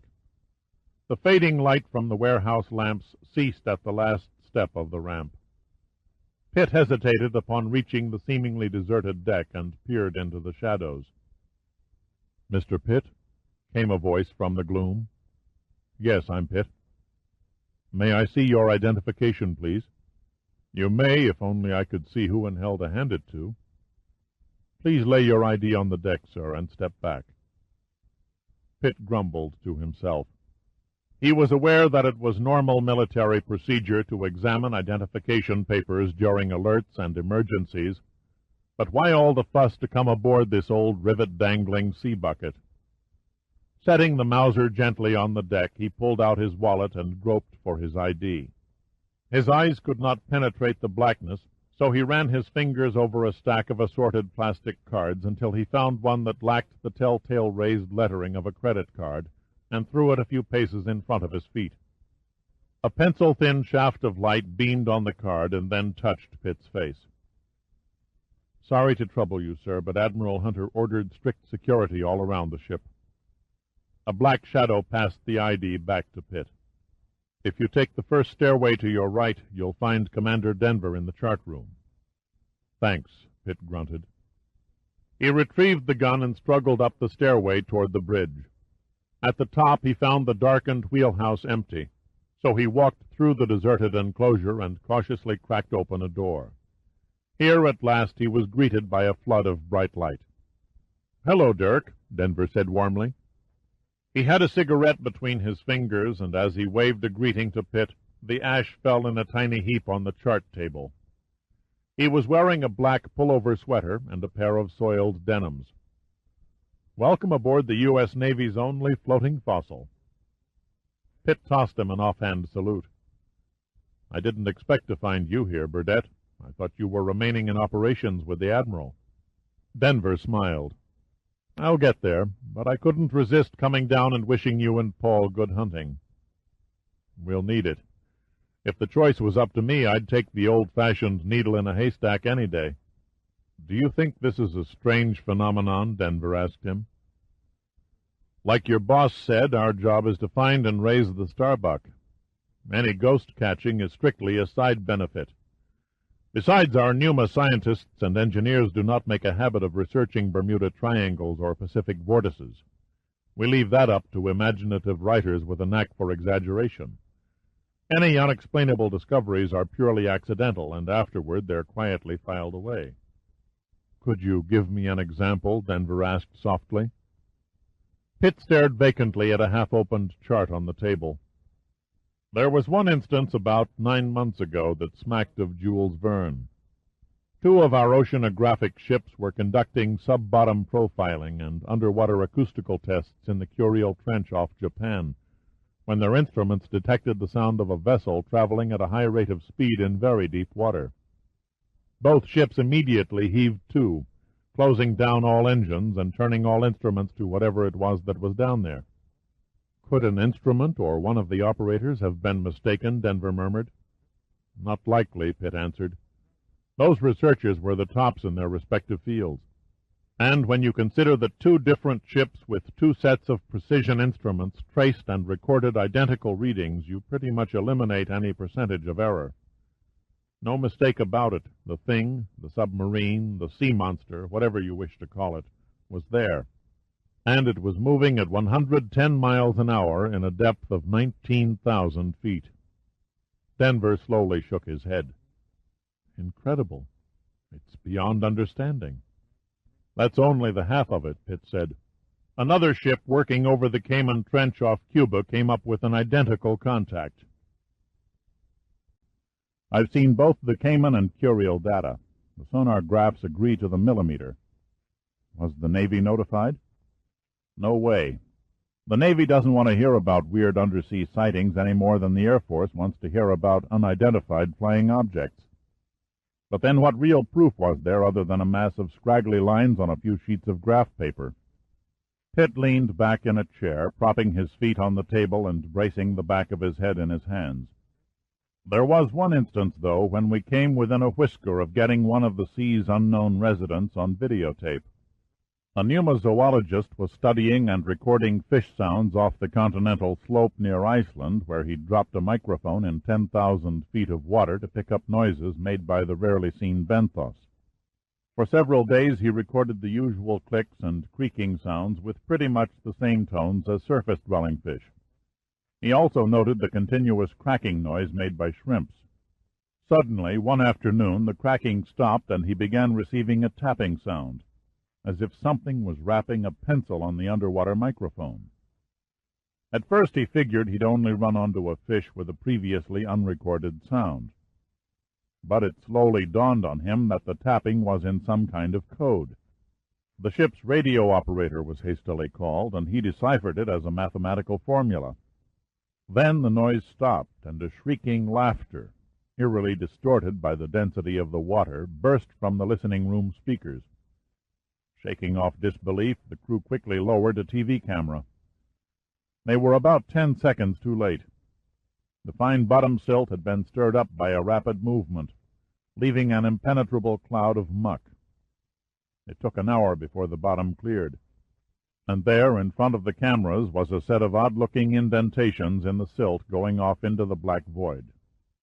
Were they able to make anything out of the formula? Asked Denver. Yes, it was a simple equation for finding the water pressure at the depth the microphone was located. And the answer? Nearly 2.5 tons per square inch. Silence fell on the chart room, a long, chilling silence.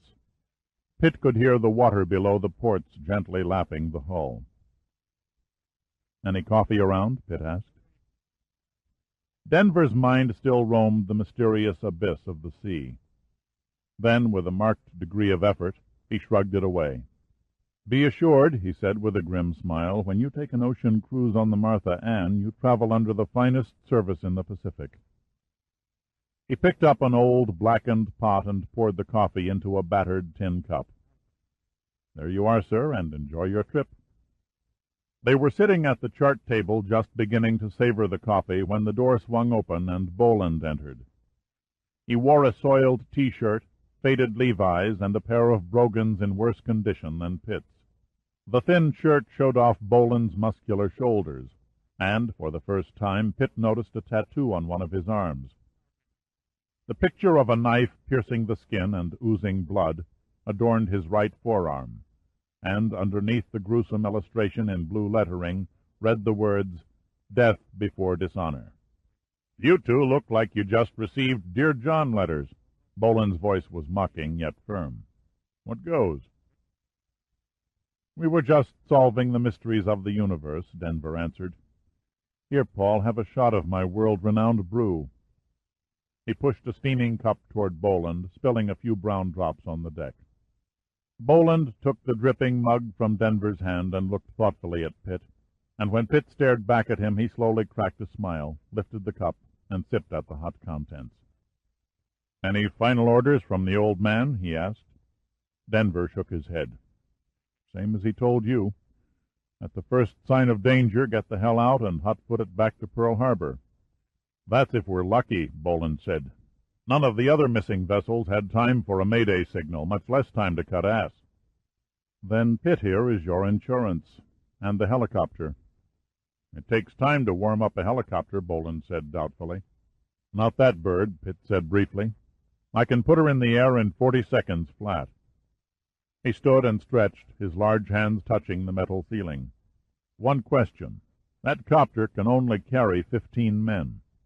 Either the Navy provided us with a crew of midgets, or we're sailing damned short-handed." "Under normal standards, we're sailing short-handed," Denver said. He smiled at Boland and winked. "You couldn't know, Dirk, but the Martha Ann is not the decrepit old scow she seems. A large crew is unnecessary because she's equipped with the most advanced and highly automated centralized control system of any ship afloat. She practically runs herself. But the scale on the hull, the rust. "Prettiest fake scenery you ever saw," Denver admitted. "A clever chemical coating that looks like the real thing. Can't tell it from rust under bright sunlight from a foot away." "Then why the elaborate equipment?" Pitt asked. "There's more to the Martha Ann than meets the eye," Boland said with a hesitant degree of modesty. "You'd never know it to look at her, but she's crammed from keel to topside with salvage equipment." "A disguised salvage ship?" Pitt said slowly. "That's a new twist." Denver smiled. "The masquerade comes in handy for the, shall we say, more delicate reclamation projects." "Admiral Sandecker mentioned a few of your delicate accomplishments," Pitt said. "Now I see how you carried them off." "No job too large, no job too small," Boland said, laughing. We could almost raise the Andrea Doria if they turned us loose on it. Suppose we do find the Starbuck. Even with your automated gadgetry, you could never bring her to the surface with such a small crew. Purely precautionary, my dear Pitt, answered Denver. Admiral Hunter insisted on a skeleton crew during the search operation. No sense in wasting lives if the Martha Ann should meet the same fate as the others. On the other hand, if we get lucky and discover the Starbuck, you and your whirlybird then begin a shuttle service between the recovery site and Honolulu by ferrying the salvage crew and any needed parts and equipment. A tidy little package, Pitt admitted, though I'd sleep better if we had an armed escort. Denver shook his head. Can't chance it. The Russians would smell a shady plot the minute they got wind of an old tramp steamer escorted by a Navy missile cruiser. They'd have the Andrei Viborg on our tail by sunup. Pitt's eyebrows lifted. The Andrei Viborg? A Russian oceanographic vessel classified by Navy intelligence as a spy ship. She shadowed the Starbuck search operation for the last 6 months, and she's still out there somewhere, hovering around, poking for the sub. Boland paused for a swallow of coffee. The 101st Fleet has spent too much time and effort to maintain our cover as a merchantman. We can't afford to have it blown now. As you can see, Denver said, the Martha Ann is completely divorced from the Navy. She's listed under United States Registry as a merchant ship, and we intend to keep it that way, nice and discreet. Isn't the Navy concerned by the fact that the Andrei Viborg is nosing around alone? She's not alone, Boland said seriously. We've 4 ships still combing the northern search area. The Navy never gives up on a search, no matter how hopeless it seems for survivors. Call it naval tradition, if you will, Major, but it's a damn good feeling when you're floating in the sea, clutching a piece of flotsam after your ship has gone down, knowing that nothing is spared to make your rescue. Boland's lecture was interrupted by a knock on the door. "Come in," he shouted. A young boy, no more than 19 or 20, stepped through the doorway. He was wearing a white butcher's cap on his head and a pair of blue coveralls. Ignoring Pitt and Denver, he spoke to Boland. "Excuse me, sir, the chief engineer reports the engine room is in readiness and the bosun's mate has the crew standing by to cast off." Boland glanced at his watch.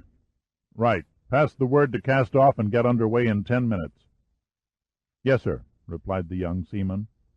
He saluted, turned, and disappeared into the pilot-house. Boland smiled smugly at Denver. "Not bad. We're 40 minutes ahead of schedule."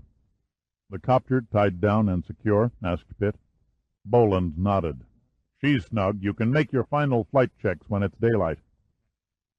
Pitt rose and walked over to the porthole, breathing deeply to cleanse his lungs of the stale smoke from Denver's cigarettes.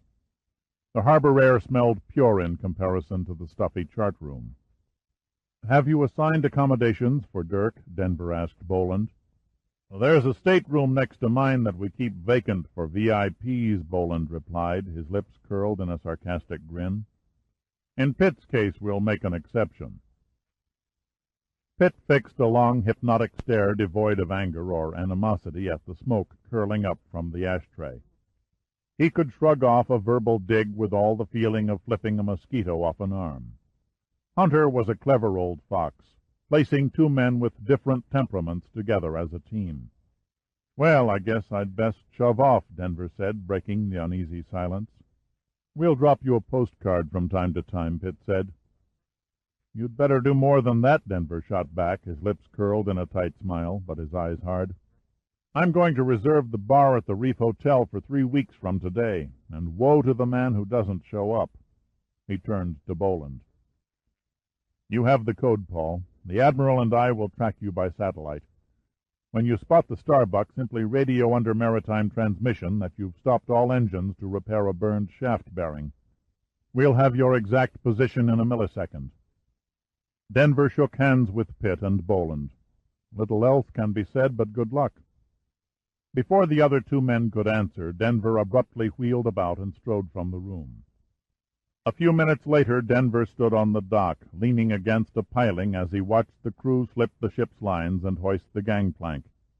He idly studied the starboard side of the Martha Ann as she moved slowly into the channel toward the mouth of the silent harbor. He stared at the navigation lights until the gentle throbbing beat of the ship's engines gradually diminished into the darkness. Then he flipped his cigarette into the calm, oily water, shoved his hands in his pockets, and wearily made his way along the dock to the parking lot. Chapter 8. Pitt stood at the rail of the fantail and idly watched the Martha Ann's propellers churn out their wake. The frothing blue and white mass swirled, slowly diminishing a quarter of a mile behind the stern before the sea relentlessly closed over and covered her, as though healing a giant scar. The weather was warm and the sky was clear. A solid breeze rushed past from the northeast. What a crazy group he'd run across in the last 2 days, he thought despairingly. A devious-minded girl who tried to ram a hypodermic needle into his back, an assassin with tobacco-stained teeth, a bastard of an admiral, a lieutenant commander with a ridiculous tattoo, and a little commander who was apparently the smartest of them all. But yet this group wasn't able to haunt the dim reaches of his mind. That was left for another character of the drama, a character who had yet to step on the stage, a giant of a man with golden eyes. What was his reason for researching the lost island of Cannoli so many years ago? Could he have simply been a scholar trying to unearth a lost civilization, or an occult delving into myths and legends, or someone with even stranger goals in mind? What was there in the tale of Cannoli that couldn't be found in half the drivel written about the lost continent of Mu, or in the overabundance of fiction dealing with Atlantis? The mysteries of the Pacific Vortex and the Bermuda Triangle were real enough. There had to be a logical solution to the riddles lying about somewhere, Pitt figured restlessly. A key that was so obvious that it was entirely overlooked. Mr. Pitt? Pitt's mental gymnastics were broken by the young man in coveralls. Pitt smiled. What can I do for you? The seaman was about to salute. He appeared flustered at how to act before a civilian, particularly one on a Navy ship. Commander Boland requests your presence on the bridge. Thank you, I'm on my way. Pitt swung around and walked across the steel deck past the tarp-covered hatches. Beneath his feet the engines pounded away with a rhythmic beat as the ship plowed into the calm water, throwing a white salty mist over the railings and onto the superstructure, coating the paint with a glistening layer of dripping wetness. Pitt climbed the ladder that led to the bridge. Boland was standing in front of the helmsman, gazing through binoculars over the bow at the stark blue horizon. He dropped his glasses a moment, wiping the smudges on the bottom of his T-shirt. Then he returned them to his eyes and again studied the vast emptiness ahead. "What's up?" Pitt queried. He looked through the window, but he could see nothing. "Thought you'd like to know," Boland said. "We've just entered the new search area." He set the glasses on the bulkhead shelf, touched a transmitter switch, and spoke sharply in a staccato tone. "Lieutenant Harper, this is the skipper. Stop all engines. We're heaving to." He looked at Pitt. "Now we go to work." Boland motioned him down a companion stair that led to an alleyway beneath the bridge. After they had passed several cabin doors, Boland hesitated at one and opened it. "The heart of the operation," he announced. "Our Flash Gordon room. 4 tons of electronic gimmickry. Please observe the scientific marvels of the 101st at work." He pointed to a long bank of instruments within a large compartment about 800 feet square. A panel to measure sound velocity and pressure, recording the parameters with time in digital format on magnetic tape. A proton precision magnetic sensor to pick up any iron on the seafloor. Monitors for the underwater TV cameras. Boland pointed at 4 monitors embedded in the equipment. "That's why we heave to, so we can release the sensors and cameras behind the ship on the glide sled and begin scanning." Pitt studied the screens. The cameras were just being lowered in the water. He could see the swells slap at the lenses as they slipped under the surface and entered the silent void of sun-sparkled, restless liquid. Two of the cameras recorded color, making the blue-green shadows seemingly drift off into infinity. "The next instrument is an advanced sonar system," Boland continued. "It takes detailed sound pictures of the ocean floor and anything on it. We also have a side-scanning system that takes in half a mile on either side of the hull. Their sensors will also be towed behind the ship."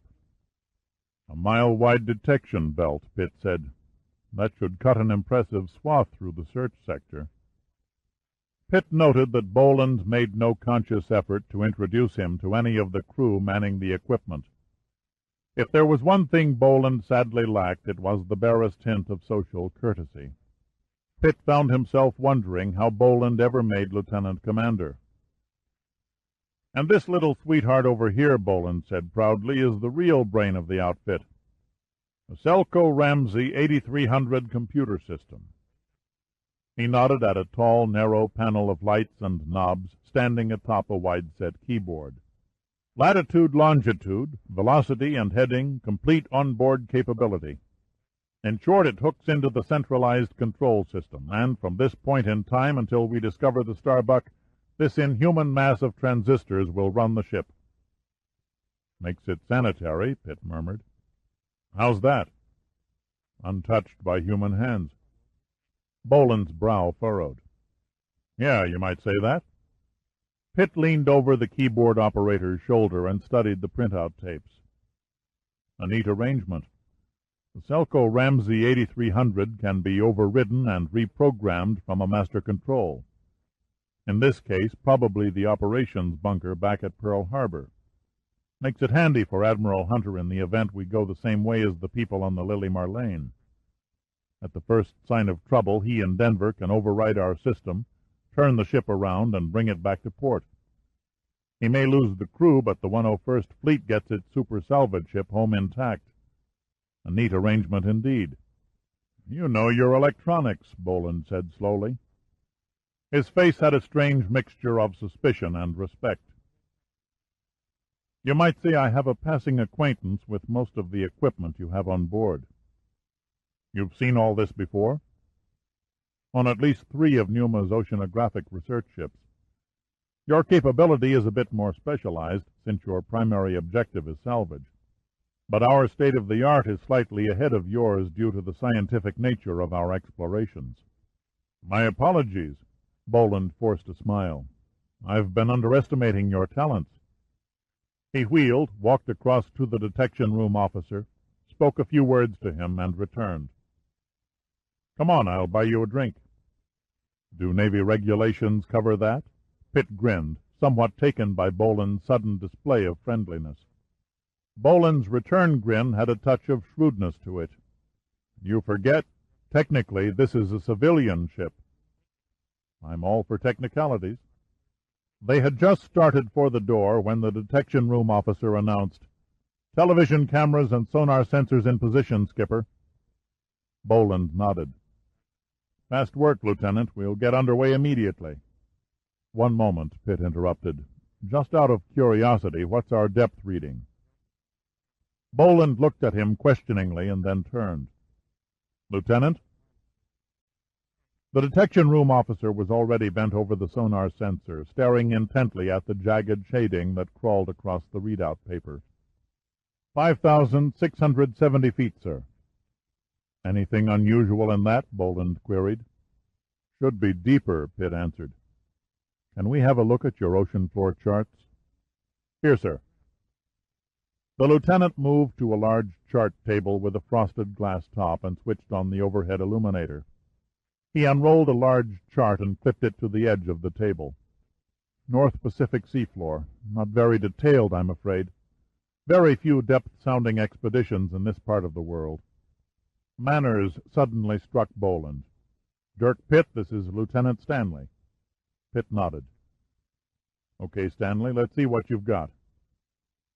He set his elbows on the edge of the table and peered at the strange-looking contours that represented the floor of the Pacific Ocean. "What's our position?" "Right here, Major." Stanley made a small fix on the chart. 32 degrees, 10 minutes north, 151 degrees, 17 minutes west. "That puts us over the Fullerton fracture zone," said Pitt slowly. "Sounds like a football injury." Boland was also hunched over the table. "No, a fracture zone is a crack in the earth, a seam that allows movement during ocean spreading. There are hundreds of them between here and the California coast." "I see what you mean by the depth. According to the chart, the seabed should be over 15,000 feet deep hereabouts." Stanley underlined the nearest depth reading to their position. "It's possible that we're near a seamount," Pitt said. "The bottom is rising on our port side," Boland said quietly. 250 feet in 1 mile. Nothing strange about that. One of the smaller seamounts might do it. Pitt shook his head. "Except that none show on the chart. Probably hasn't been sounded and marked yet. Yet if the slope is still rising, the summit can't be too far away. It's your ship, Paul, but I think an investigation is in order. The Starbuck's message capsule was sent by persons unknown after she disappeared. It stands to reason that she's resting in a depth that's within reach." Boland tiredly rubbed his eyes. "Sounds logical, but this can't be the only uncharted seamount in the area. There might be 50 more. We can't afford to overlook even one." Boland looked thoughtful. Then he straightened and faced Stanley. "Lieutenant, program a course toward the high ground. Feed the sensor readings into the computer and place the helm on centralized control. Keep me informed of any sudden changes of depth. I'll be in my cabin." He turned to Pitt. "Now then, how about that drink?" The TV camera sled and sonar sensors were reeled out on tow lines. The centralized control system was engaged on the computer, and within 10 minutes the Martha Ann was underway on a slow, wide swing to the east. The helmsman on the bridge stood idly smoking in the doorway of the wheelhouse, the spokes of the wheel slowly turning back and forth as if guided by an invisible hand. The ship pushed through the swells, her crew busy scanning and checking a paneled sea of wavering dials, colored lights, and monitors. Pitt and Boland remained in the captain's cabin through the mid-afternoon, the time passing with agonizing slowness as the sonar sensors reported an ever-rising seafloor. 1 hour, 2, then 3. Pitt kept himself buried in reports and data on the Starbuck, while Boland concerned himself with salvage plans if and when the Martha Ann got lucky. 4:30 in the afternoon. The idle conversation of the men on deck and down in the engine room turned inevitably to women. Only the men in the detection room remained silent, intent on their monitors and instruments. Stanley's occasional bottom still rising over the intercom kept a degree of normalcy about the ship. There was no more tedious routine than searching for a shipwreck. Suddenly, at 5 o'clock, Stanley's voice fairly burst from the speakers. "Bottom up 900 feet in the last half-mile." Pitt stared at Boland. Without a word, they both jumped to their feet and hurried to the detection room. Stanley was bent over the chart table making notations. "It's unbelievable, Skipper. I've never seen anything like it. Here we are hundreds of miles from nowhere, and the seafloor has suddenly risen to only 1,200 feet from the surface. And it's still coming." "That's one hell of a steep rise," Pitt said. "Could be part of the Hawaiian Islands slope," Boland ventured. "We're too far north.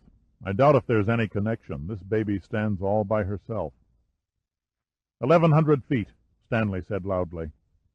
"Good Lord, it's got a rising gradient of 1 foot in height for every 2 in length," Pitt said softly. Boland spoke barely above a whisper. "If it doesn't level off soon, we'll run aground." He spun around to face Stanley. "Disengage the computer. Return to manual." 5 seconds was all it took for Stanley to reply. "Running on manual, sir." Boland picked up the intercom mic. "Bridge, Boland here. What do you see 800 yards dead ahead?" A metallic voice came back over the speaker. "Nothing, sir. Horizon's clear." "Any sign of white water?" "None, Commander." Pitt looked up at Boland. "Ask him for the color of the sea." "Bridge, any change in the color of the sea?" There was a brief hesitation. "It's turning more of a green, sir, about 500 yards off the port bow." 800 and still rising," Stanley said. "The plot thickens," Pitt said. "I expected a lighter blue as the summit neared the surface. Green indicates underwater vegetation. Mighty strange for sea plants to grow around here." "Seaweed doesn't take kindly to coral," Boland said questioningly. "That and the warmer temperatures common to this part of the ocean." "I've got a solid reading on the magnetometer." This from a blond, curly-haired man at a console. "Where?" Boland demanded. 200 yards, bearing 280 degrees. "Might be pay dirt," Boland said elatedly. "A second reading, 300 yards, bearing 315 degrees. Another 2 contacts. God, they're all around us." "Sounds like a bonanza," Pitt grinned. "Stop all engines," Boland yelled into the intercom. "The bottom contour is jumping off the readout sheet," Stanley said excitedly. 450 feet, and she hasn't stopped yet." Pitt peered at the TV monitors. Nothing showed on the screens yet, and nothing would, with visibility limited to 100 feet. He took a handkerchief from his hip pocket and wiped his neck and face. He found himself wondering why he was sweating. The detection room was fully air-conditioned. He shoved the now damp handkerchief carelessly back into his pocket and aimed his eyes at the monitors. The microphone was still in Boland's hand. He lifted it to his lips, and Pitt could hear his voice echoing through the ship. "This is Boland. We've made a touchdown on the first pass. All indications are that we're over the graveyard of the Pacific Vortex. I want every man on full alert. We have no picture of the danger here, so we don't want to get caught with our defenses down. As a point of interest, we may well be the only ship on record ever to reach these waters in one piece." Pitt's eyes never left the monitors. The bottom began showing as the momentum of the Martha Ann carried her forward. The diffused brilliance of the water, when struck by the sun's rays, broke the surface light into thin beams of yellow shafts which reached downward, displaying an indistinct carpet of colors.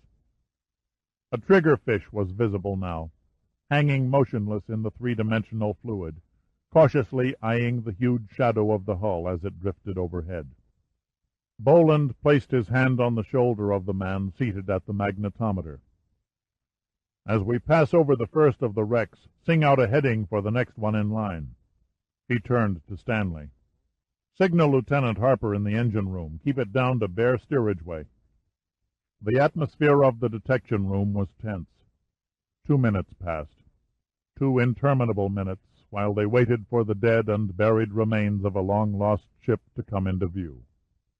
The seafloor could be clearly seen on the monitors now.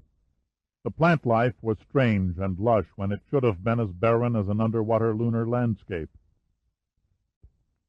There was no sign of coral, only wide-fronded kelp and delicately colored seaweed clung to a rocky, uneven bed, constantly changing tint in the tremulous light filtering down from the surface. Pitt was fascinated. It was like looking at a flourishing oriental garden that had sunk beneath the sea. A long-haired youngster who manned the sonar spoke with an utter lack of excitement. "Coming up on a wreck, Commander." "Okay, get ready for a computer scan." "For the records?" Pitt asked. "For identification," Boland replied. "The memory banks contain all the known data on the ships that are missing. We'll try and match our data with that in the computer. Hopefully we can coax the sea into giving up a few secrets." "Here she comes," Stanley said.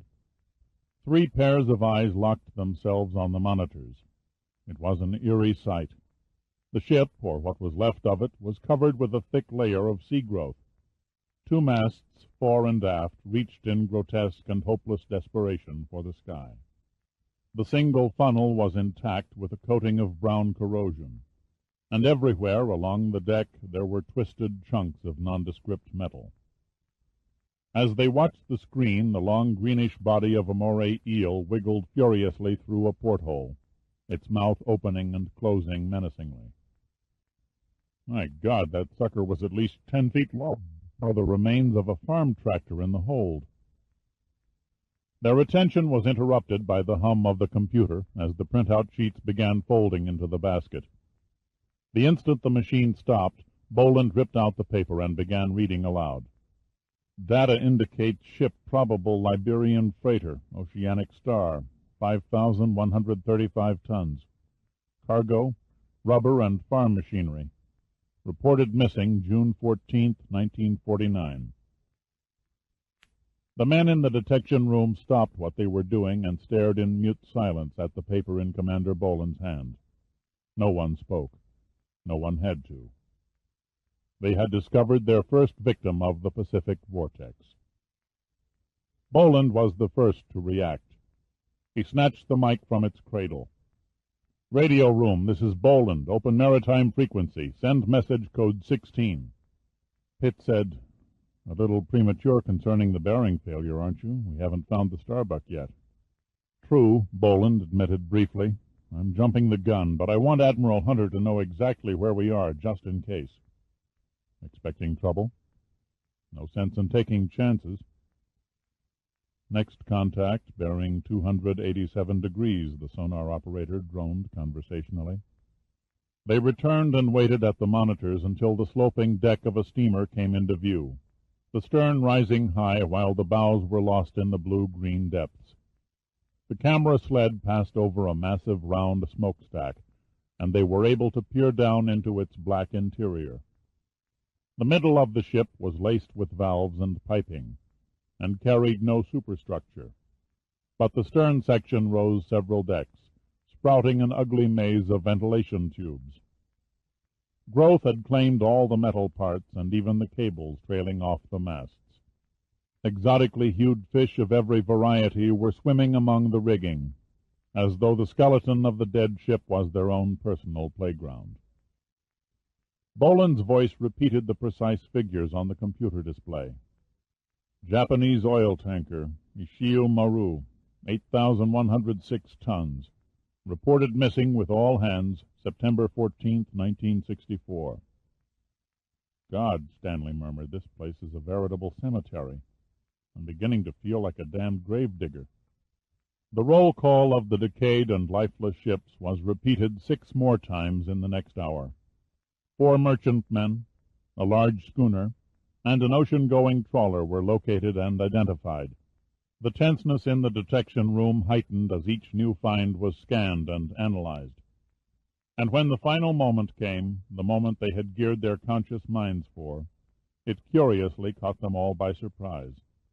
The sonar operator suddenly pressed his earphones tighter against his ears and fixed an intense, unbelieving stare at his instrument panel. "I have a contact with a submarine bearing 190 degrees, he said. "Certain?" Boland demanded.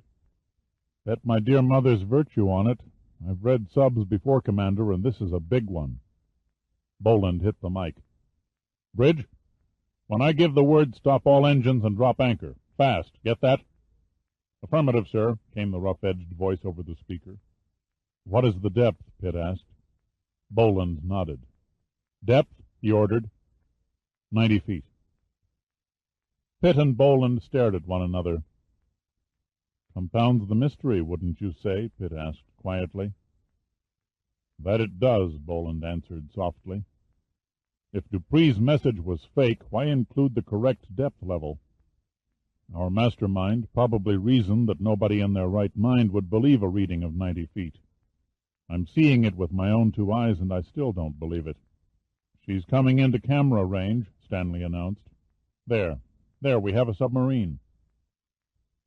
They stared at the image of a massive black shape lying below the slow-moving keel of the Martha Ann. To Pitt it was like looking down at a model ship in a bathtub. Her length was at least twice that of the conventional nuclear submarine. Instead of the more familiar hemispherical bows, her fore end was formed with a more pointed design. The usual perfect cigar shape was also missing, and had been replaced with a hull that tapered smoothly into a classic swept-back symmetry. Gone, too, was the great dorsal fin-like conning tower of other submarines. In its place sat a small rounded hump. Only the control planes on the stern remained the same, as did two bronze propellers tucked neatly under the sleek hull. The submarine looked comfortably serene, like some huge Mesozoic denizen on a late afternoon nap. It was not the way it should have looked, and Pitt could feel his skin start to goose-flesh. "Away marker," Boland snapped. "Marker?" Pitt questioned. "A low-frequency electronic beeper," Boland answered. "In case we're forced to leave the area, we have a waterproof transmitter sitting on the seabed giving out periodic signals. That way we can pinpoint the position without a search when we return." "Our bows have just cleared the wreck, Commander." This from the sonar operator. Boland bellowed into the intercom mic. "All engines stop. Away anchor." He swung and faced Pitt. "Did you get a look at its number?" 989, Pitt said tersely. "That's her, the Starbuck," Boland said reverently. "I never really thought I'd lay eyes on her." "Or what's left of her," Stanley added, his face suddenly pale. "Just thinking about those poor bastards entombed down there is enough to make your skin crawl." "It does give you a queer feeling deep down in your gut," Boland agreed. "Your gut feeling isn't the only thing that's queer," Pitt said evenly. "Take a closer look." The Martha Ann was pivoting around the anchor now, and her stern, urged by the diminishing momentum, slowly swung on an arc away from the sunken submarine. Boland waited a moment until the TV cameras were angled to keep the Starbuck in viewing range. When the subject centered in the middle of the frame, the lenses locked in place and automatically zoomed in for closer inspection.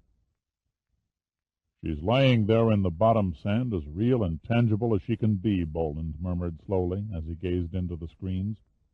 "The bow isn't buried as suggested by Dupree's report, but other than that I see nothing unusual." Pitt said, "A Sherlock Holmes you ain't. Nothing unusual, you say?" "No damage is evident on the bows," Boland said slowly. "But she could have been holed beneath the hull, which won't show until she's raised. Nothing odd about that."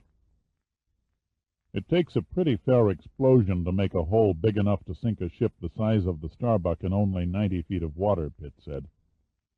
"At 1,000 feet in depth, a hairline crack would do it. But on the surface she could handle anything less than a large gash. Add to that an explosion would leave debris scattered around. Nothing detonates cleanly without leaving a mess. As you can see, there isn't so much as a rivet lying in the sand. Which brings us to the next startling conclusion. Where in hell did the sand come from? We roamed miles of this seamount and saw nothing except jagged rocks and vegetation. Yet there sits your submarine in the neatest little sand patch you ever saw." "Could be a coincidence," Boland persisted quietly, "that Dupree laid his dying submarine on the only soft landing spot within miles? Extremely doubtful. Now we come to the tough one, an observation that can't be so easily explained." Pitt leaned closer to the monitor screens. "The remains of sunken ships are most instructive. To a marine biologist, they're the perfect laboratory. If the date of the ship's demise is recorded, it's possible for the scientist to establish the growth rate of different types of sea life on the wreck. Please note that the exterior hull of the Starbuck is as clean and scrubbed as the day she was launched." Every man in the detection room turned again from his instruments and peered at the monitors. Boland and Stanley just stood there and peered at Pitt. They didn't have to study the monitors to know he was right. "It would seem," Pitt said, "at least from outward appearances, that the Starbuck sank no more than yesterday." Boland wearily rubbed a hand across his forehead. "Let's go topside," he said, "and discuss this in the fresh air." Upon the port wing of the bridge Boland turned and gazed out over the sea. Another 2 hours and it would be sunset, and already the blue of the water was beginning to darken as the sun struck the waves on an oblique angle. He was tired, and his words when he spoke were low and spaced apart. "Our orders were to find the Starbuck. We've accomplished the first step in our mission. Now comes the job of raising her to the surface. I want you to fly back to Honolulu for the salvage crew." "I don't think that would be wise," Pitt said quietly. "We're not out of the woods yet. It'll be dark soon." And that was when the Starbuck vanished. "There's no reason for panic. The Martha Ann has enough detection equipment to spot the danger from any direction, from any distance." "You carry only handguns," Pitt came back. "What good is detection if you have no defense? You may have found the graveyard of the Vortex, but you don't have the vaguest idea of who or what caused the wrecks." "If the devil and his fleet of ghosts haven't made an appearance by now," Boland persisted, "they're not going to."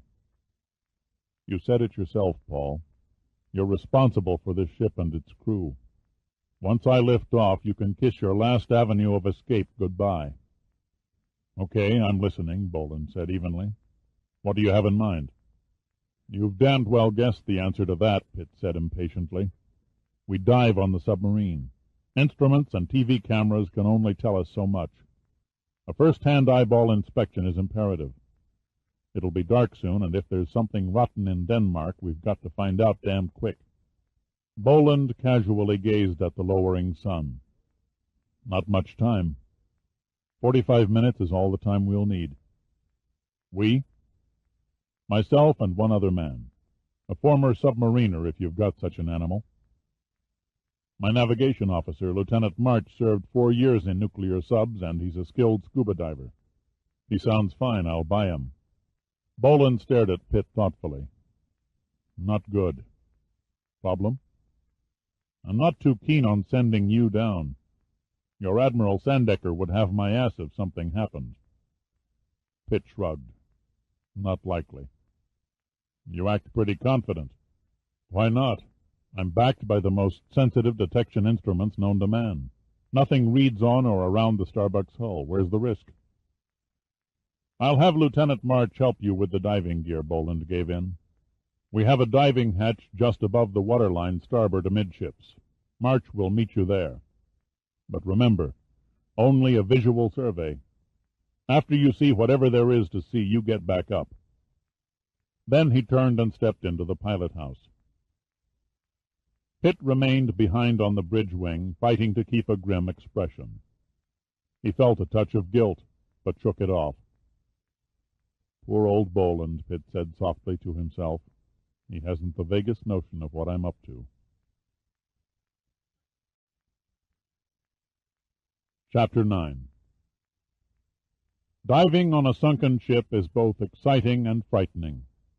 It has been compared by the more superstitious souls to swimming through the rotting bones of Goliath's corpse. The diver's heart begins to pump at a terrifying pace. His mind becomes numb with unwarranted fear. Perhaps it's the romantic visions of ghostly old bearded captains pacing the wheelhouse deck, or sweating, cursing stokers shoveling coal into fiery ancient boilers, or even tattoo-chested deckhands drunkenly staggering back to the forecastle after a wild night spent in a backwater tropical port. Pitt had felt all these eerie sensations before on wrecked dives. This time it was different. The Starbuck looked perfectly natural lying on the bottom. If the underwater world was foreign to a surface ship, it was surely the natural habitat of a submarine. At any second Pitt half expected ballast bubbles to burst from the main vents, and the huge bronze propellers to begin turning as the long black shape came to life. He and March swam slowly along the hull, just inches above the bleak seafloor. March carried a Nikonos underwater camera and began punching the shutter lever, the strobe light flashing like sudden shafts of lightning through an overcast sky. Only the release of air bubbles broke the stillness. Shoals of brightly colored fish glided around the two creatures who had invaded the privacy of their backyard. A black and yellow angelfish approached out of curiosity. At least 40 parrotfish meandered past, flicking their tails. A brownish shark, about 6 feet long with white tips, swam above the men and paid them no attention. There was such an oversupply of tasty gourmet morsels, the thought of dining on man couldn't have been farther from the shark's pea-sized brain. Pitt shook off his desire to admire the scenery. There was too much to accomplish and too little time. Pitt took a firmer grip on the long aluminum shaft in his right hand. Barf the Magic Dragon, March had called it. The 3-foot cylindrical tube with the needle-like muzzle reminded Pitt of the tool park cleanup men use to spear paper trash. It was, in fact, the deadliest shark killer yet devised.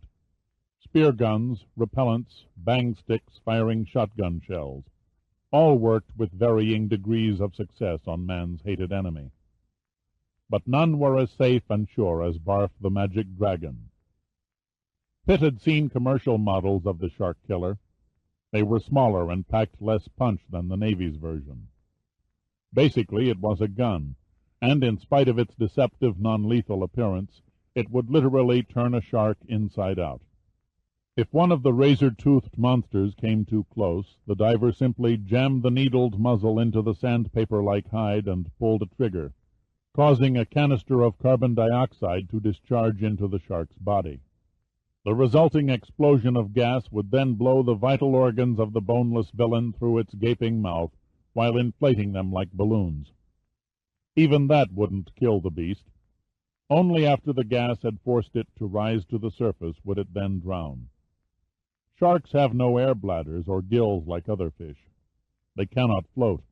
They must keep on the move every second so they can pass oxygen through their mouths and out their gill-shaped clefts. If a shark doesn't move, it can't breathe. March clicked the camera shutter, wound forward the film, and clicked one more. Then he motioned Pitt upward. They swam slowly over the level deck, past the closed messenger buoy hatch, past the ballast vents and the mooring cleats. Pitt looked at March's expression through his face mask. Fear was welling in the young man's eyes of what lay on the other side of the pressure hull. March held up his camera and pointed toward the surface. He was running out of film. Pitt shook his head. He took a small rectangular board that was attached to his weight belt and wrote 2 words on it with a grease pencil. Escape hatch. March stared at the message board and pointed a finger at the underwater watch on his wrist. Pitt didn't have to acknowledge. He already knew they were down to their last 20 minutes of air. He held up the board again and gripped March tightly by the arm, digging his fingers into the flesh so the young lieutenant would get the urgency of Pitt's command. March's eyes widened in his face mask. He looked up at the shadow of the Martha Ann's hull, knowing they were being watched by the television cameras. He hesitated, killing time, trying to run out the clock. Pitt wasn't fooled. He dug his fingers into March's arm and squeezed tighter. That did the trick. March nodded in understanding and quickly turned and swam toward the forward bow of the Starbuck. Pitt hardly expected the younger man to do otherwise. Pitt stayed almost on top of March's web-footed fins, swimming into the stream of bubbles that trailed from the lieutenant's exhaust valve. It took only a few seconds before their shadows crept over the hull and they were hovering again above the deck of the Starbuck. A crab, rudely interrupted during its promenade across the forward walkway, scurried in a crazy sideways movement until it skidded down the rounded hull and side-slipped to a perfect 8-legged landing on the sand below. If the crab was frightened, so was March. Pitt clearly saw him shudder involuntarily as he stared down at the escape hatch, envisioning the grisly scene below. "Open it," Pitt wrote on his message board. March looked at him, shuddered again, and slowly bent down and knelt over the hatch as he applied pressure to the handwheel. Pitt rapped the muzzle of Barf lightly on the hatch cover, the metallic sound amplified by the water. Spurred into action, March twisted the handwheel until the veins in his neck became taut. It wouldn't budge.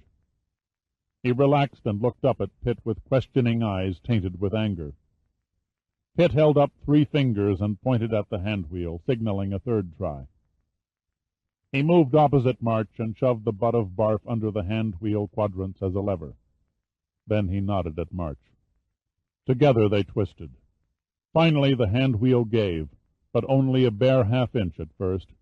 But since that cracked the seal, it became easier with each succeeding inch until it spun easily and knocked against its stop. March swung the hatch cover open and stared straight down into the airlock.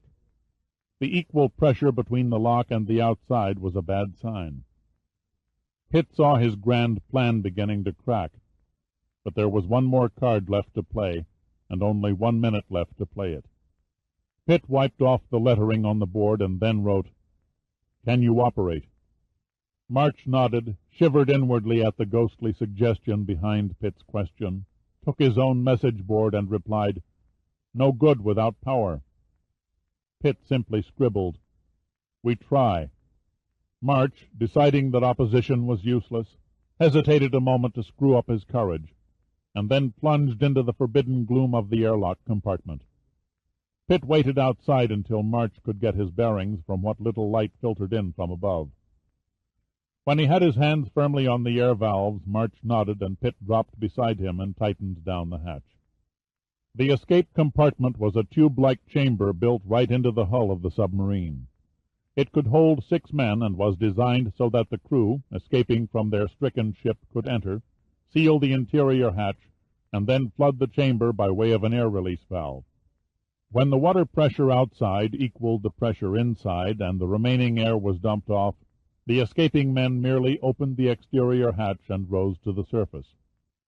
In the case of Pitt and March, they were going to reverse the process by draining away the water and then entering what Pitt hoped would be a dry interior. Madness was the only way March could describe it, sitting in the total blackness of the chamber. Pure madness. It would have been much simpler to open the interior hatch without screwing around in the dark confines of the chamber. Why waste time in the useless exercise of trying to pressurize when the sub was filled with water? All they were going to find was a murky interior filled with bloated, rotting corpses. They'd both be dead, too, if they didn't hurry. He expected to go on his short supply of reserve air any second now. Madness, he thought despairingly again. It seemed impossible, but he imagined himself sweating. Then he turned the valve. The air hissed softly into the chamber, and water began draining away. It must be a dream, March told himself. It couldn't possibly be happening.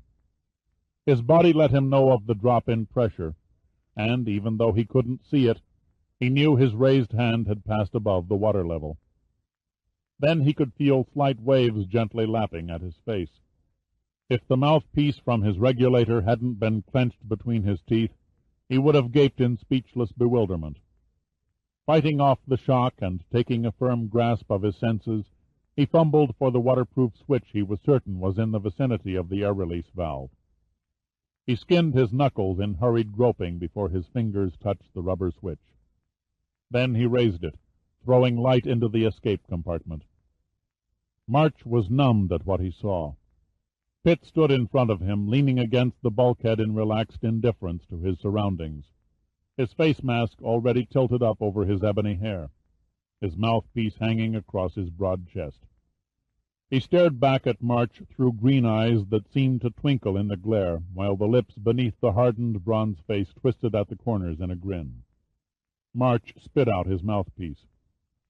"How could you have known?" he gasped. "An educated guess," Pitt said casually. "The lights, the pumping pressure," March said dazedly. "The nuclear reactor must still be operating." "It would seem so. Shall we have a look?" To March, Pitt's glacial calm was astounding. "Why not?" he said. He tried to sound casual, but his words came out like a hoarse croak. The water was completely drained away now, and he gazed downward at the interior hatch of the Starbuck. They removed their air tanks, face masks, and fins in the certainty that if there was breathable air in the escape chamber, there had to be breathable air in the sub itself. March got down on his knees in the inch or so of water left on the interior hatch, and began twisting the handwheel. This one gave easily. Tiny air bubbles foamed around the lip of the cover as air vented from within the sub. He leaned down and sniffed the escaping air. "It's okay." "Crack it some more." March spun the hand-wheel until a small rush of air splashed through the puddle at their feet. Then the pressure equalized, and water gurgled away beneath the hatch. March felt a despairing apprehension. There was no mistaking this time the icy sweat that seeped from his pores. He eased the hatch cautiously up on its hinges and quickly turned aside. There was no way that he was going to enter that unholy crypt first. He needn't have worried. Pitt rapidly slipped past and dropped down the ladder and disappeared from view. Pitt found himself in the well-illuminated, cramped, and empty forward torpedo compartment. Everything seemed neatly in place, as though the owners had temporarily left to play cards in the wardroom or grab a late afternoon snack in the crew's mess. The bunks tiered aft of the torpedo storage were tightly made up. The brass plaques on the circular rear doors of the tubes shined brightly. The ventilation blower hummed at normal speed. The only sign of movement was Pitt's shadowy form making its contorted way across a bulkhead wall. He stepped back to the escape hatch and looked up. "Nobody's home. Come on down and bring Barf." He could have saved his breath. March was already descending the ladder, carrying both Barf and the camera case. He handed Pitt the carbon dioxide gun and furtively glanced around the compartment. His fear gave way to astonishment when he saw that Pitt wasn't fooling about the vacant compartment. "Where is everybody?" "Let's find out," Pitt said quietly. He took Barf from March's hand and nodded at the camera. "That your security blanket?" March finally forced a tight smile. "I've got 8 more shots left on the roll. Commander Boland might like to see what we've discovered. He's not going to be too happy about our breaking and entering." "Hell hath no wrath like a commander scorned," Pitt said. "I'll take full responsibility." "They must have seen us enter the escape hatch from the TV monitors," March said uneasily. "First things first, I'm counting on you for a personally guided tour. I served on an attack sub. The Starbuck is an engineering marvel none of us even dreamed about 5 years ago. I doubt if I could find the nearest John." "Nonsense," Pitt said loftily. "If you've seen one submarine, you've seen them all. Where does this lead?" He pointed at an aft bulkhead door. "Probably a companionway running past the missile tubes to the crew's mess." "Okay, let's go." Pitt unlatched the bulkhead door and stepped over the sill into a compartment with seemingly the same dimensions as the Carlsbad Caverns. It was vast, at least 4 decks high, a labyrinth of heat exchanger tubes, drive systems, generators, boilers, and 2 monstrous turbines. A powerhouse, Pitt thought. One of those gas and electric company powerhouses that burst at the seams with nightmare upon nightmare of piping and machinery. As he stood there amazed at the immensity of the room, March brushed past him and slowly, almost hypnotically, ran his hands over the equipment. "My God," March exclaimed. "They did it. They actually combined the engine room with the reactors and set them in the forward part of the ship. I thought nuclear reactors had to be mounted in isolated compartments because of radiation danger. They've improved the control so that a man working in or around a reactor for nearly a year will receive less radiation than a hospital X-ray technician in a week." March walked over to a large boiler-like piece of machinery that rose nearly 20 feet high and studied it carefully. He followed the heat exchanger tubes to where they finally merged with the main propulsion turbines. "The starboard reactor is shut down," he said softly.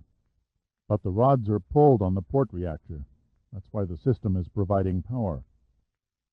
"How long could it sit unattended like this?" Pitt asked. 6 months, maybe a year. This is a brand-new system, pretty advanced. Might even go longer." "Wouldn't you say this is an exceptionally clean engine room?" "Somebody's kept it up, that's for sure," March said, looking uneasily behind him. "We'd better push on," Pitt said briefly. They climbed a ladder to another door and stepped over the sill.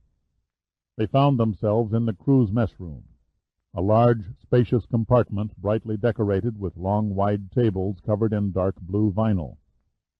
It looked more like a Holiday Inn coffee shop than a dining compartment of a submarine. The grills on the galley stoves were cold, and again everything was neat and orderly. No stacked pots and pans, no dirty dishes. Pitt didn't even find so much as a tiny crumb lying about anywhere. He couldn't help but smile as he moved past a 32-inch color TV console and a mammoth stereo. Something didn't gel in the back of his mind. In fact, nothing gelled in this whole crazy, uninhabited vessel. Then he had it, a small piece of the baffling puzzle. "No paper," Pitt said to no one in particular. March looked at him. "No what?" "No sign of paper anywhere," Pitt murmured. "This is where the crew passed time, isn't it? Then why no playing cards, magazines, books? Why no salt and pepper, no sugar?" Suddenly he broke off in mid-sentence and walked quickly behind the serving line into the galley. He threw open the doors to the supply lockers and the galley storage compartment. They were completely barren. Only the cooking utensils and dishware remained. He noted with grim satisfaction the specks of corrosion on the dinnerware. March was regarding him thoughtfully over the serving line counter. "What do you make of it?" "This compartment's been flooded," Pitt said slowly. "Impossible," March said simply. "The engine and reactor room were never touched by water," Pitt finished. "That's obvious. You can't dry out a nuclear reactor like a load of laundry, but you can restore a galley that's been flooded." He carefully closed the storage locker doors, leaving them as he had found them. They hurried down a long corridor past the officer's wardroom, the living compartments, and the captain's stateroom. Pitt made a rapid search of Commander Dupree's quarters, but found nothing. Even his clothing was gone. Pitt felt as if he were standing in a hospital room where a patient had just died, and the orderlies had removed every item of the man's existence. Swiftly, without speaking, Pitt continued down the corridor and stepped into what he correctly guessed was the main control room. Barf tightly clutched in his hand, he padded silently past rows of electronic equipment. His eyes scanned the panels and stainless steel gauges, the radar scopes, the illuminated charts, and transparent tracking screens. It was difficult for him to believe that he was in a submarine beneath the sea, instead of a highly complex command center at the National Space Headquarters. The Starbuck was humming softly without human supervision, awaiting the day when a command was given that would awaken and send her surging through the seas once more. At last Pitt found what he was looking for, the door to the radio room. The equipment waited forlornly, as if somehow expecting the operator to return any second. Pitt sat down and, pulling open the nearest drawer, retrieved a manual on the radio's operation. Good old Navy, he thought. Operating instructions are never kept more than spitting distance away. He leaned forward over the transmitter and arranged the necessary dials and switches. Then he turned to March. "Find the antenna control and shove it up as high as it'll go." It took March 60 seconds to discover and activate the topside antenna. Then Pitt gripped the microphone. Absorbed in his task in the eerie emptiness of the submarine, the return trip to the surface was completely forgotten for the moment. He set the frequency to maritime transmission, knowing his message would be picked up back in the bunker at Pearl Harbor. This ought to make a few people believe in ghosts, he thought devilishly. Then he pressed the button for transmit. "Hello, Martha Ann, this is Starbuck. I repeat, Starbuck. Do you read me? Over." Boland had not been idle. Pitt had no sooner pulled the Starbuck's escape hatch closed when Boland ordered 2 of his best men to prepare for diving.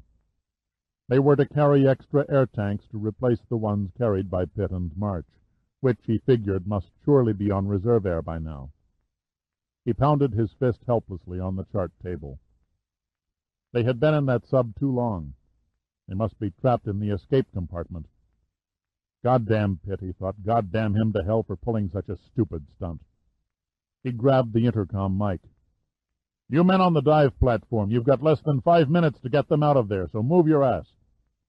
He jammed the microphone back in its cradle and turned to the TV monitors. His eyes locked on the viewing screens with a cold, impassive stare. "How long?" Stanley glanced at his watch for the 50th time. "If they don't exert themselves, I give them another 3 minutes." As they watched the divers hit the water and swim furiously toward the submarine, footsteps sounded in the passageway outside. The bosun burst into the detection room. "We've got them," he yelled. "We've got the Starbuck on the radio." "What are you talking about?" Boland snapped. "We're in voice contact with the Starbuck," the bosun said more slowly. The radio man thought the bosun had hardly left the detection room before Boland was leaning over his shoulder. He looked up. "Believe it or not, sir, Major Pitt is calling us from inside the submarine." "Tie me in and throw him on the speaker," Boland said. He couldn't mask the excitement in his voice. Perhaps Pitt could do the impossible after all. "Starbuck," Boland transmitted. "This is Martha Ann, over." Boland stared at the speaker as though he half expected Pitt to walk through it. "Martha Ann, this is Starbuck, over." "Is that you, Pitt?" "Over." "In the flesh." "What is your condition?" "We're fit. March sends his love." Pitt paused to increase his volume. "The Starbuck is not flooded. I repeat, the Starbuck is not flooded. If we had another 10 men down here, we could sail her home." "The crew?" "No trace. It's as though they never existed." Boland didn't answer immediately. He tried to digest the enormity of Pitt's words, vainly picturing in his mind a deserted and ghostly ship sitting unattended and ignored. He was conscious of nothing around him. He didn't even notice half of the crew of the Martha Ann standing in the passageway in stunned silence. First came the creeping wave of numbed disbelief, and then, slowly, the agonizing, intolerable realization that it was true. "Please repeat." "The vessel is totally deserted, at least from the forward torpedo room to the main control room amidships. We haven't searched the aft compartments yet. Somebody was kind enough to keep the electric bill paid up. We have power from the port reactor." Boland's knees felt unsteady. He hesitated, clearing his throat, and said, "You and March have done your bit for the cause. Make your way to the escape hatch and return to the Martha Ann. I'll have men with extra air tanks waiting for your ascent. Is Lieutenant March standing by?" "Negative. He went aft to check for flooded compartments and to make sure the Hyperion missiles are still snug in their cradles." "I guess you know you're broadcasting to every receiver within 1,000 miles on this frequency." "Who'd believe a broadcast from a submarine that's been sunk for 6 months?" "Our friends in the USSR, for one." Boland paused to wipe his forehead with a handkerchief. "I suggest we call it a day. Soon as March returns, head back topside. The Admiral may call for a full report. And just so you don't get your signals crossed again, that's an order." He could almost see the grin on Pitt's face. "Okay, Father. Set up the bar. We'll be there in—" Pitt's voice died in mid-sentence. The only sound that emitted from the speaker was the muted rasp that came between transmissions. Boland brought the mic to his lips again, his eyes narrowing from a growing inner fear. "I don't read you, Starbuck. Please repeat." Still the muted rasp from the speaker. "Come in, Pitt. Damn it, why don't you acknowledge?" Silence was his only reply.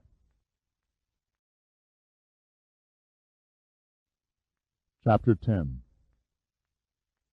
Pitt sat there without moving, gaping speechlessly at the wild-eyed, heavily bearded apparition that stood in the doorway of the radio room. He sat there while he absorbed the shock, waiting for the repulsive and foul-smelling thing to dissolve back into the hallucination where it belonged. He blinked, hoping his mind would erase the image, but the thing simply blinked back. Then the mouth moved and a hoarse voice whispered, "Who are you? You're not one of them." "What do you mean?" Pitt said quietly, controlling his voice. "They'll kill you if they knew you used the radio." The voice sounded remote and distant. "They?" Pitt's hand crept down to Barth and closed over the hand grip. The thing in the doorway took no notice. "You don't belong here," the apparition went on vacantly. "You're not dressed like the others." The man himself was clothed in dirty rags that resembled a naval non-com's dungarees, but there was no indication of rank. The eyes were dull and the body thin and wasted. Pitt decided to try a long shot. "Are you Commander Dupree?" "Dupree?" the man echoed. "No, Ferris. Seaman First Class Ferris." "Where are the others, Ferris?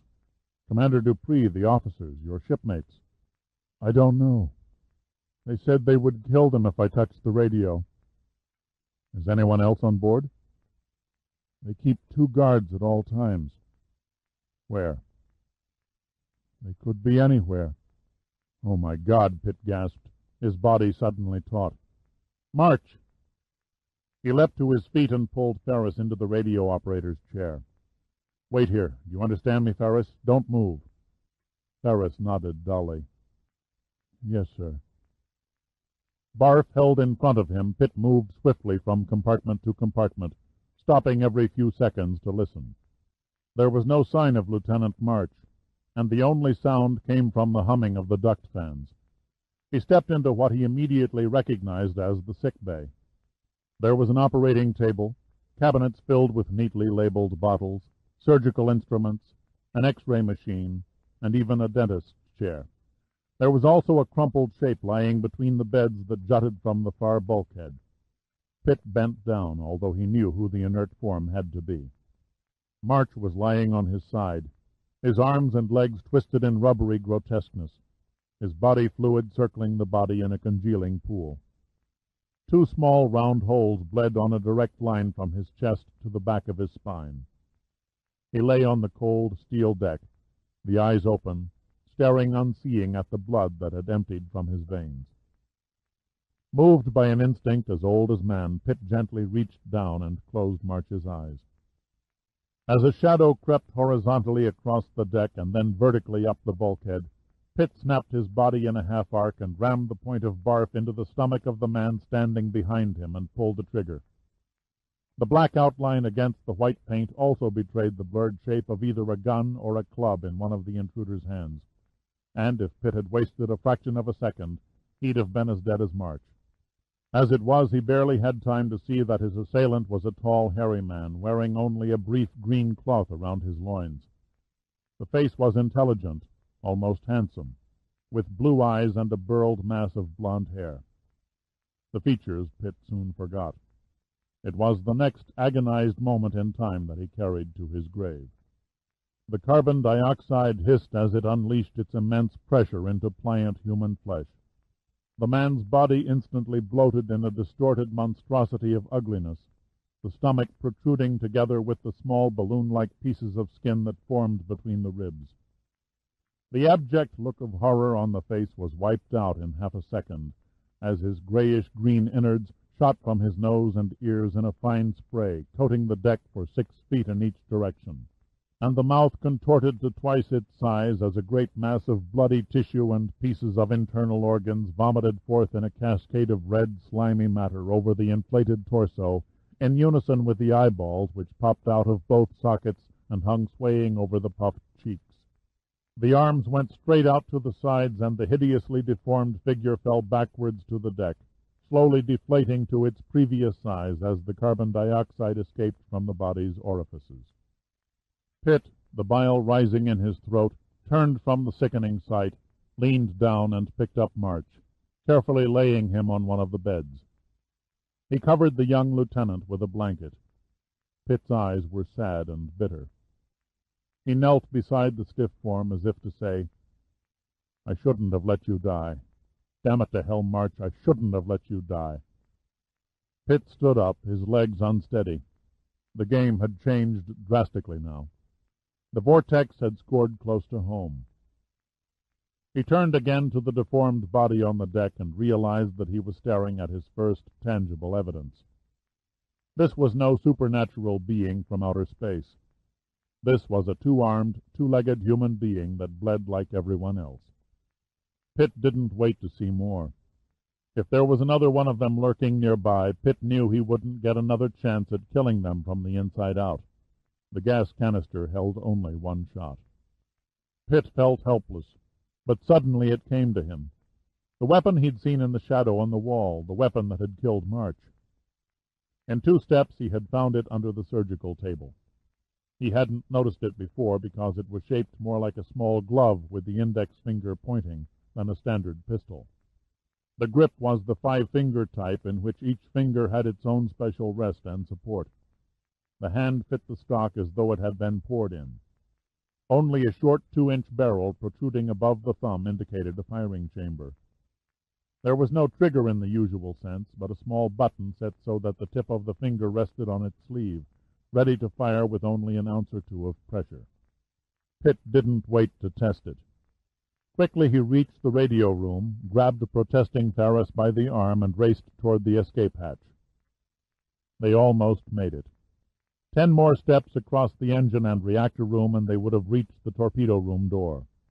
Pitt braked suddenly, his feet digging in, driving backward against the force of Ferris's forward motion behind him as he came face to face with a massive mountain of a man, wearing only brief green shorts and holding the same type of odd weapon that Pitt clutched in his hand. Pitt lucked out. Surprise was on his side. He had expected and feared an untimely confrontation. The other man clearly had not. There was no, "Who are you?" or "What are you doing here?" Only the pressure of Pitt's fingers on the button and an almost inaudible serpent-like hiss as his weapon spoke first. The projectile from Pitt's gun, he still wasn't sure what it was that spat out of the tiny barrel, hit the man high on the forehead at point-blank range. The stranger jerked back violently against the turbine, then fell forward, head and chest striking heavily on the deck. Then, even before the man uttered his last gasp, Pitt had stepped around him and was shoving Ferris through the doorway into the torpedo room. Ferris stumbled and fell, sprawling on the deck, taking Pitt down with him, but not before Pitt had smashed his leg just below the knee on the doorsill and dropped the weapon. The sharp pain felt as though his leg had been suddenly hacked off. But it was not the pain that paralyzed him as he struggled to rise from the deck, but rather a numbing fear, the realization that he'd blundered by dashing headlong into the forward torpedo room. He groped frantically for the strange gun, knowing it was too late, knowing that either of the 2 men standing in the compartment could kill him with ridiculous ease. "Pitt," said the smaller of the 2 men. Pitt was certain that his ears and his mind were deceiving him. Then he found himself gazing into the face of the Martha Ann's helmsman.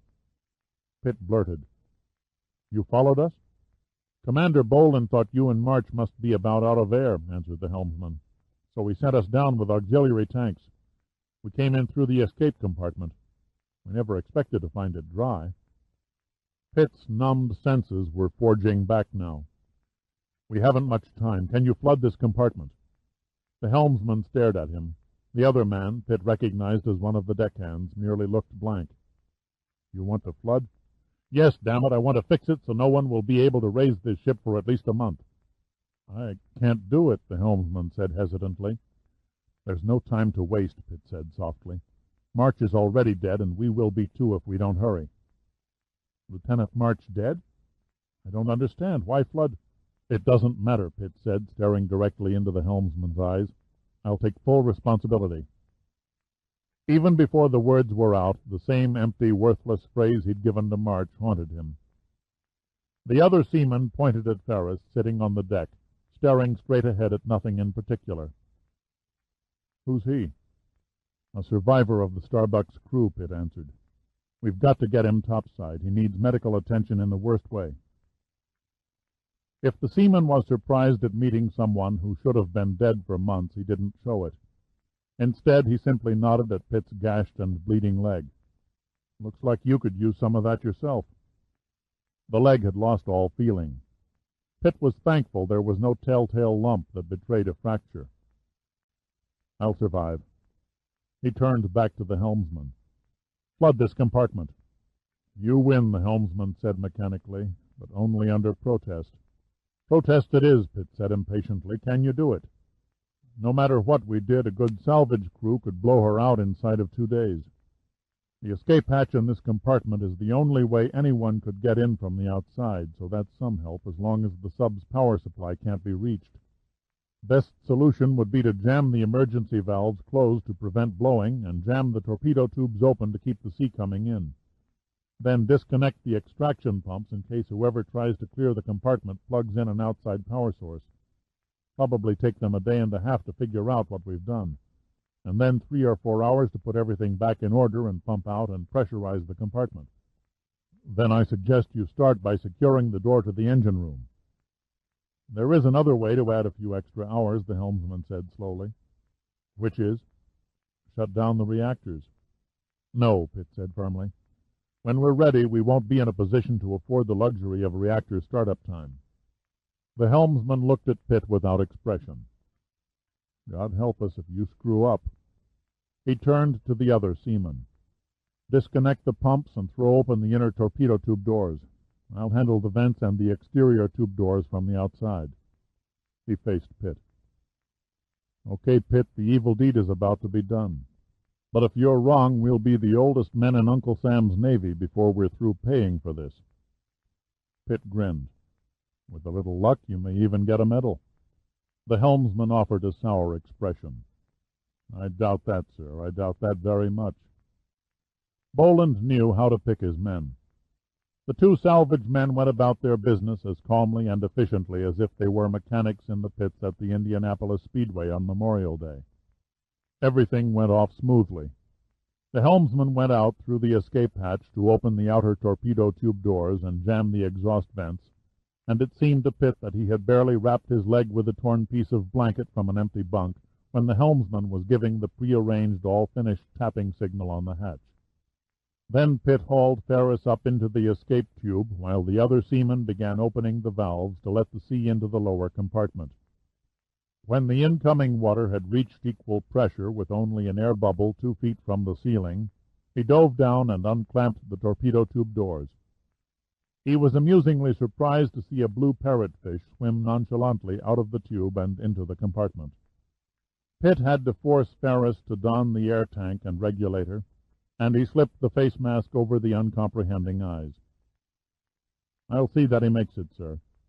The seaman had squeezed next to Ferris and held him in a vice-like grip around the waist.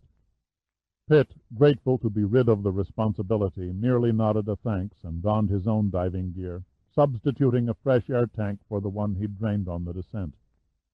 Then the seaman tapped on the hatch with the butt end of a knife and let the helmsman have the honor of cracking the cover from the outside. In theory, they could have all ridden to the surface in the air bubble as it escaped from the submarine. But theory doesn't always allow for the unexpected, like Pitt's air valve getting hung up on the lip of the escape hatch and being left behind. For a minute he was poised there, watching helplessly as the others shot to the surface, never once noticing that Pitt had missed their bubble-like elevator. Pushing his weight downward until the valve came free was relatively easy, but when he swam out into the open sea, another unexpected threat came his way. A Sphyrna levini, 18 feet of hammerhead shark.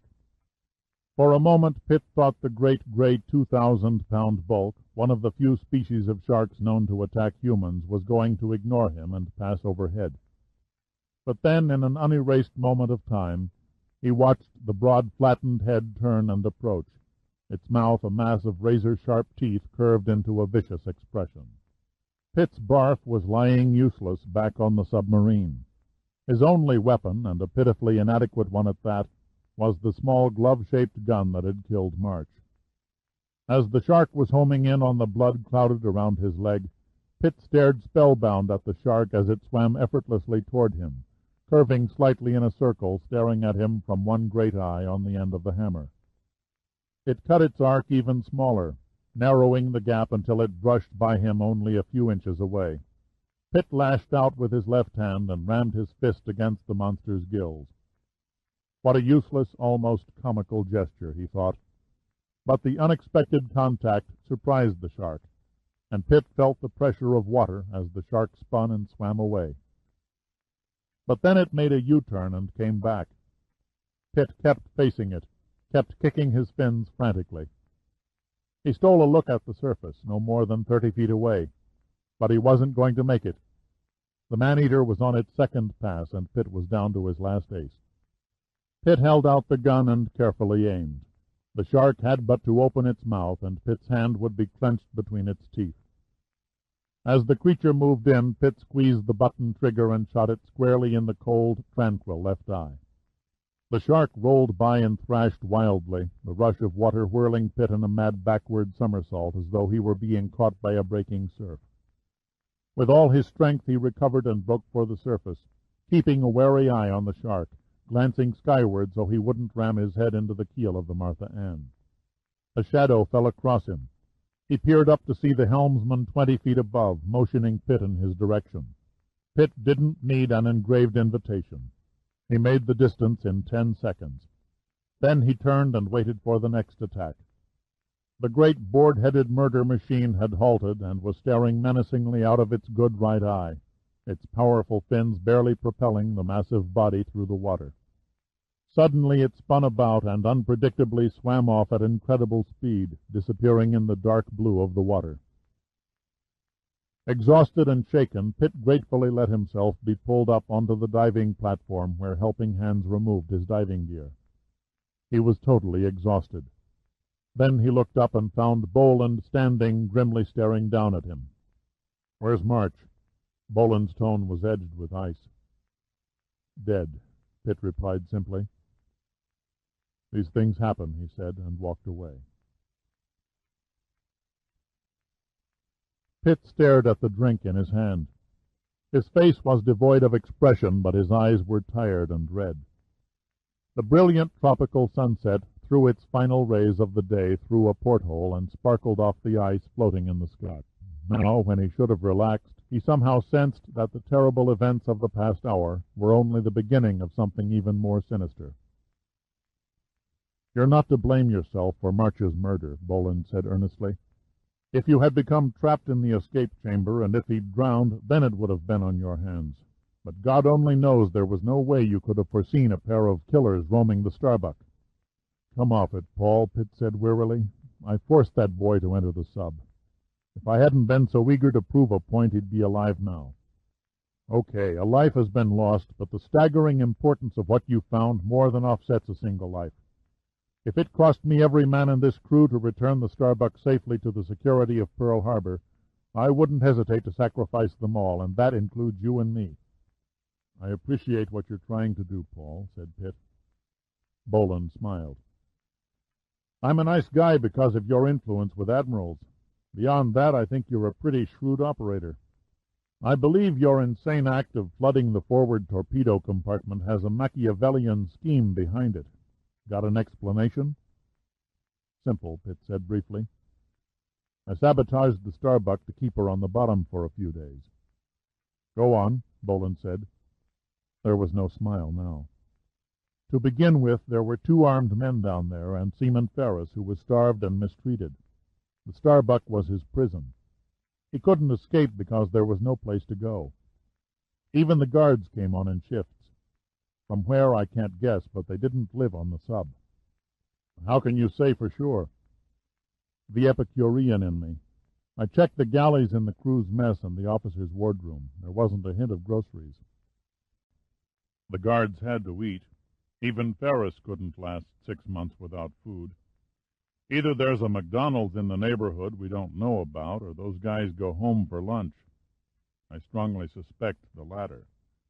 Whoever they are and wherever they come from, they're lurking around down there right now, waiting for an opportune moment to grab the Martha Ann. If we disappear like the rest, the Navy Department can kiss off the Starbuck for good. That's why I flooded the torpedo compartment. If our mystery pals get wise to the Martha Ann's real intent, it stands to reason they'd move the Starbuck the hell out of the area before the Navy steamed over the horizon. We could airlift a crew here inside of 3 hours. Too late. We've been on borrowed time ever since we anchored. Whatever happened to those other ships will probably happen to us." Boland looked skeptical. "The whole idea sounds pretty fantastic. According to radar, there isn't another vessel within 500 miles, and sonar reports the area clear of any submarines. Where in God's name can they come from?" "If I knew the answer to that one," Pitt said irritably, "I'd demand a raise in pay. And get it." "Unless you can come up with a tighter case than that," Boland responded, "we'll remain anchored here till morning. Then at dawn we'll begin raising the Starbuck. Wishful thinking, Pitt said. By dawn the Martha Ann will be lying beside the Starbuck. You forget, Boland persisted quietly. I can radio Pearl Harbor and have air support overhead before dark. Can you? Pitt asked. Boland thought he had an unnecessarily positive look in his penetrating green eyes, but with Pitt it was hard to be sure. Pitt's expression showed exactly what Dirk Pitt wanted it to show, and no more. Has Admiral Hunter acknowledged your calls? We've only sent on maritime frequency, the same as you from the submarine.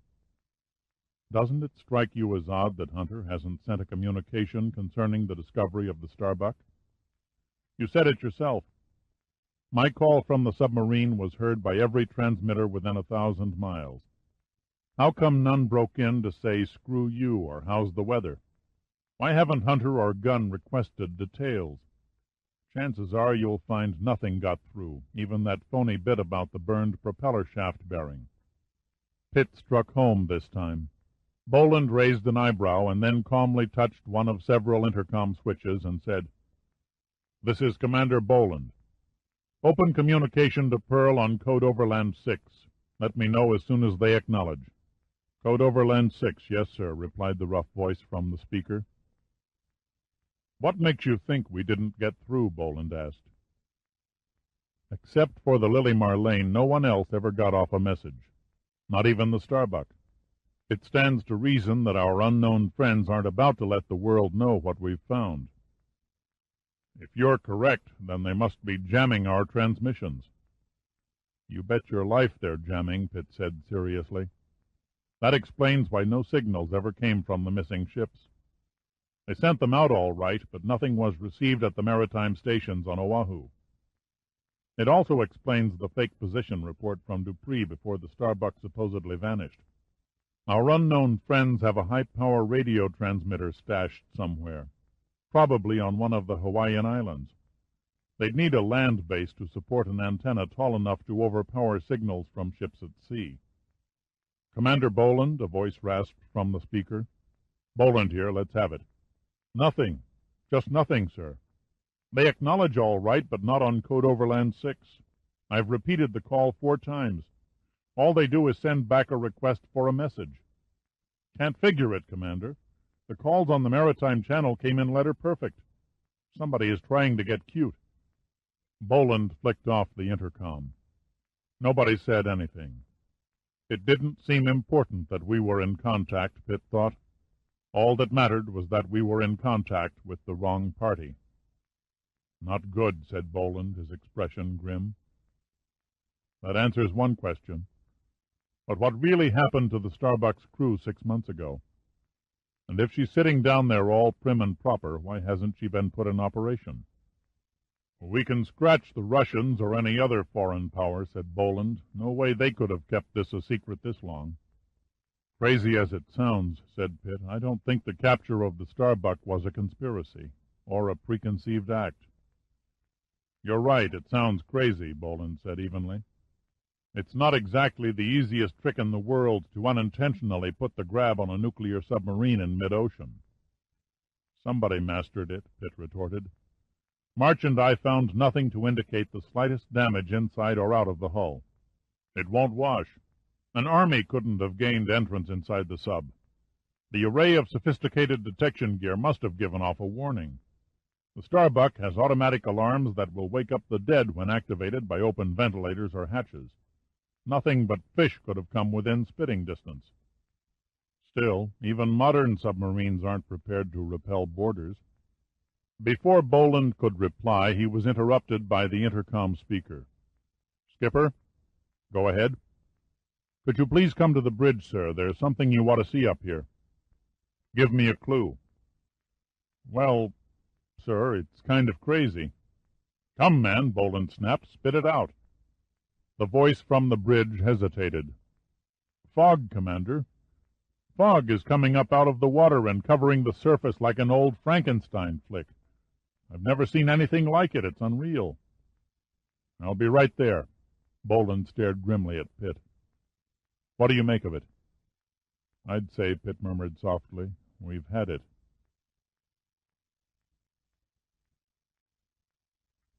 Chapter 11. The fog was a thick white quilt rising over the water, swirling in coils from the light breeze, opaque and oppressive in its clammy wetness. The men on the bridge strained their eyes, peering vainly into the billowing mist. They feared something beyond that can't be seen or touched or understood. Already a shroud of moisture was crawling over the ship, and the visible light became an eerie mixture of orange and gray from the light refraction of the setting sun. Boland rubbed the sweating beads from his forehead, took a reassuring glance through the wheelhouse windows, and said, "It looks common enough. Density is somewhat high." "There's nothing common about that fog except the color," Pitt said. Visibility barely took in the bows of the Martha Ann. The high temperature, time of day, and a 3-knot breeze hardly make for normal fog conditions. He leaned past Boland and studied the radar, watching closely for nearly a minute, checking his wristwatch every so often while making a series of mental calculations. "It shows no sign of movement or dissipation. The wind hasn't budged its mass. I doubt whether old Mother Nature could come up with a freak like this." They went out on the port bridge wing, two shaded silhouettes against the peculiar light of the mist. The ship rolled a scant degree or two under the gentle Pacific swells. It was as though time had ceased to exist. Pitt sniffed the air. He couldn't place it at first, but then he became conscious of what he was trying to connect, a distant memory. "Eucalyptus." "What did you say?" Boland asked. "Eucalyptus," Pitt said. "Don't you smell it?" Boland's eyes narrowed questioningly. "I smell something, but I don't recognize it." "Where are you from, and where did you grow up?" Pitt asked. Boland looked at him, mesmerized by Pitt's urgency. "Minnesota. Why?" "God, I haven't smelled this in years," Pitt said. "Eucalyptus trees are common around Southern California.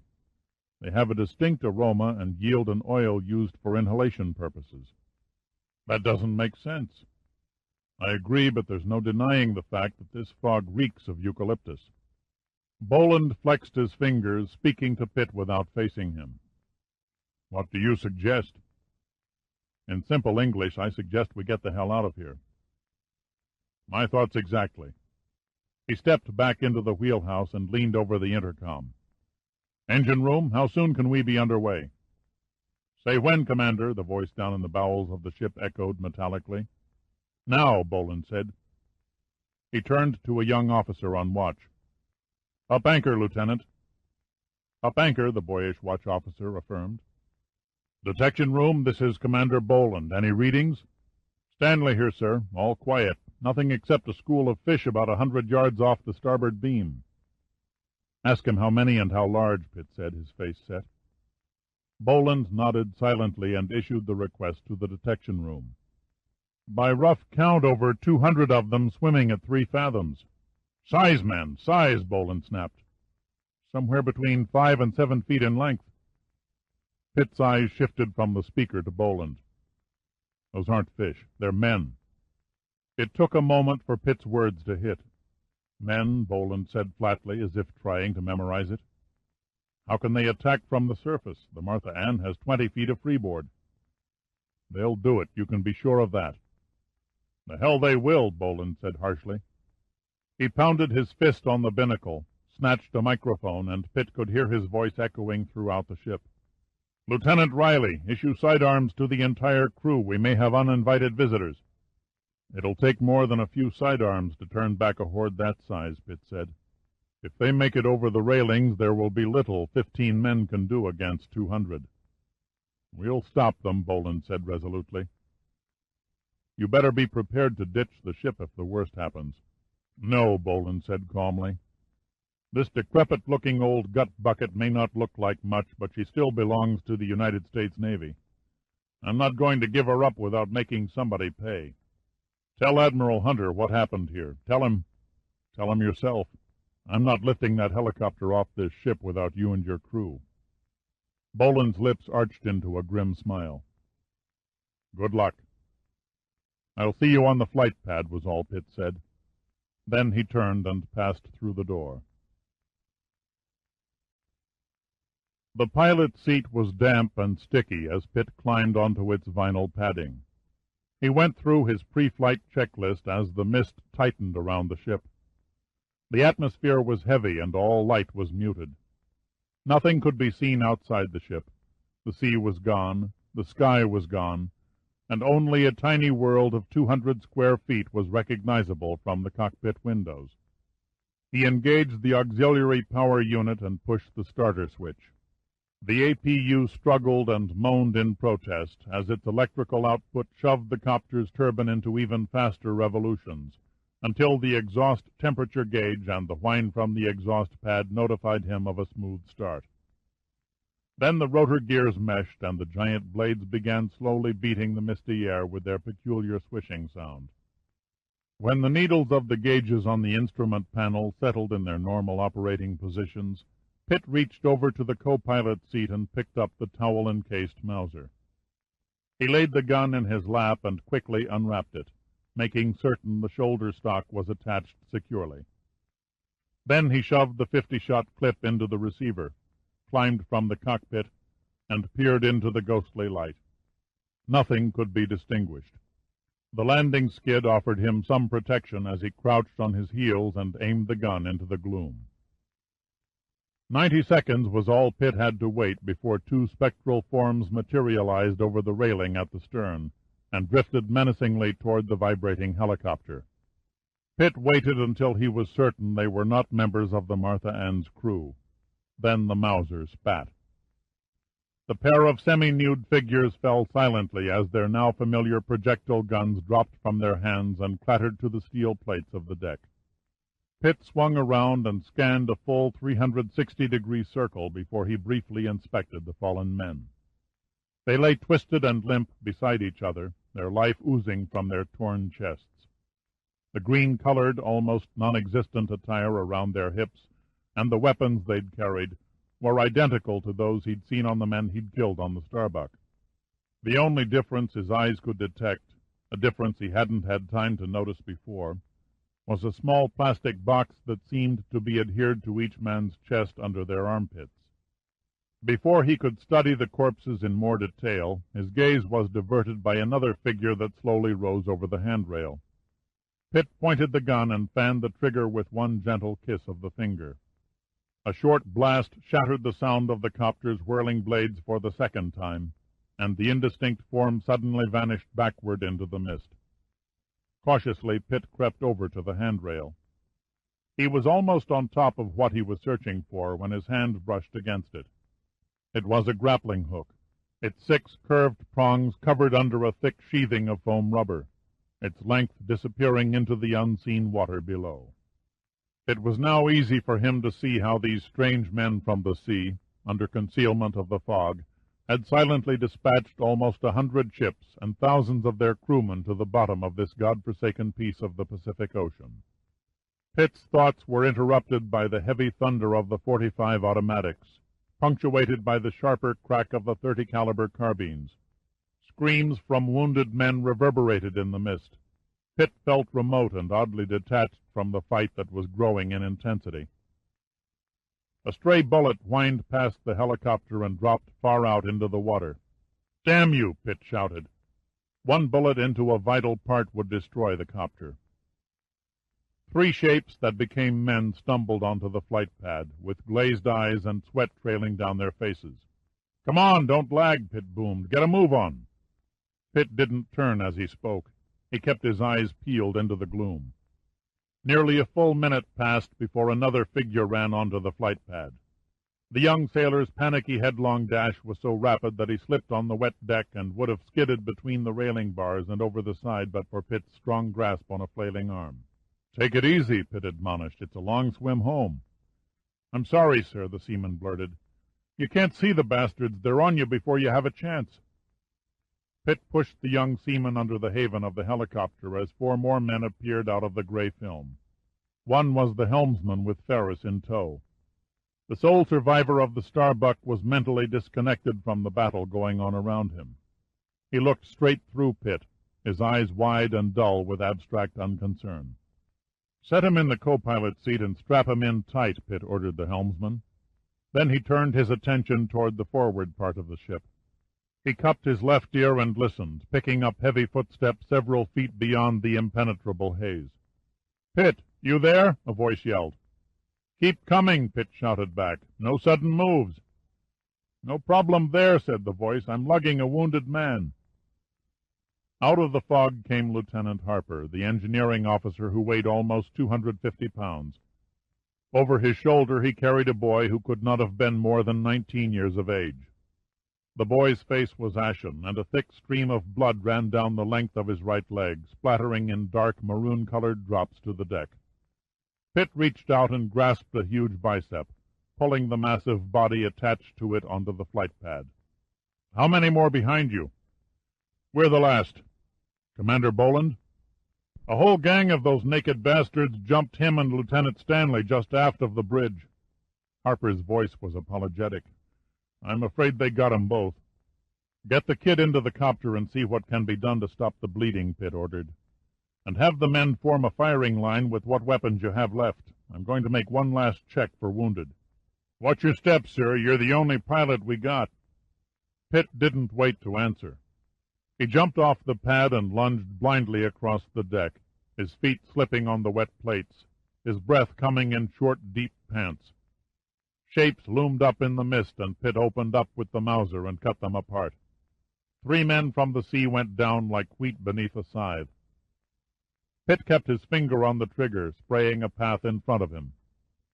His foot caught on a rope, and he fell sprawling on the deck, the raised rivets marking a neat pattern of bruises in his chest. He lay there a moment, his injured leg throbbing in sledgehammer blows of pain. It was quiet, far too quiet. No shouting voices or gun flashes arose from the fog. He crept along the deck, keeping to the gunwales, using the lifeboats for cover. The Mauser, he was certain, was down to its last few shells. He stuck his hand in something slimy wet. Without looking, he knew what it was. It trailed off into the gloomy void, so he followed it. The stain became a trickle in some places and enlarged to a pool in others. It ended at the still dead form of Lieutenant Stanley, the detection-room officer. Pitt felt nothing but pure anger, yet his mind was sharp and decisive. His face tightened in a mask of frustration at his impotency to do anything for Stanley. He forced himself to push on, driven by some subconscious urge that told him Boland wasn't dead yet. And then he stopped, listening. A muffled moan came from somewhere directly in front of him. Pitt almost came upon him before his vision did. Boland was crawling on his stomach, pulling his body across the deck, while a 4-foot shaft from a fish spear protruded from his shoulder. His head was bowed and his fists were clenched. The T-shirt that covered his chest and shoulders was drenched in red. He looked up at Pitt dazedly, his face distorted with pain. "You came back?" "I lost my head," Pitt said with a tight grin. "Brace yourself. That spear has to come out." He shoved the Mauser into his belt and then gently dragged Boland to a more comfortable position against a bulkhead, keeping his eyes peeled for any more killers. He grasped the spear shaft in both hands. "Ready on the count of 3. "Make it quick, you sadist," Boland said, his eyes filled with pain. Pitt increased his grip and said, 1. He placed his foot on Boland's chest. 2. Pitt put his muscles into play and yanked hard.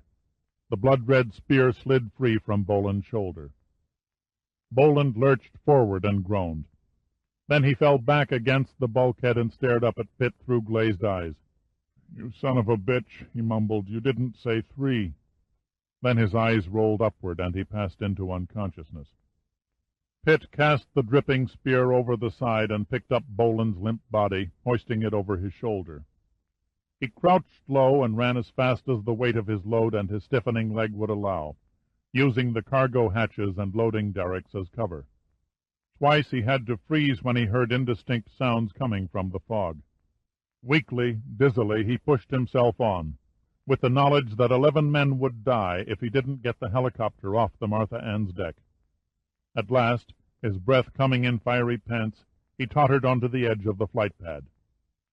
"Pitt coming through," he gasped as loud as his tortured lungs would allow. The strong arms of Lieutenant Harper lifted Boland from Pitt's shoulder and carried the unconscious commander to the helicopter. Pitt pulled the Mauser from his belt and pointed the muzzle in the direction of the bows, firing till the last shell casing completed its arc and dropped to the deck. Then he climbed into the cockpit and threw himself in the pilot's seat, certain that he had beat the odds. Pitt didn't bother to clasp his safety belt. He eased the throttle from idle, maneuvering the helicopter cautiously upward as the rotor blades increased their humming and the landing skids lifted slowly from the flight pad.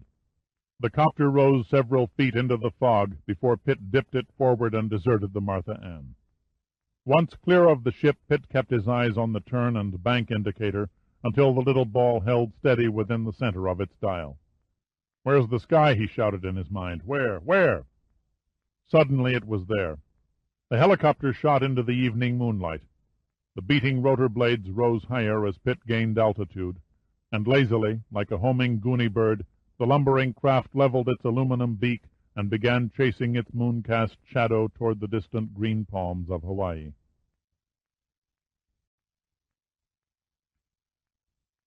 Chapter 12. Henry Fujima was the last of a dying breed, a fourth-generation Japanese Hawaiian, whose father, his father before him, and his father before him had all been fishermen. For 40 years during good weather, Henry doggedly pursued the elusive tuna in his hand-built sampan. The sampan fleets that Hawaii had known for so many years were gone now. Increasing competition from the international fisheries and from irregular catches had taken their toll of the fleet until only Henry was left to cast his solitary bamboo pole over the upper skin of the great Pacific. He stood on the rear platform of his solid little craft, his bare feet planted stiffly against the wood, stained through the years from the oil of thousands of dead fish. He cast his line in the early morning marching swells, his mind wandering back to the old days when he fished with his father. He longingly recalled the charcoal smell of the hibachis and the laughter as the sake bottles were passed from sampan to sampan when the fleet met and tied up together for the night. He closed his eyes, seeing the long dead faces, hearing the voices that spoke no more. When he opened them again, they were drawn to a smudge on the horizon. He watched it grow and magnify into a ship, a rusty old tramp that surged through the sea. Henry had never seen a large merchantman cut through the waves so quickly. Judging from the white froth that burst nearly to the hawse holes, the ship's speed was close to 25 knots. Then he froze. The ship was holding her course, and Henry was directly in her track. He tied his shirt to the fishing pole and frantically waved it back and forth. In terror, he watched the bow grow over him like a monster about to swallow a fly. He screamed, but no one appeared over the high bulwarks. The bridge was empty. He stood in helpless bewilderment as the great corroded ship tore into his sampan, shattering the tired little boat into a spray of wooden splinters. Henry struggled under water, the barnacled plates slicing his arms as they slid past. The propellers thrashed by, and only his desperate struggles kept him from being sucked into their murderous rotating blades. Reaching the surface, he was fighting to catch his breath between the swirling, chopping waves from the ship's wake. At last he managed to keep his head above the surface, slowly treading water and rubbing the salty sting from his eyes, the blood flowing from his torn arms. It was after 10 in the morning when Pitt finally let himself into his apartment. He was tired, and his eyes smarted when he closed them. He limped slightly, his leg had been rebandaged, and other than a trace of stiffness he felt nothing. All he wanted more than anything in the world was to fall into bed and forget the past 24 hours. He had ignored orders to land the crew of the Martha Ann at either Pearl Harbor or on the heliport at Hickam Field. Instead, he had set the helicopter down neatly on the lawn not more than 200 feet from the emergency receiving entrance of Tripler Military Hospital, that great concrete edifice perched on a hill overlooking the south coast of Oahu. He had stood by until Boland and the young wounded seaman were quickly wheeled on their way to the operating tables before he allowed a helpful army doctor to stitch up the gash in his leg. Then he unobtrusively slipped out a side exit, hailed a cab, and peacefully dozed during the ride to Waikiki Beach. He couldn't have been asleep in the familiar comfort of his own bed for more than half an hour when someone began pounding on the door. At first it seemed like a distant echo in the back of his head, and he tried to tune it out. Then he struggled out of bed and weaved across the suite to the door and opened it. There is a strange sort of beauty in a woman caught in the throes of fear, as though a long-hidden animalistic instinct makes her fervently alive. She wore a short muumuu emblazoned with red and yellow flowers that barely covered her hips. Her chestnut eyes gazed up at him, wide, dark, and afraid. Pitt stood there for a moment before he stepped back and motioned her in. Adrian Hunter swept by him into the apartment, turned, and threw herself into Pitt's arms. She was shuddering, and her breath came in choking sobs. Pitt held her. "Adrian, for God's sake." "They killed him," she sobbed. Pitt pushed her back at arm's length and stared into her puffed and wet eyes. "What are you talking about?" The words tumbled out of her. "I was lying there in bed with a friend. They came through the terrace window, 3 of them, so quietly we didn't know they were even in the room until it was too late.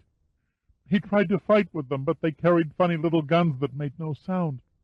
They shot him. God, they shot him a dozen times. His blood was everywhere. It was horrible."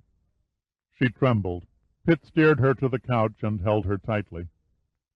"I screamed and ran into the closet and locked the door," she continued. "They laughed. They stood there and laughed. They thought I was trapped in the closet, but it's a 2-way closet. It opens up into the guest bedroom. I grabbed a dress off a hook and escaped through the guest room window. I didn't want to go to the police. I was afraid. I tried to call Daddy, but his office said he couldn't be reached. By that time I was in a panic. I had no place else to go, no one to turn to, so I came here." She brushed at her eyes with her hand. She stood silhouetted against the light, and Pitt could see she wore nothing beneath the muumuu. "It's a nightmare," she whispered. "A dirty, wretched nightmare. Why did they do such a thing? Why?" "First things first," he said gently. "Get in the bathroom and fix your face. Your eye makeup's halfway down your chin. Then you're going to tell me who it was they killed." She pushed herself away. "I can't." "Get wise," he snapped. "There's a dead body decorating your apartment. How long do you think you can keep it a secret?" I don't know." "It'll take the Honolulu police all of 20 minutes to put a make on him anyway. Why the Martyr Act? Is he a local celebrity with a wife and 10 kids, or what?" "Worse. He's a friend of my father's." Her eyes were pleading. "The name?" he demanded. "Captain Oral Chinana," she murmured slowly. "He's Daddy's fleet officer." Pitt had enough sense to stay expressionless. It was worse than he thought. He pointed toward the bathroom and simply said, "Go." Obediently she padded to the bathroom, turned, and gave him a funny, helpless smile, and then closed the door. As soon as he could hear the sound of water splashing in the sink, Pitt reached for the telephone. He had better luck than Adrian. 5 seconds after he told the 101st Fleet's operator his name, Admiral Hunter was exploding on the line. "What in hell's the idea of not reporting to me?" Hunter charged. "I was spun out, Admiral," Pitt answered. "I would have been no use to you until I cleaned up and grabbed a couple of hours' sleep, which, thanks to your daughter, makes it impossible." When Hunter spoke again, it was in another voice. "My daughter? Adrian, she's with you?" "She's got a dead body in her apartment. She couldn't reach you, so she came here." Hunter paused for all of 2 seconds. Then he came back stronger than ever. "Give me the details." "From what little I can get out of her, it seems our friends from the Vortex walked in off the terrace and gunned the guy down. Adrian escaped through a double closet." "Is she hurt?" "No." "I suppose the police know about this?" "Fortunately, she didn't call them. As far as I know, the victim is still bloodying up her carpet." Thank God for that. I'll get our security people over there right away. Pitt heard Hunter shout muffled commands over the other side of the line. He could easily visualize everyone within shouting distance jumping like frightened rabbits. He came back. Did she identify the victim? Pitt took a deep breath. Captain Earl Janana. Hunter had class. Pitt couldn't take that away from him. The shocked silence ended in a fraction of a moment. How soon can you and Adrian get out here? At least half an hour. My car's still parked at the Honolulu dock. We'll have to take a cab. Better you stay where you are. It seems these killers are everywhere. I'll have a guard detail sent immediately. Okay, we'll sit tight. One more thing. How long have you known my daughter? Pure coincidence, sir. We both happened to be at the same party a few hours after I brought you the Starbucks capsule. He made a serious effort to sound extremely casual. She heard me mention your name, and she introduced herself. Pitt knew what Hunter was thinking, so he second-guessed him. I suppose during the course of the conversation I must have mentioned that I was staying at the Moana Towers. She must have remembered in her panic and came here. I don't know how Adrian screws her life up so, he said. She's really a very decent girl. Pitt paused. How do you tell a father his daughter is a sex maniac who's either drunk or stoned 18 hours out of 24? We'll start for Pearl as soon as the guards get here, was all Pitt could think of to say. Then he hung up and poured himself a shot of scotch. It tasted like a drain cleanser. They came 10 minutes later, not to escort them to Admiral Hunter's headquarters at Pearl Harbor, but to abduct Adrian and murder Pitt. His attention was divided between Adrian, curled up on the couch, dozing peacefully like a baby, and the front door. Pitt felt the skin on the back of his neck tighten till it seemed it would pull apart.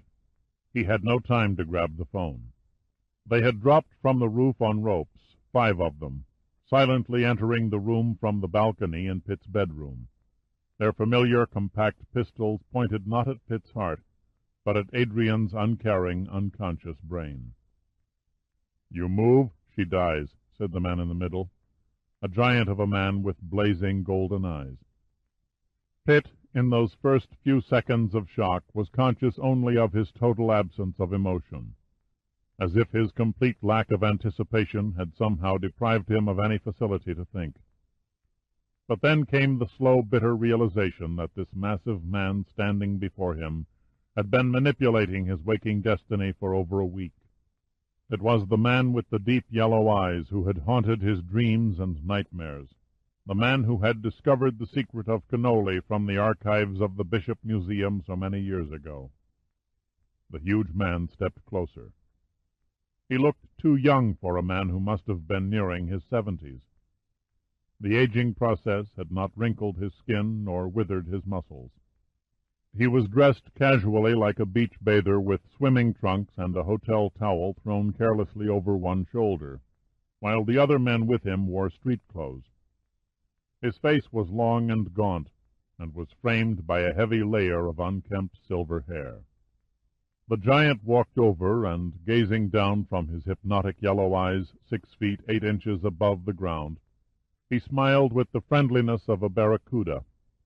"Dirk Pitt of the National Underwater Marine Agency." The voice was quiet and deep, but there was nothing evil or menacing about it. "This is an honor. I have followed your exploits over the years with some interest and occasional amusement. I'm flattered you found me entertaining." "Spoken like a brave man. I'd have expected nothing less." The giant nodded to his men. They pinned Pitt helplessly to a chair before he could begin to realize what was happening. "My apologies for the inconvenience, Mr. Pitt. A dirty game, unpleasant as dirty games go, but essential. It is unfortunate that I had to draw you into my strategy. I had intended on utilizing your services purely as a messenger. I could not have foreseen your ultimate involvement." "A neatly staged event," Pitt said slowly. "How long did you follow me around, waiting for an opportunity to fox me into discovering the Starbucks message capsule?" "Why me?" A 10-year-old boy could have picked up the capsule on the beach and carried it to Admiral Hunter. Impact, Major. Impact and believability. You have influential friends and relatives in Washington, and your record with Numa is quite respectable. I knew there would be doubts about the accuracy of the message, so I counted on your reputation to give the discovery impact and believability. He smiled faintly and ran his hand through the wavy mass of gray hair. But it proved to be a most regrettable choice. As it turned out, you were the one who convinced Admiral Hunter that Commander Dupree's message was counterfeit.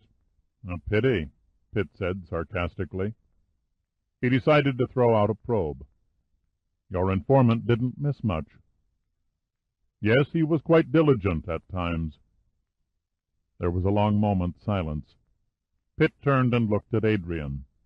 She was still serenely curled on the couch. Lucky her, Pitt thought.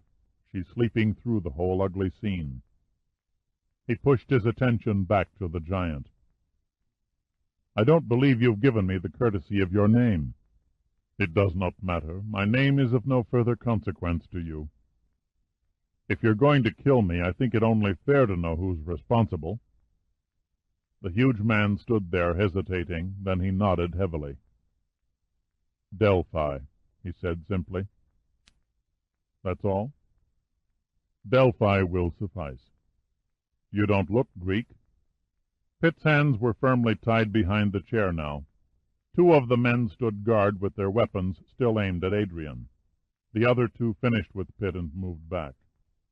Except for Delphi, they all looked ordinary, medium height and weight, tanned skin, dressed in casual slacks and aloha shirts. Their faces were expressionless.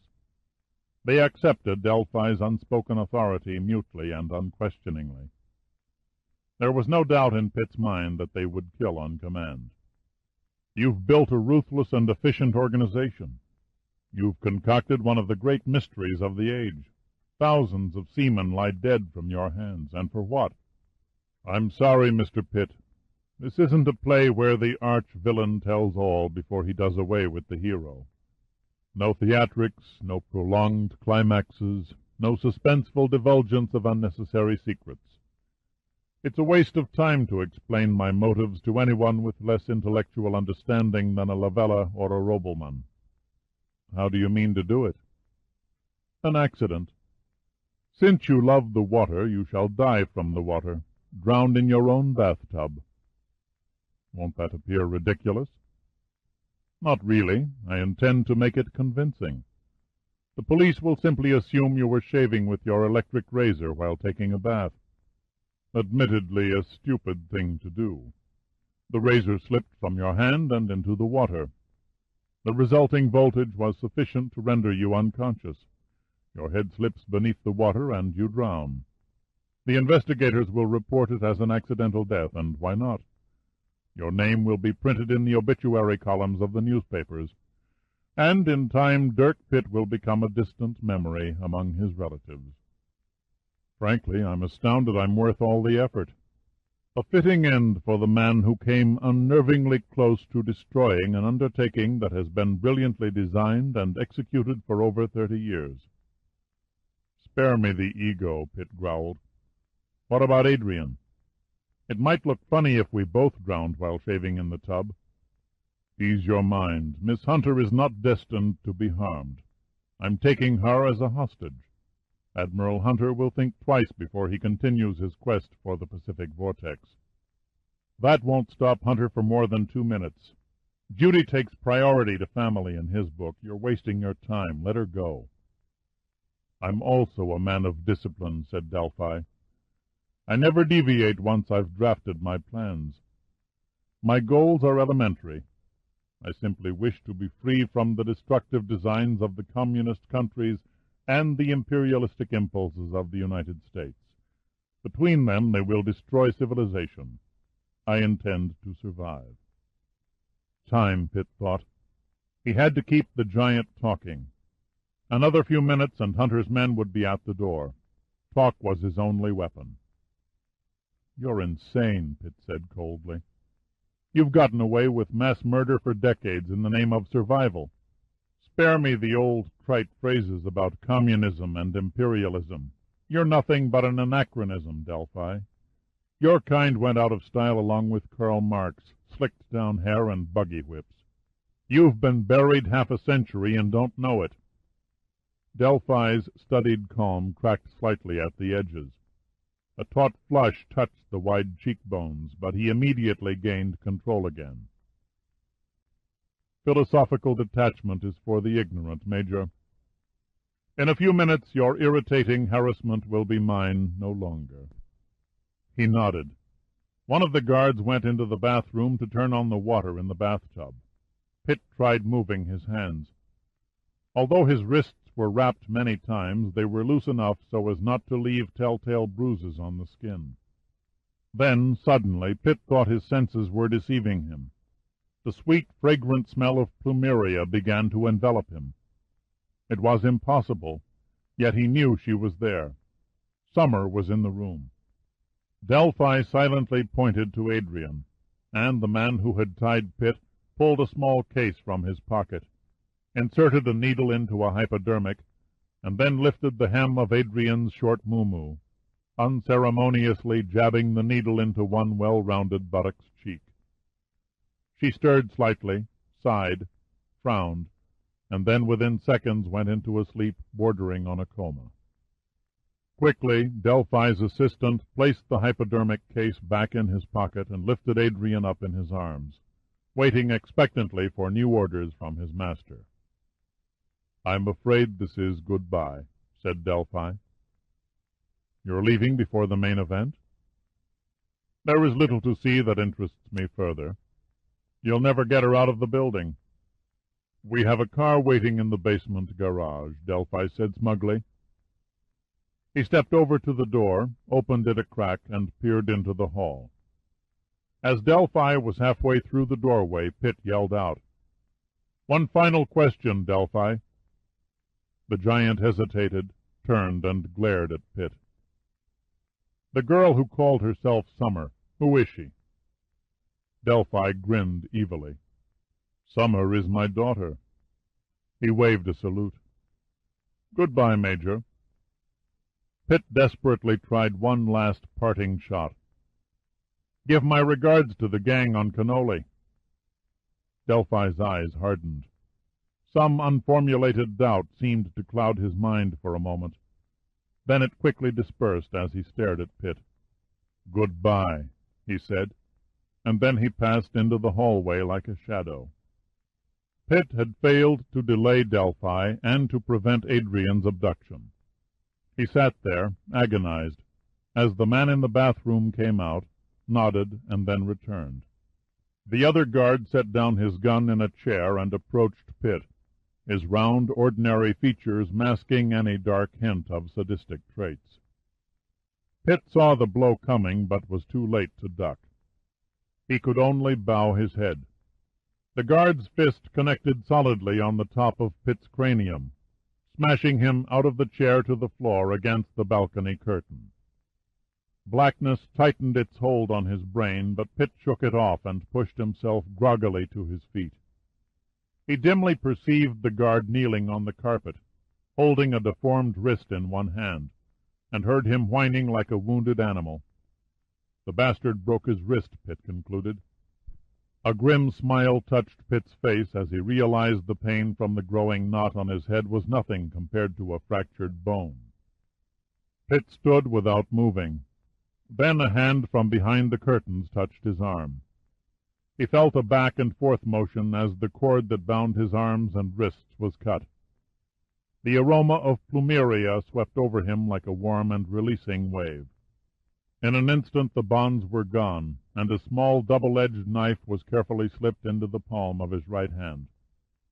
He didn't dare turn to her, to pull away the curtains that concealed her.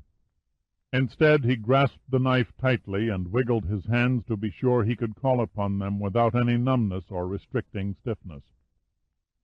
The guard stopped his low wail and began crawling across the carpet toward Pitt. His partner in the bathroom went about his business, not aware of anything above the gush of the bathtub faucet. Then the guard eased the broken limb into his lap, reached toward the chair with his good hand and grabbed his gun, swinging the muzzle in a short arc and aiming at Pitt's chest, his pain and hate wiping away all thought of obeying Delphi's orders for an accidental death. Sweat drained from every pore on Pitt's body. The guard was too far away to make any kind of a move. The projectile from the gun would ventilate his torso before he could even leap half the distance between them. The guard sat for an agonizingly long time, merely staring at Pitt. Then he began inching closer, pushing one knee in front, then the other, half a foot at a time, narrowing the gap to 5 feet. Still too far. Pitt was going through the tortures of the damned. 3 feet. Pitt needed 3 feet between them before he could strike with any hope of drawing blood first. An arm's length. It would take an arm's length, he told himself as he gauged the required distance. The guard crept closer. He kept the gun pointed at Pitt's chest, letting it wander from time to time to the forehead. Once a smirk crossed his face as he leveled it in the direction of Pitt's genitals. Patience, Pitt told himself over and over. Patience. The 2 most important words in the English language he repeated in his mind were patience and hope. He just might be able to bring it off. The guard had almost moved into range now. Pitt waited tensely a few seconds longer for insurance. If he rushed the moment, he might not be able to shove the gun far enough away from his body before it discharged. And he had no doubt that the guard's reflexes would squeeze the little firing button at the slightest contact. His only chance of success lay in surprise. He still held his freed hands behind his back, lulling the guard into the security of an easy kill. This had to be it. He let his jaw fall lower and lower and forced his eyes wide in mock terror. Then Pitt lunged. He knocked the gun upward with his left arm, ignoring the hiss of the projectile as it passed a scant inch over his shoulder, while in nearly the same motion he swung his right hand in a short sweeping arc, the sharp blade of the knife slashing the guard's throat to the windpipe. A hideous rasping sound came from the gash in the guard's throat as blood spurted over his chest, over the carpet, over Pitt's arms.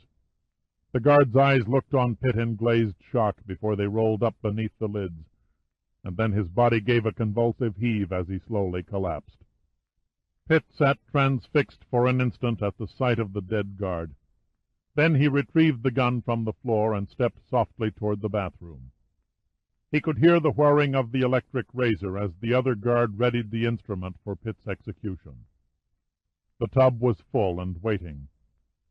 Pitt kept his eyes on the bathroom door as he quietly advanced along the wall. Suddenly the doorbell chimes echoed through the apartment. Pitt, jolted by the unexpected sound, jerked up and froze as the guard charged from the bathroom, stopping in mute shock at the ghastly sight of his dead comrade lying on the floor. Then he turned and stared blankly at Pitt. "Drop the gun and freeze," Pitt said sharply. Delphi's executioner stood still and squinted at the small automatic in Pitt's hand. The door chimes sounded again. The man leapt sideways, and as he brought up his gun to fire, Pitt shot his assailant in the heart. The guard remained standing, gaping at Pitt through stunned and vacant eyes. His hands fell limp. The projectile gun dropped softly to the carpet as he slowly sank to his knees before toppling sideways and ending in a fetal position on the floor. Pitt remained immobile, listening to the frantic pounding on the front door, his eyes taking in the debris of death at his feet. The 4 walls of the room seemed to close in on him. Something was missing. His mind refused to cooperate. The last few minutes had left him confused and numb. Someone else should have been there. Summer. He threw back the curtains that bordered the balcony, finding nothing but the wall behind them. Frantically he searched the room, calling her name. She did not answer. The balcony, he thought. She must have followed Delphi and his men from the roof. It was empty, but a rope was tied to the railing that led to the terrace of the apartment below. She had escaped the same way as before. Then his eyes caught a small flower lying in one of the lounge chairs. It was a delicate plumeria blossom, its exquisite white bloom flushed yellow on the inside. He held it up, studying it as one might study a rare butterfly. Delphi's daughter, he thought to himself. How was it possible? He was still standing there on the balcony with the flower in one hand and the gun in the other, gazing out over the brilliant blue rippling ocean, when Hunter's security men broke through the door.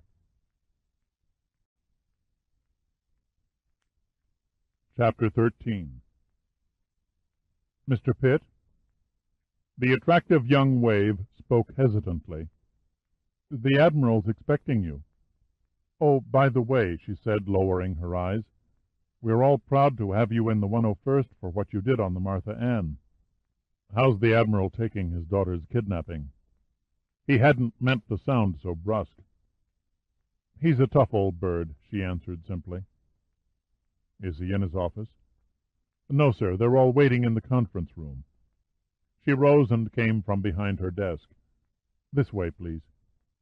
He followed her down a corridor where she stopped at a door on the right, knocked, held it open, announced him, and closed it quietly behind him when he had passed through. There were 4 men in the room. 2 he knew, 2 he did not. Admiral Hunter came forward to shake Pitt's hand. He looked older, far more weary than when Pitt had last seen him only 4 days previously. Thank God you're safe, Hunter said warmly, surprising Pitt with a tone of intense sincerity. How's your leg? Okay, Pitt said briefly. He looked into the old man's eyes. I'm sorry about Captain Janana and Adrian. It was my fault. If only I'd been more alert. Nonsense, he said with a tight grin. You got 2 of those bastards. It must have been quite a fight. Before Pitt could answer, Denver came up and thumped him on the back. Good to see you. You look as rotten as ever. Dog-tired, maybe. 30 minutes sleep out of 24 hours beats the hell out of my girlish complexion. Sorry about that, said Hunter, but we're running out of time. Unless we can raise the Starbuck damned quick, we can write her off for good. The harsh edge of strain showed unmistakably in the lines around Hunter's eyes. For what little time that is available, we have you to thank. Flooding the forward torpedo compartment was an act of genius. Pitt grinned. The Martha Ann's helmsman was dead sure we'd both wind up paying for damages out of our wages. Hunter allowed the bare hint of a smile to tug at the corner of his lips. Come and sit down. But first let me introduce you to Dr. Elmer Chrysler, Chief of Research for Tripler Hospital. Pitt shook hands with a short little man who had a bony hand grip like a pair of pliers. The head was completely shaven, and the ears held a giant pair of horn-rimmed glasses. The brown eyes and back of the lenses were beady, but the smile was large and genuine. And Dr. Raymond York, head of the Marine Geology Department for the Eaton School of Oceanography. York didn't look like a geologist. He looked more like a burly truck driver or longshoreman. He was big, just touching 6 feet, and wide in the shoulders. He flashed a set of perfectly spaced teeth. As they were introduced, Pitt's hand was crushed by 5 of the largest and meatiest fingers he'd ever seen. Hunter motioned Pitt to a chair and then said, We're anxious to have your account of the Martha Ann's loss and the fight in your hotel room. Pitt relaxed and tried to force his tired mind into categorizing the events in their proper perspective. He knew they were all watching him closely, listening to every detail he could dredge up from memory. Denver nodded. Take your time and forgive us if we butt in every now and then with a question. Pitt began softly. I suppose it all started when we discovered the rise on the seafloor, a rise not charted on our underwater topographical maps. Then Pitt told them everything. The 2 scientists took notes while Denver watched over a tape recorder. Occasionally, one of the men seated around the conference table would interrupt and ask a question which Pitt would answer as best he could. His only omission concerned Summer. He lied, saying he had palmed a knife before Delphi's men had bound him. Hunter pulled the cellophane from a pack of cigarettes and wadded it in an ashtray. "What about this Delphi character? So far, Major Pitt's verbal contact with this fellow is the only communication we've had with anyone connected, if indeed he is, to the Vortex." Dr. Chrysler leaned across the table.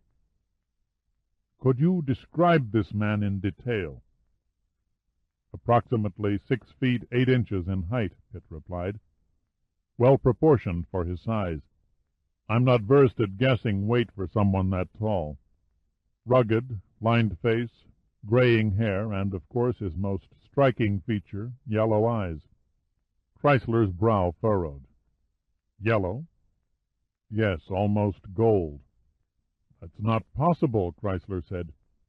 "An albino might have pink eyes with a slight orange tint to them, and certain types of diseases might alter the color to a pale sort of grayish yellow. But a bright gold? Not likely. The iris of the eye simply does not contain the right pigments for such a hue."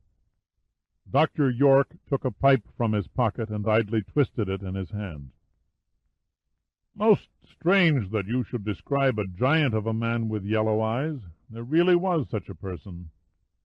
"The oracle of psychic unity," Chrysler said softly. "Of course. Dr. Frederick Moran." "I don't recall the name," said Hunter.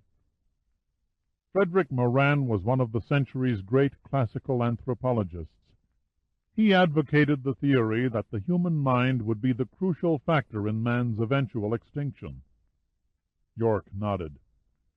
"A brilliant but egocentric man. Disappeared at sea nearly 30 years ago." "The Delphi oracle," Pitt said to no one in particular. Denver caught the connection immediately. "Of course. Delphi comes from the oracle of ancient Greece." "It's not possible," Chrysler said. "The man's dead."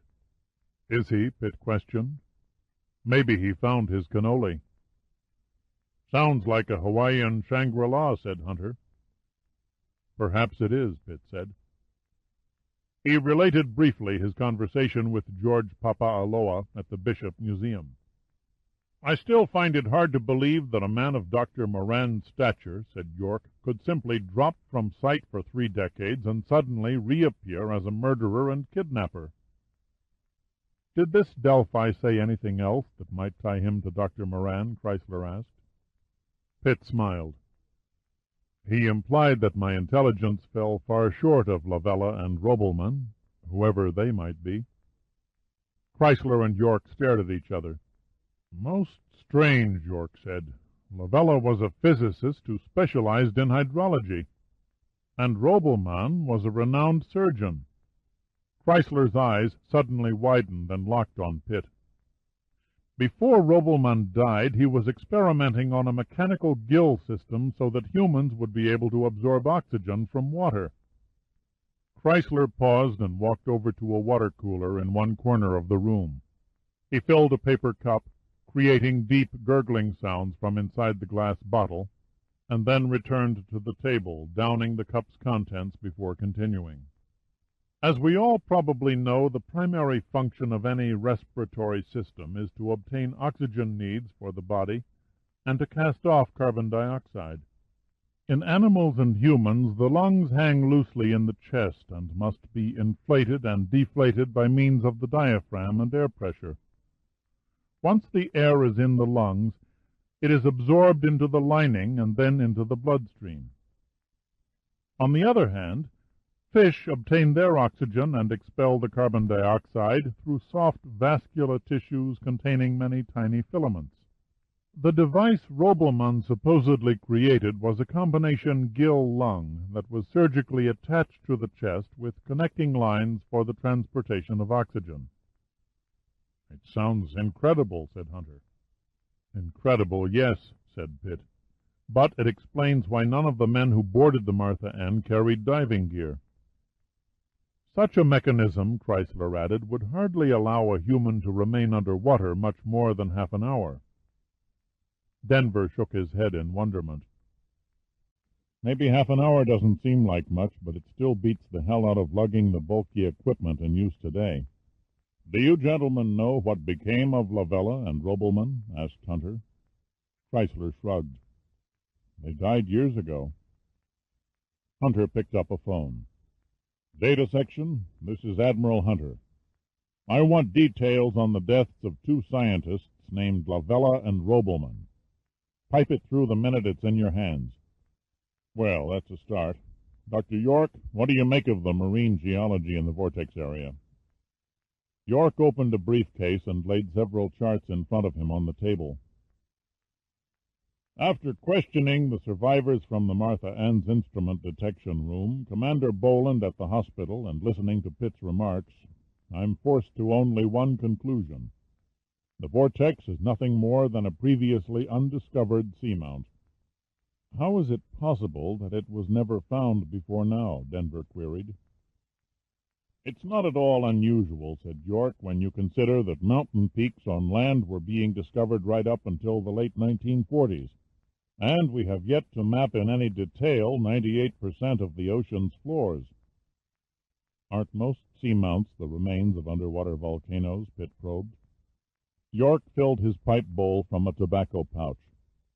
"A seamount may be defined as an isolated elevation that rises from the seafloor, circular in dimension, with fairly steep slopes and a comparatively small summit area. But in answer to your question, most seamounts are of volcanic origin. However, until a scientific investigation proves otherwise, I might suggest a different approach." He paused to tamp and light his pipe.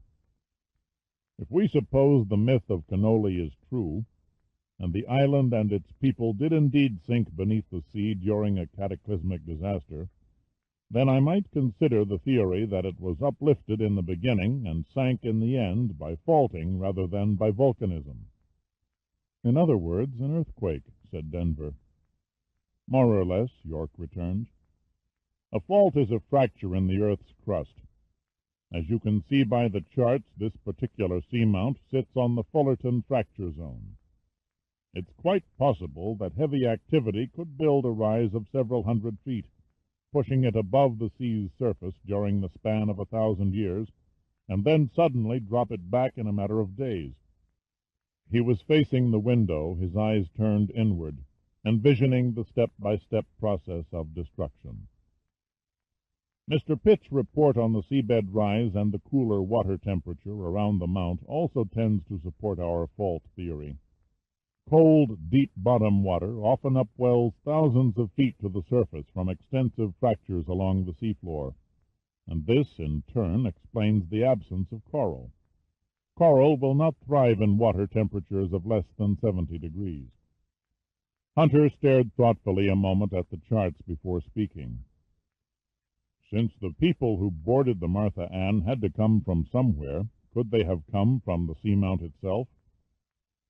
"I don't understand," York replied. "Nothing showed on the Martha Ann's radar. That eliminates another ship in the area. Except for the sunken wrecks, no other vessel was detected on sonar, which eliminates a submarine. That leaves two choices. They either came from a man-made underwater living chamber or from within the seamount itself." "I'd have to strike out the underwater chamber," Pitt said. "We were attacked by a force of nearly 200 men. It would take an immense facility to house that number underwater." "Then we're left with the seamount," said Hunter. Chrysler rested his chin on his hands and looked across the table at Pitt. "I believe you said, Major, that you smelled eucalyptus when the fog surrounded the ship." "Yes, sir, that's correct." "Odd, most odd," Chrysler murmured. He turned to Hunter.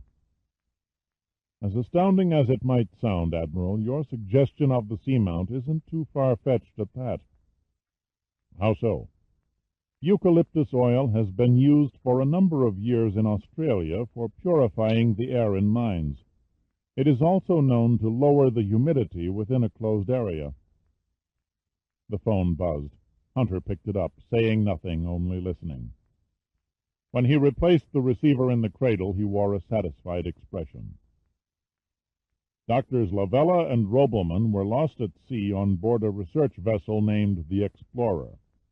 It was under charter to a Pisces Metals Company for an expedition to study deep-sea geology for a positive mining operation. The Explorer was last seen steaming north of Hawaii about 30 years ago, Denver finished. He looked up from a sheaf of papers in his hands. The Explorer was the first ship to disappear in the Vortex. A dime to a donut, Frederick Moran went down on the same ship, said Pitt. Most likely the leader of the expedition, Chrysler said flatly. And the puzzle is taking shape, York muttered. Yes, by God, it figures. He leaned back in his chair and looked up as if contemplating the ceiling. Many of the islands where Pacific natives lived were honeycombed with caverns. They were used primarily for religious reasons, burial caves, temples, idol rooms, and such. Now, if the Vortex seamount was a volcano and disappeared in a shattering explosion, obviously nothing of the native civilization would be left. But if the island dropped beneath the surface due to a movement of the Fullerton fracture, the likelihood is excellent that many of the caves survived. What's your point? Hunter asked impatiently.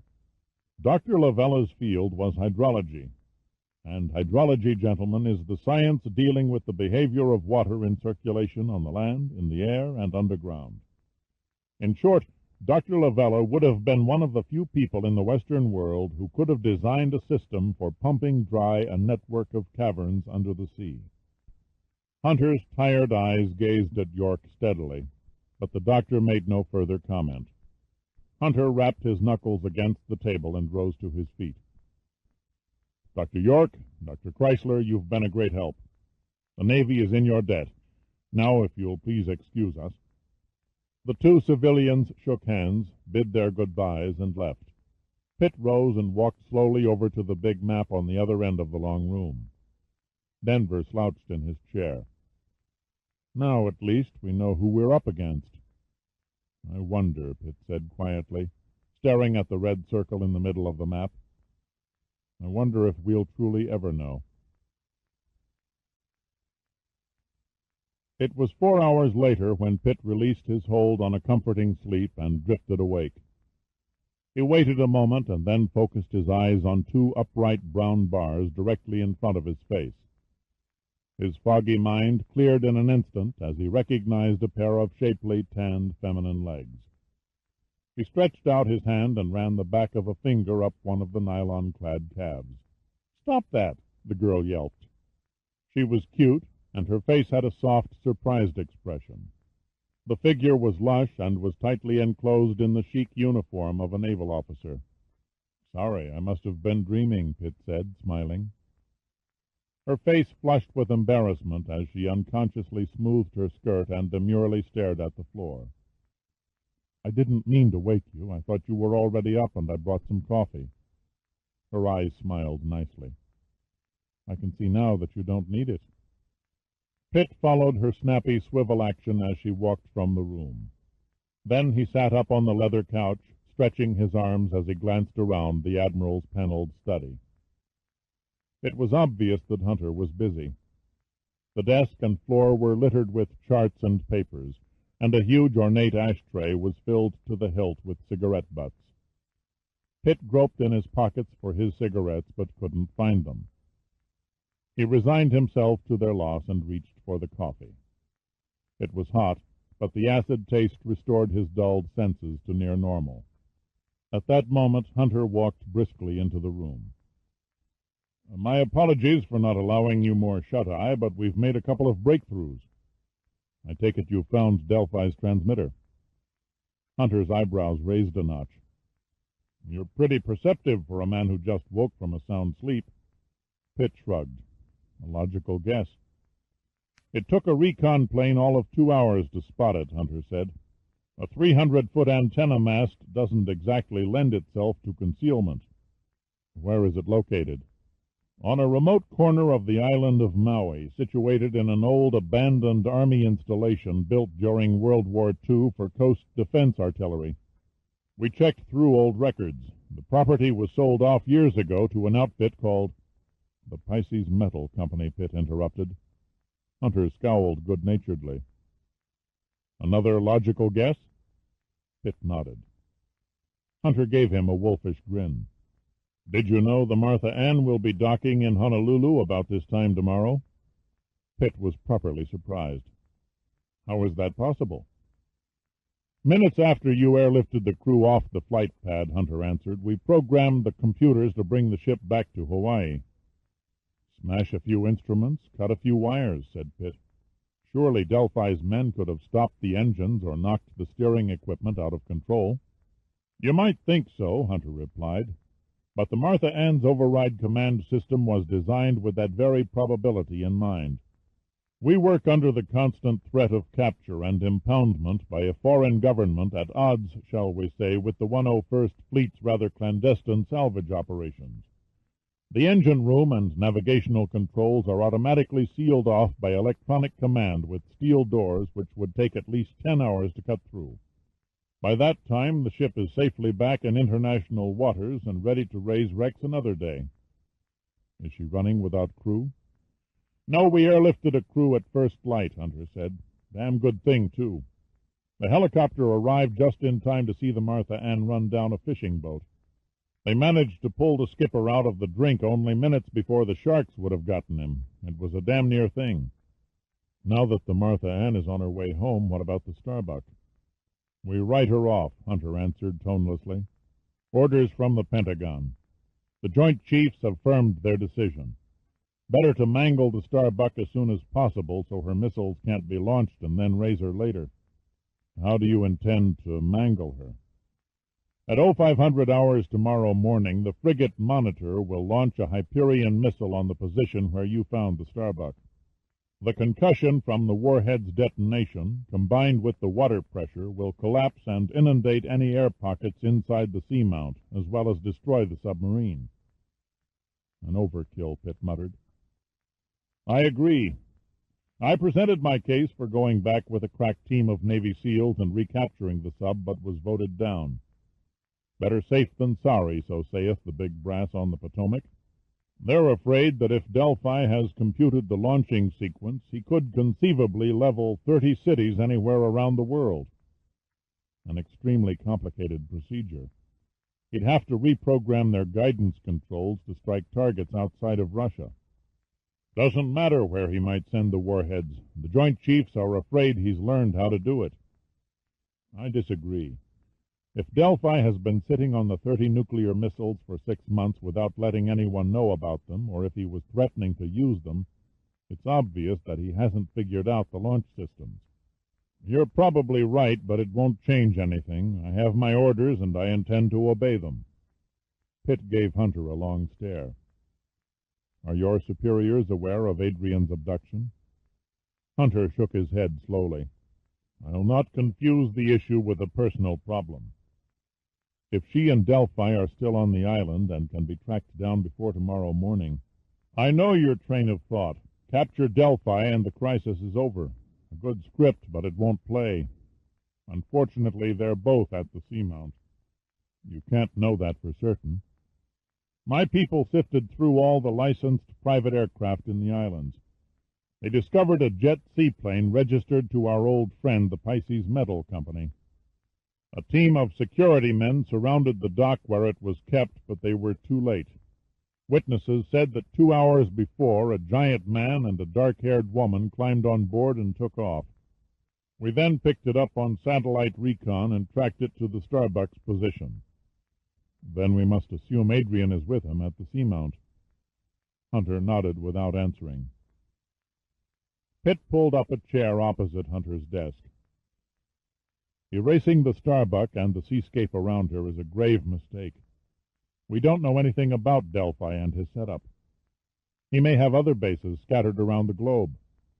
Is he a front for a foreign government? What if the crew of the submarine are still alive out there? There are too many unanswered questions at stake to let the whole thing be blown away. Give me one bona fide reason why we should sit around like zombies while a bunch of conference table intellectuals 7,000 miles away dictate our actions from a few scraps out of a data processor. I say we ought to—" "That will do." Hunter's voice was authoritative. "I do what I'm told, and so will you." "No, I won't." Pitt's tone was quiet. I refuse to stand idle while a terrible mistake is being committed." A subordinate had never refused to obey Hunter in his 30 years in the Navy. He was at a loss as to how to react. "I can have you locked up till you cool off," was his only retort. "You can damn well try," Pitt said coldly. "I'm right, and you have no sound argument. If we eliminate Moran or Delphi, or whatever he calls himself, and another ship disappears, we'll always wonder. And if more vanish over the next few years, we'll have to start from scratch. There'd be nothing to go on but a nagging doubt that we failed." Hunter gazed at Pitt. 20 years ago it would have been Hunter on the other side of the table, staking his life on a conviction, ready to gamble away a service career on something he believed in. Giving up a ship, in this case the Starbuck, ran counter to the traditions he had served since his first day at the Naval Academy. Yet he had never disobeyed an order in his life, and there were times he wished he had. There might be a chance, an almost hopeless, impossible chance. Something that Admiral Sandecker had said about Pitt came back to him. With this man, almost anything is possible. He made his decision. "Okay," he said, "you bought yourself a show. There'll be hell to pay in Washington, but we'll worry about that later. Whatever plan you've got, it had better be good." Pitt relaxed. "Simply put, we put a trained submarine crew inside the Starbuck and order a squad of Marines to shut down Delphi's transmitter before 0500 hours tomorrow." "Easier said than attempted," muttered Hunter. "We've less than 15 hours." For several moments Pitt was silent. When he spoke, he sounded cold and grim. "There's a solution. It'll cost the taxpayers a few bucks, but it has a better than 50-50 chance at succeeding." Hunter stirred uneasily as Pitt explained his plan. He reluctantly gave his permission, thinking that either the plan was insane or that Pitt hadn't told him all of it. He guessed the latter.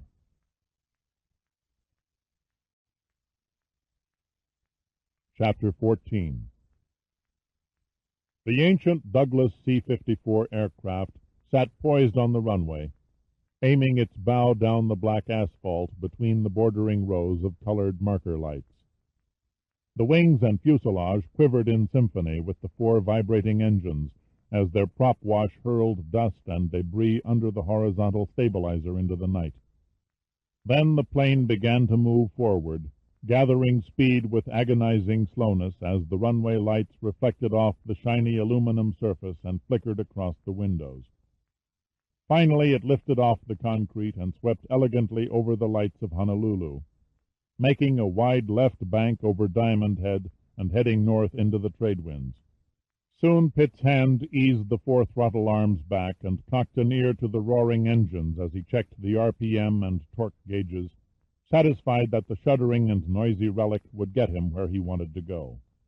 "I've been meaning to ask you, Ace, have you ever ditched an airplane in the drink?" This from a short, barrel-chested man in the co-pilot's seat. "Not lately," Pitt replied. The dark, curly-haired little man threw his arms in the air and faked a pained facial expression. "Oh, Lord, why did I let myself get conned into this insane comedy?"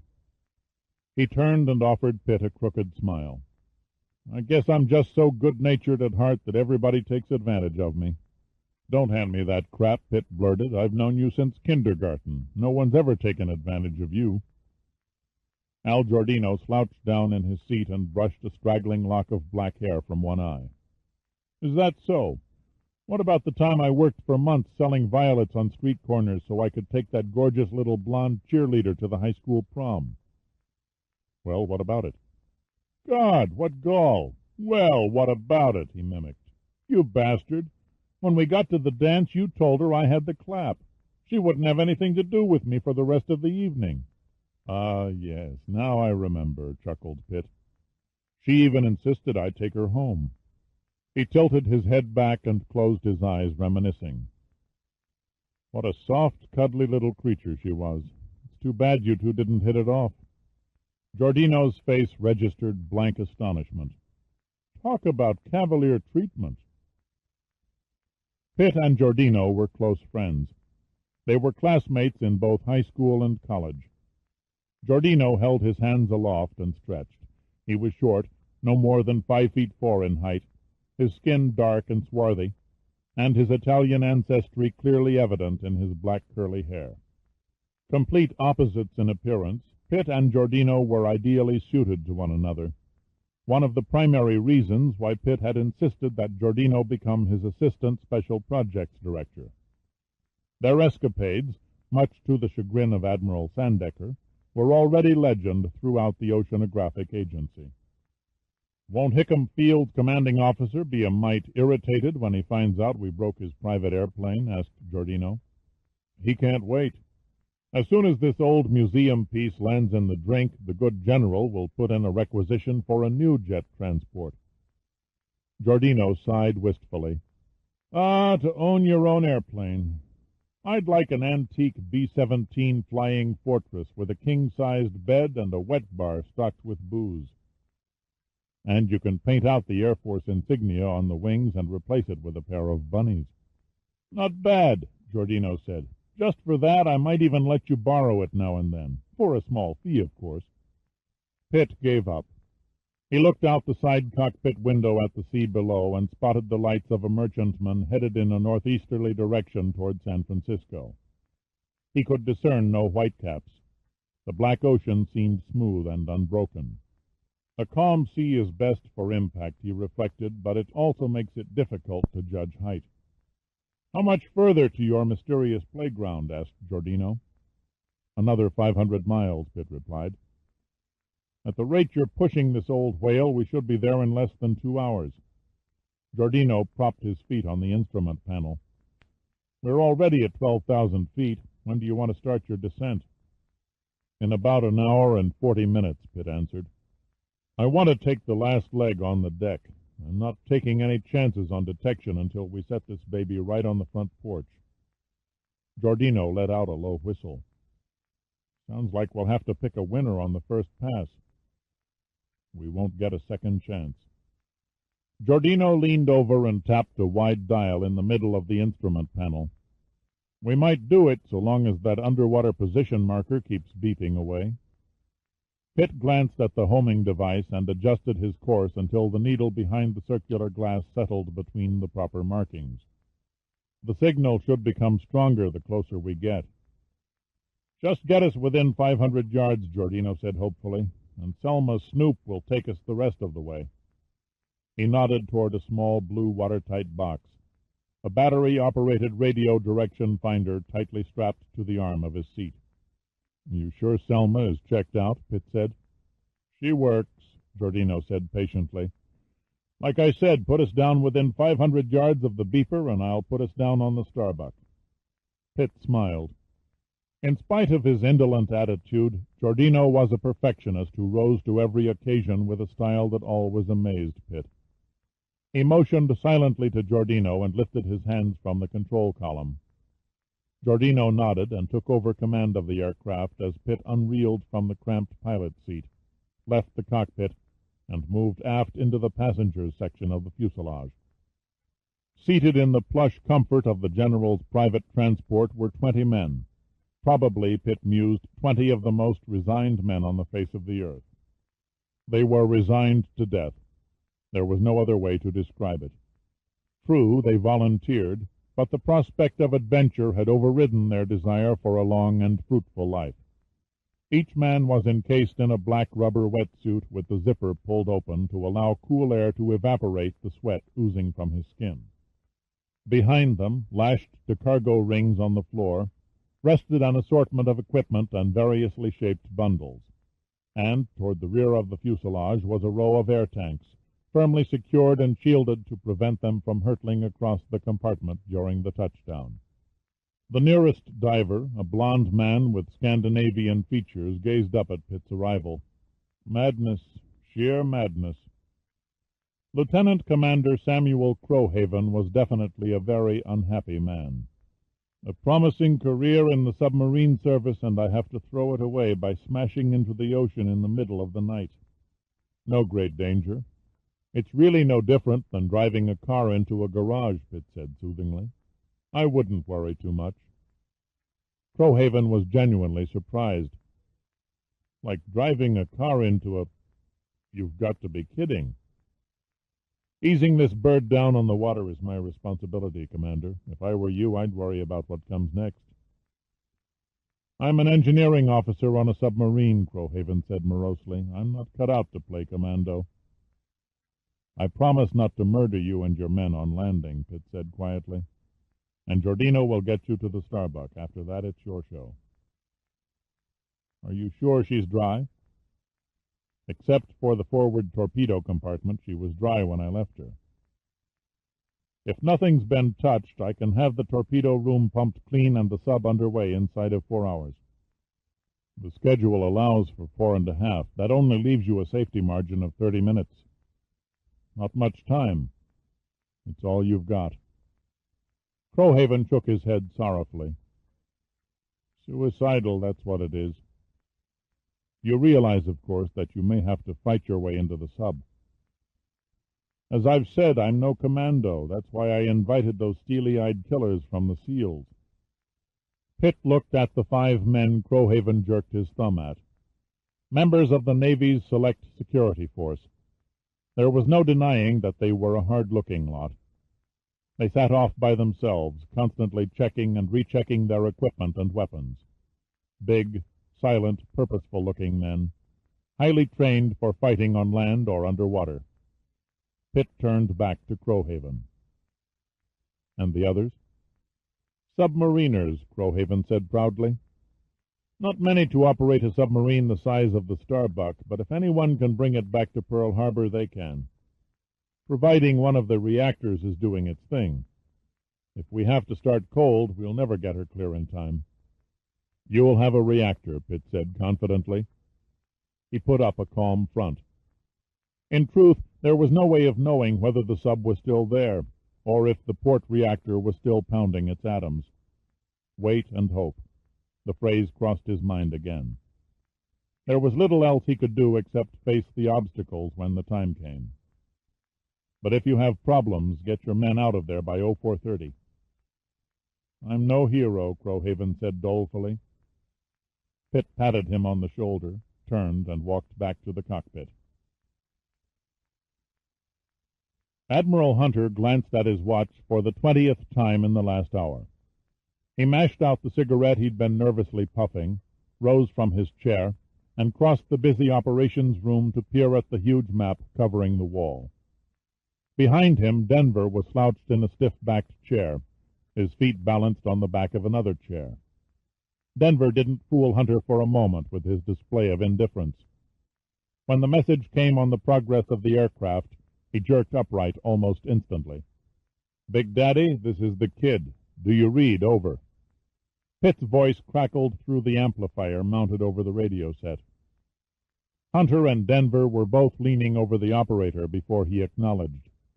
Big Daddy here, Kid. Go ahead, over. Prepare crew for pit stop.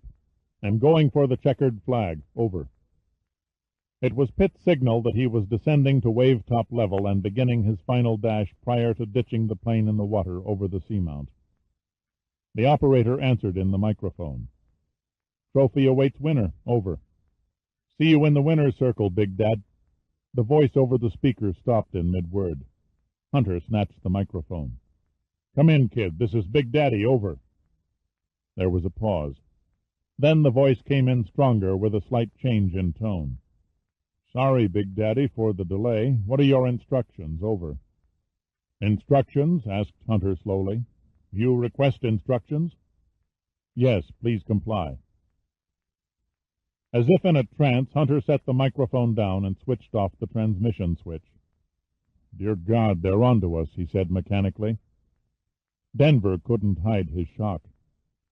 That wasn't Pitt's voice, he said incredulously. Delphi's transmitter must have invaded the frequency.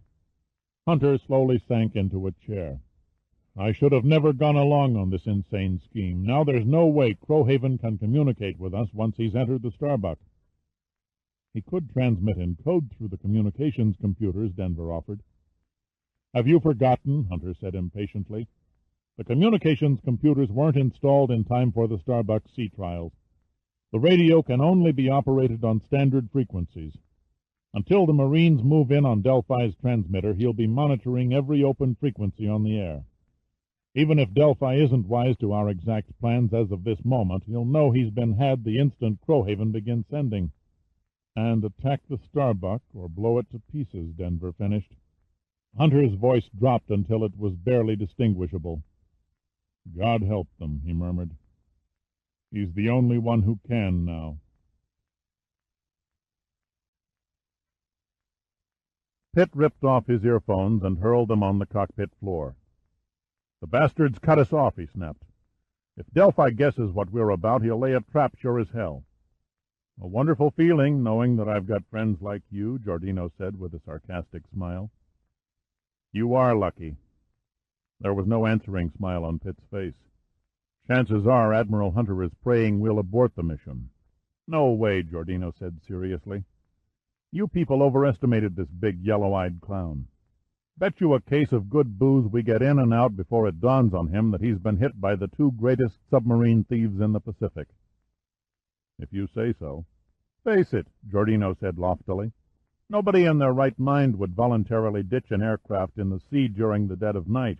Except you, that is. This Delphi guy probably thinks we're only on a reconnaissance flight. He won't suspect anything before daylight. I like your optimism. Mom always said I had a way with words. What about our passengers? Nobody begged them to come. They're probably back there writing their obituaries anyway. Why disappoint them? Okay, we'll go for it. Pitt reached around the control column and tapped the altimeter. The small white needles lay idly on the bottom pegs. He turned on the landing lights and watched the water hurtle under the fuselage as the airspeed indicator quivered at 270 knots. Then he pulled on a second set of earphones and listened intently for a few moments. The signals from the underwater marker are nearing their peak, he said. We had best run over the final landing check. Giordino sighed lazily, unbuckled his seatbelt, moved back to the engineer's panel, and passed the checklist to Pitt. Read it back to me. Pitt read off the numbered items on the printed card while Giordino acknowledged. Spark advance selector switches? 20% normal, Giordino answered. Mixture levels? Check.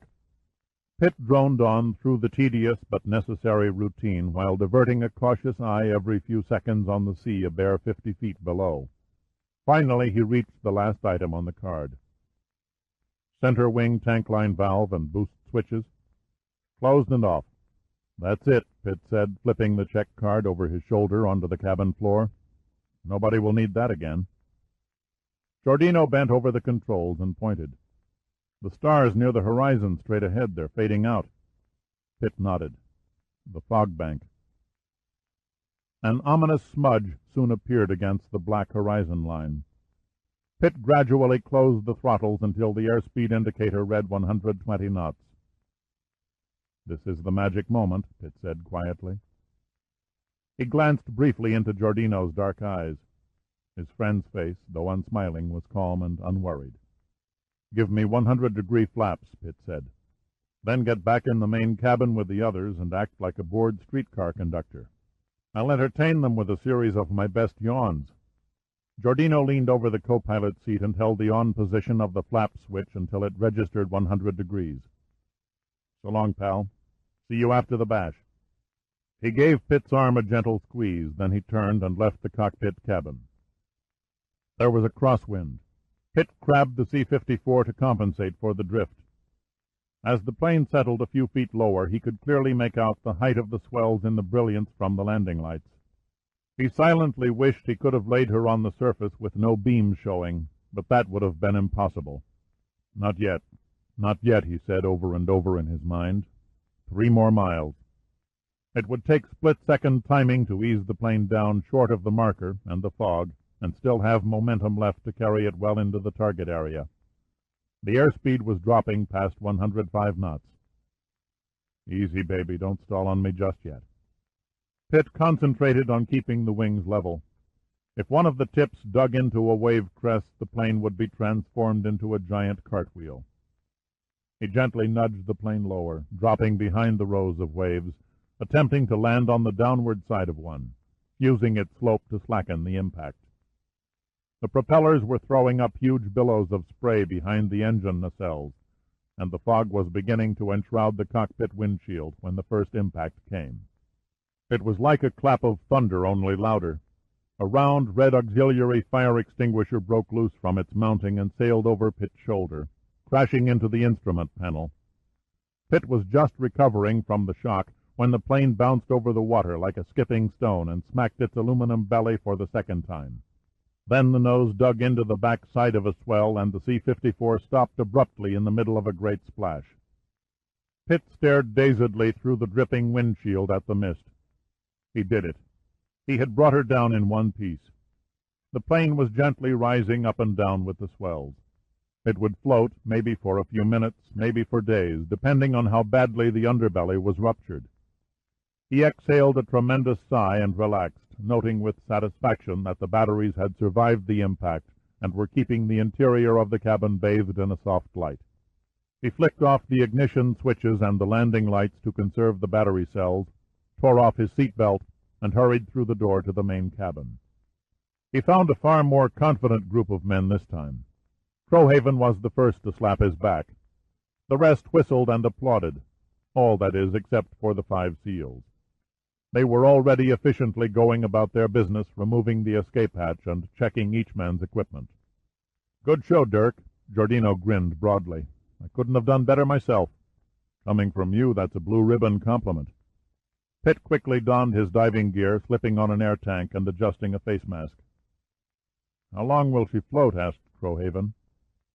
"I checked the lower deck," said Giordino as he examined the air tanks on Pitt's back. "There's only minor seepage." "Shouldn't we chop a hole in her so she'll sink?" Crowhaven persisted. "Not a wise move," Pitt answered. "When Delphi discovers an abandoned aircraft floating around with no crew, he'll think we took to the life rafts. That's why I left all the rescue equipment back at Hickam. It would never do for him to find the life raft safe and sound and unopened. Hopefully he'll be searching for us on the surface while we're below." "There must be an easier way to make Admiral," Crowhaven said acidly. Pitt went on. "When you get the sub underway, communicate with Admiral Hunter on 1250 kilocycles." Crowhaven's eyes narrowed. "You're putting me on. That's a commercial frequency. I could get my tail in a sling with the Federal Communications Commission if I transmitted over 1250. "Very likely," Pitt agreed wearily.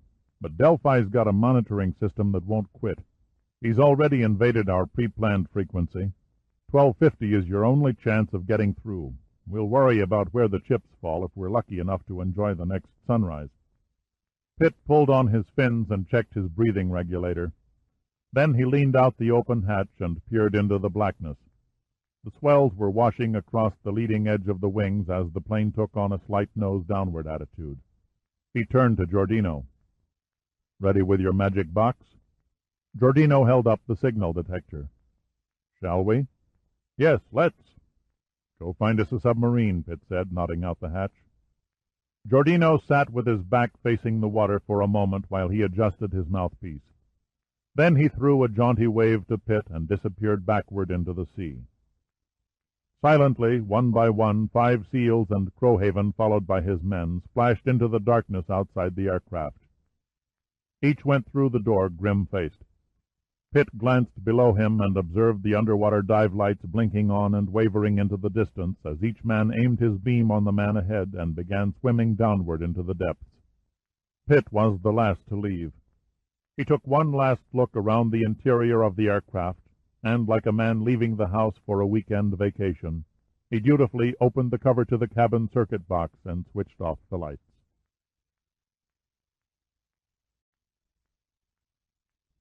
Chapter 15. The dark, tepid Pacific water closed over Pitt's head. He momentarily allowed his body to go limp in the weightless dimension of the sea. The circular beam from his dive light illuminated the diver 20 feet below, who was looking over his shoulder to see if Pitt was trailing his kicking fins. It suddenly occurred to Pitt that being last man in line might be dangerous. The suffocating blackness plunged him into a profound sense of anxiety. He was certain that every type of predator imaginable was sneaking into position for a quick bite of his legs. Every few seconds he spun around, flashing the light in all directions, but met no monsters of the night. The only odd-looking creature in his field of vision was his fellow human swimming unconcerned below. Pitt's apprehension eased somewhat when the bottom loomed up through his face mask. For all he knew, he might have been swimming upside down. The rocks took on morbid shapes with ghost-like faces, but they seemed like old friends when he reached down and touched their coarse, solid features. A nervous squid, the first sign of sea life, dashed across his narrow angle of sight and vanished. Then the rock formations tapered away and the seafloor became sandy. Pitt's adrenaline surged through his body as a huge black shape rose up under the swaying concert of light beams. The Starbuck lay just as he'd left her, looking like a great spectral monster in the blackness. Kicking his fins, Pitt swam past the Navy men to the head of the line and, grasping Giordino by the arm, peered into his friend's face mask. The face inside was softly distorted by the dive light, but Giordino's eyes were bright, and in spite of the mouthpiece, his grin was clear and distinct as he gave a thumbs-up sign. Pitt wrote some words on his message board, motioned to Crowhaven, and held it up. "This is where we get off. She's all yours." Crowhaven nodded, his blond hair drifting in loose strands. He quickly began distributing his men. 4 submariners and 1 SEAL were to enter through the flooded forward torpedo compartment and close the vents and valves left open by the Martha N's divers. The rest of the men were to drop through the aft escape chamber into the dry section of the submarine and make their way to the control room. The submariners' fear had left them now. The time had come for them to rely on their own skills and experience. The men forward entered in one group, but the crew aft had to divide into 3 shifts due to the chamber's compact interior. Pitt closed the hatch after the last 5 men dropped into the sub and waited until he felt the surge from the exhaust vents as the water was expelled from inside the escape compartment. Then he pounded the butt of his knife against the hull 3 times. Almost immediately 3 muffled knocks came from inside, signaling no problem so far. Pitt swam along the narrow top deck to the bow, where he repeated his poundings. The reply came back much slower this time, with more of a muted sound, due to the acoustics of the flooded torpedo room. Pitt wrote again on the board. "Entrance around somewhere, 18 minutes." Giordino understood. 18 minutes of air. That's all the time they would have to search for the entrance to the seamount. Pitt tapped him on the shoulder and darted off to the right.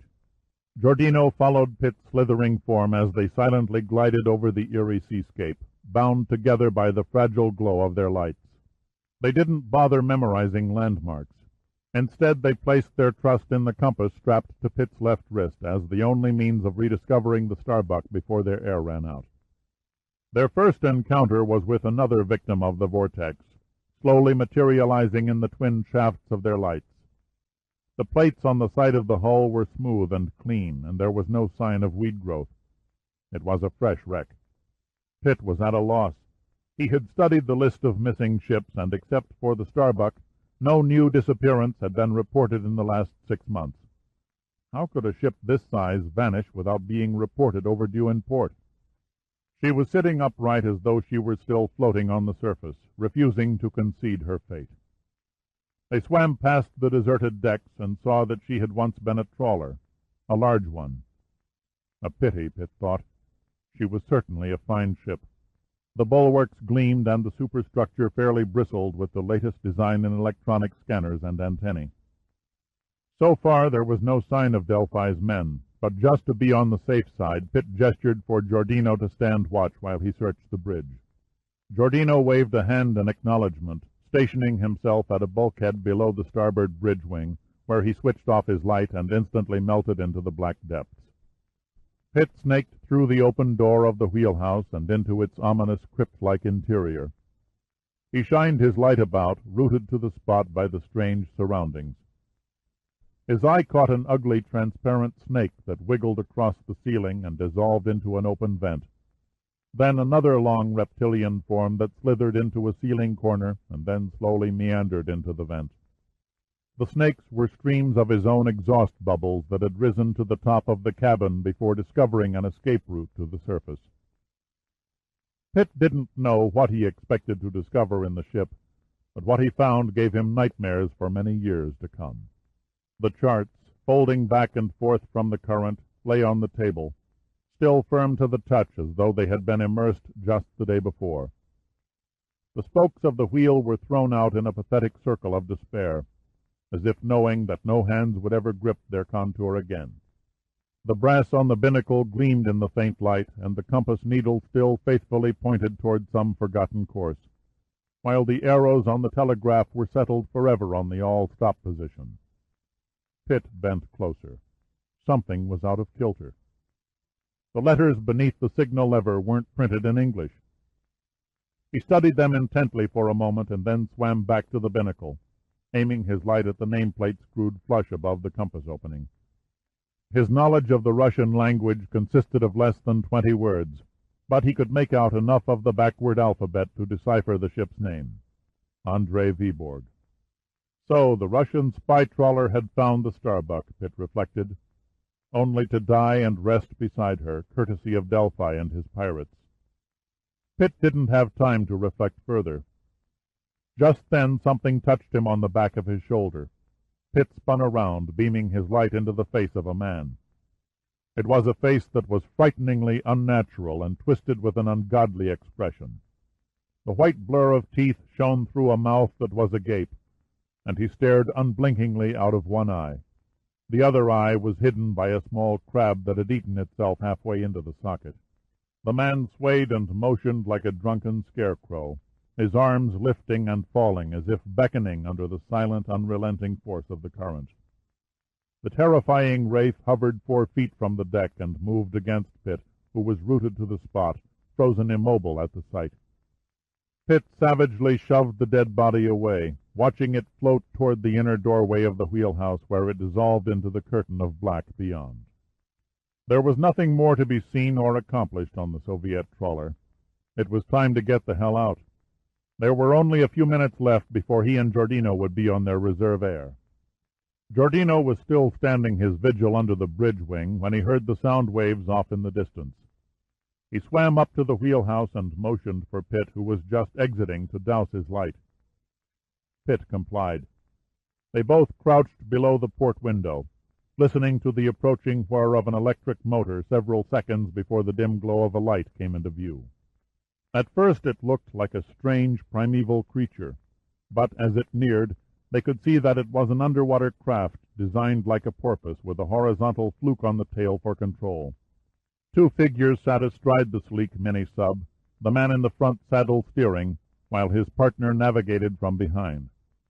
A small propeller churned the water behind the rear stabilizer and pushed the 2 men through the depths at a pace of about 5 knots.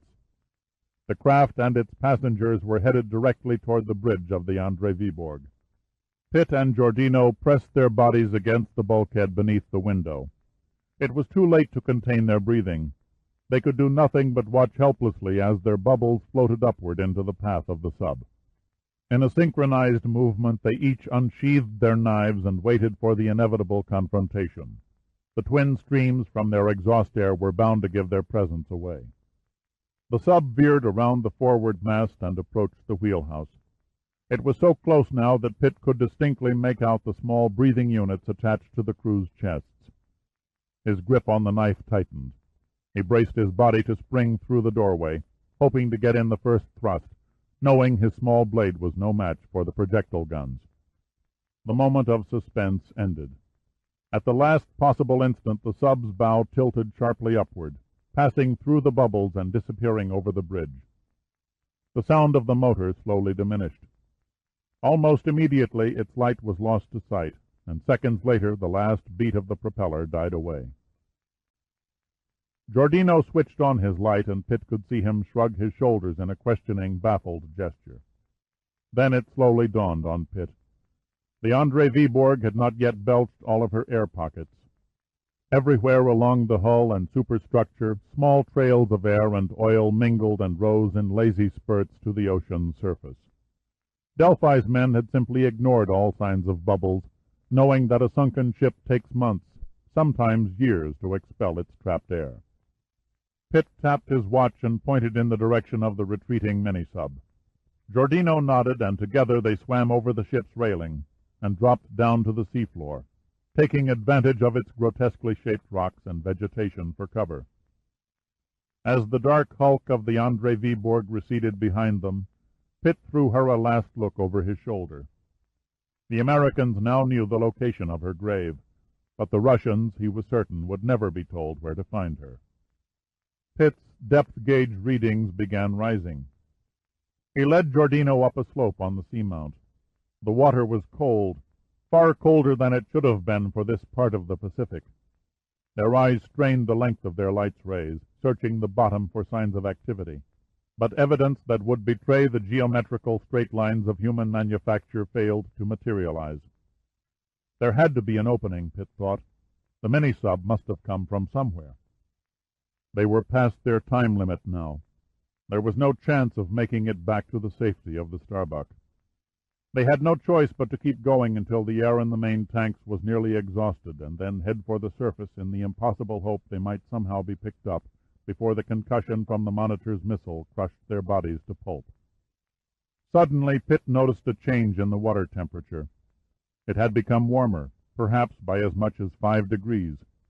At the same moment, a powerful current rolled across the slope, sweeping the sand into small swirling clouds, stretching the weed growth on a wavering horizontal plane.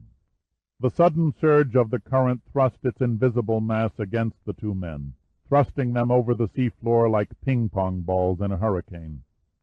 The vicious flow swept both men through a thrashing forest of seaweed, the fronds flaying their faces, leaving red lash marks across their cheeks and foreheads.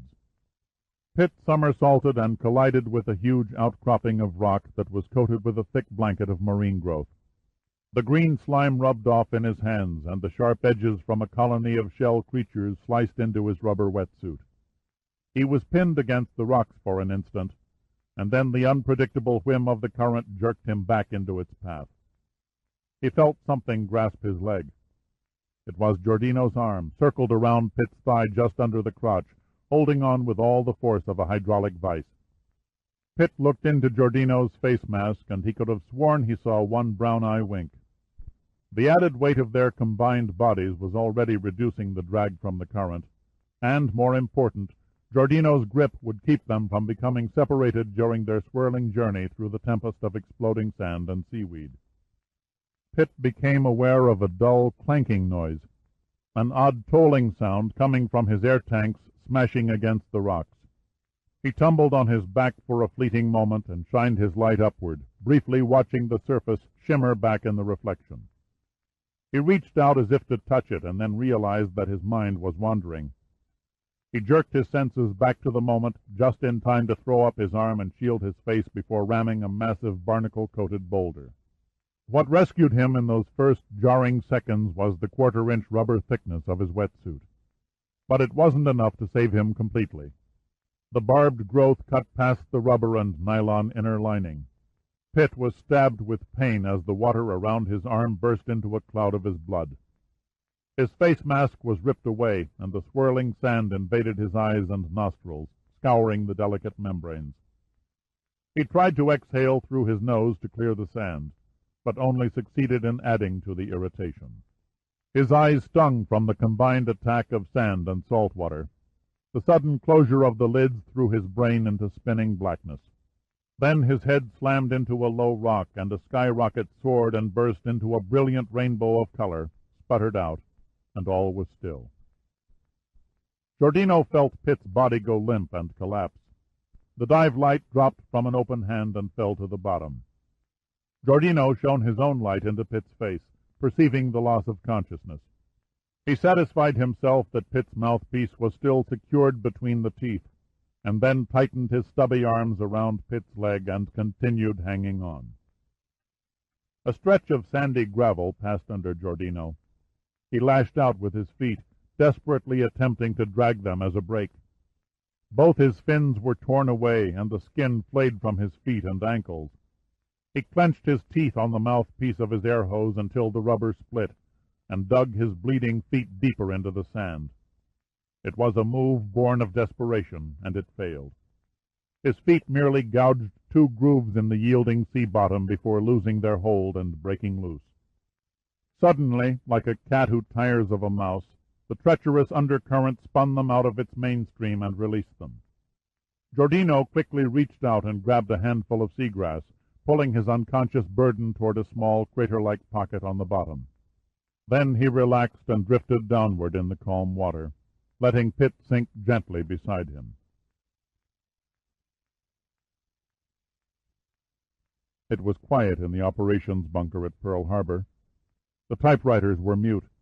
The computers sat silent and inoperative, their tape reels staring like great round unlidded eyes. Half the staff was grouped around the radio center, the men thoughtfully smoking and saying nothing, the women nervously pouring coffee, looking pale and drawn. The tenseness in the atmosphere lay heavily and drained everyone's energies. Hunter and Denver sat on either side of the radio operator, looking at each other through tired, bloodshot eyes. Denver pulled a small plastic vial from his breast pocket and idly toyed with it, rolling it back and forth on the table. Hunter studied him for a moment and then raised his eyebrows questioningly. "What's that thing?" Denver held it up. "Pitt gave it to me to have analyzed. It was originally in a hypodermic syringe." "Pitt gave it to you?" Hunter persisted. "What's in it?" "DG-10, Denver said briefly. "One of the deadliest poisons around. Extremely difficult to detect. The body has all the appearances of a heart seizure." "What was he doing with it?" Denver shrugged.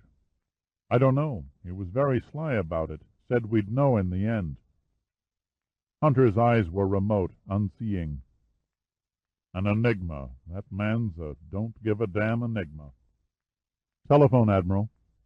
Hunter was interrupted by an officer who held out a receiver. "Who is it?" The officer looked lost for a moment, then hesitantly said, "It's Aloha Willie, the late-night disc jockey on radio station Popo." Hunter's mouth dropped. "What is this, mister?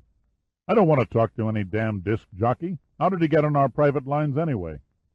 The officer looked extremely ill at ease. "He said it was urgent, sir. His contest riddle is, the blackbird has come home to nest. He said you'd win a prize if you knew the answer." "What nonsense is this?" Hunter fairly exploded. "You tell that nut to—" Suddenly Hunter's lips froze and his eyes widened. "My God, Crowhaven!" He snatched the receiver and talked rapidly with the voice on the other end of the line. Then he thrust the receiver back at the stunned officer and turned to Denver. "Crowhaven is sending over the frequency of a Honolulu radio station." Denver's expression was one of abject bewilderment. "I don't understand." "It's brilliant, positively brilliant," Hunter said excitedly. "Delphi would never think to monitor the frequency of a commercial broadcast station, especially a rock and roll program. Nobody but a handful of kids would be tuned in at this time of the morning." He leaned over the radio operator. "Set your frequency to 1250. At first the concrete walls were greeted by a loud blast of music which assaulted the eardrums of everyone in the bunker. Then, before the confused staff crowded around the radio fully absorbed the shock, a high-pitched voice that spit words like a machine gun broke through the speaker. "Hi-ho there, you early morning bird watchers! This is Aloha Willie with the top 40 tunes rocking your way across the tropical airwaves with some really great sounds for you discounts. Time now, 3:50. Okay, are you ready, group? Glue your ears to the transistors and listen now as we play the flip side of the latest comedy record by Big Daddy and his gang. Take it away, Big Daddy." The radio operator in the bunker pushed the transmit button and cut in on the program. "Big Daddy calling our gang. Come in, please. Over." "This is our gang, Big Daddy. Do you read? Over." Denver leapt to his feet. "That's Crowhaven. He's done it. He's calling from inside the Starbuck." "We read you, our gang. Over." "Here is the final score. Visitors, 1 run, 1 hit, 3 errors. Home team, no runs, 3 hits, 4 errors." Hunter gazed emptily at the speaker. "The code for casualties. Crowhaven has taken control of the submarine, but it cost him 1 dead and 3 wounded." "We acknowledge the score, our gang," droned the radio man. Our congratulations to the visiting team for their win. When can they leave the ballpark? The reply came back without hesitation. The showers are steaming and the locker room should be emptied in another hour. We'll load bus and leave stadium by 0400. Denver rapped the table with his fist and a big smile widened across his cherubic face. The reactors are generating steam to the turbines, and they'll have the forward torpedo compartment pumped dry in an hour. Thank God they're ahead of schedule. Hunter reached over and took the microphone from the operator. Our gang, this is Big Daddy. Where is the kid? The kid and his sidekick went over the hill in search of a lost gold mine. No word since then. Assume they became lost in the desert and ran out of water. Hunter silently set down the microphone. There was no need to translate. The message was all too clear. We'll bring you up to date on the sports at 0500, Crowhaven's voice continued. Our gang out. Aloha Willie cut back in without missing a beat. There you have it, group. Now for number 12 on the charts. Avery Ants and Pants singing The Great Bikini Ripoff. The radio operator switched off the speaker. That's it, sir, until 0500. Admiral Hunter moved slowly away and sank in a chair. He stared dully at the wall. A high price to pay, Hunter said softly. Pitt should have stayed with Crowhaven, Denver said bitterly. He should have never gone off in search of your daughter. Denver caught himself too late. Hunter looked up. I did not give Pitt permission to look for Adrian. I know, sir, Denver shrugged helplessly. I tried to discourage him, but he insisted on making the attempt. He does what he wants to do. Did what he wanted to do, Hunter said hopelessly, his voice trailing off softly. Welcome back to the land of the walking dead. Pitt slowly focused his eyes and looked up into the ever-grinning face of Giordino. Who's walking? Pitt muttered. He wished he were unconscious again, wished the burning ache in his gashed arm and the throb from his bruised head belonged to someone else. He didn't move. He just lay there and soaked up the sea of pain. For a while there I thought you'd need a casket, Giordino said casually. He held out his hand and Giordino pulled him to a sitting position. Pitt blinked his eyes to remove the sand and salt water. Where in hell are we? An underwater cave, Giordino answered. I found it right after you blacked out and we escaped from that god-awful current. Pitt looked around the small chamber, lit dimly by Giordino's dented dive light. It was about 20 feet wide and 30 feet long, and the ceiling was between 5 and 10 feet high. 3/4 of the floor was water, while the remainder consisted of the rocky shelf that he and Giordino rested on. The walls of the semi-flooded gallery were smooth and covered by a score of tiny crabs that scooted about the ledge like frightened ants.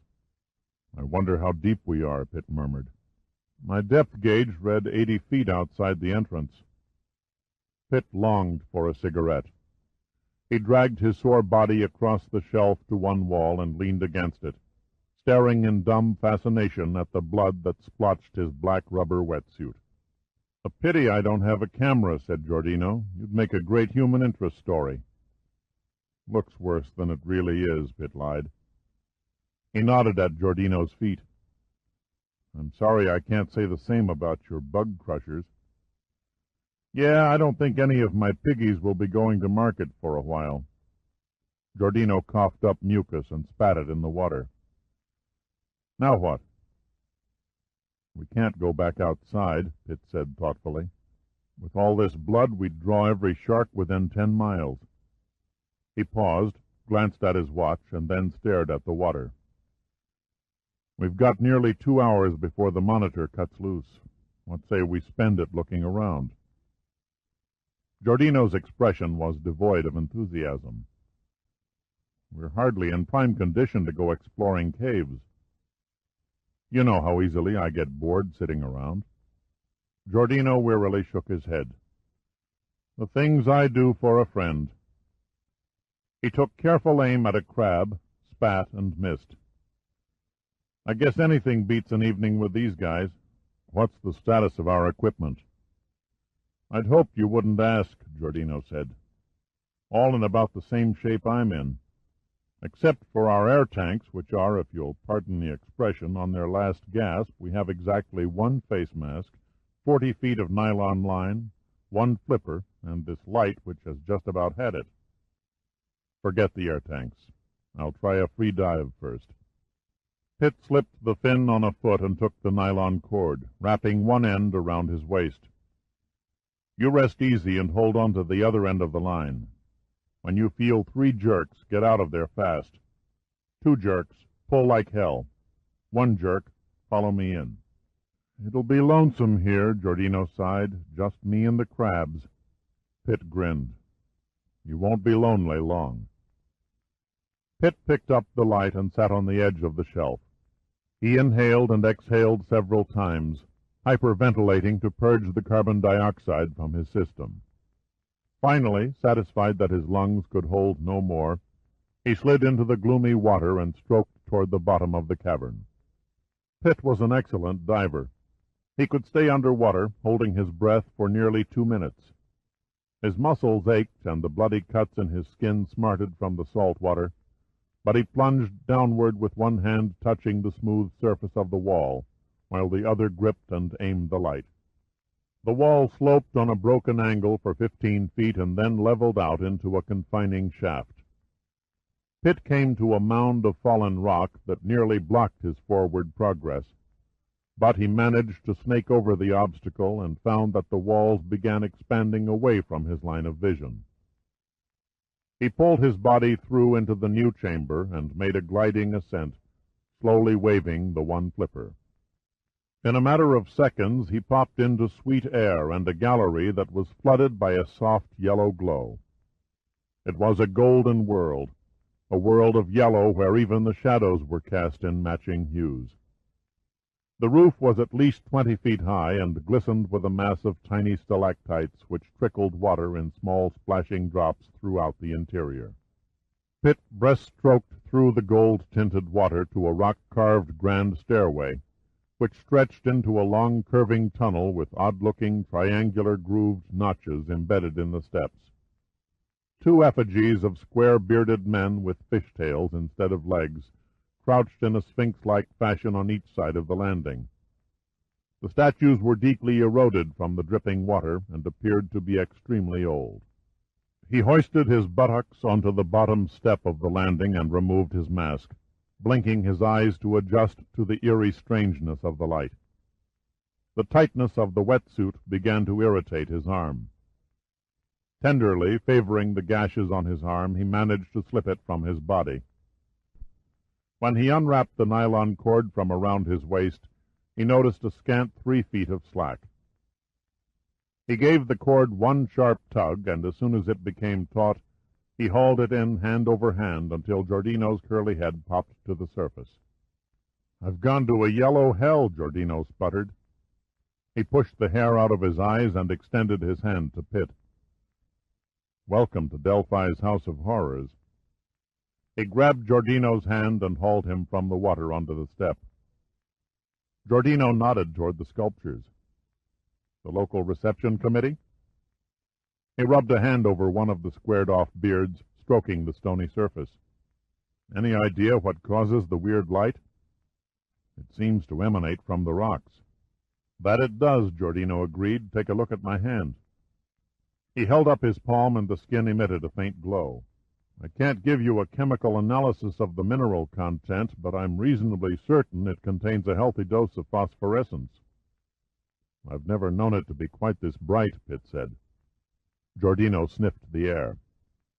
"I smell eucalyptus." "Eucalyptus oil. They use it to lower the humidity and keep the air from getting stale." Giordino began peeling off his own wetsuit, gently easing it over his injured feet. They were, Pitt discerned in the strange light, torn nearly to the bone, and were soon surrounded in a spreading pool of blood.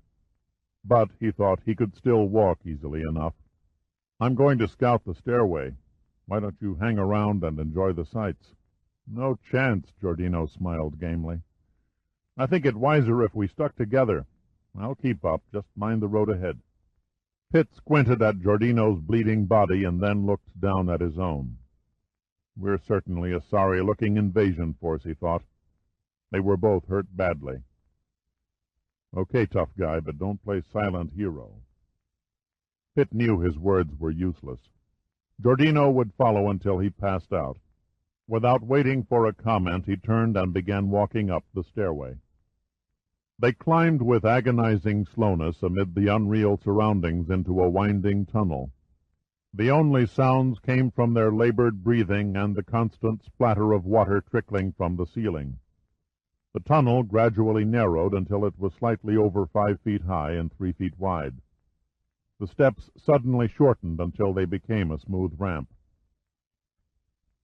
Pitt kept his back pressed against the damp surface of the wall, and stooped to keep from hitting his head while inching his way through the passage.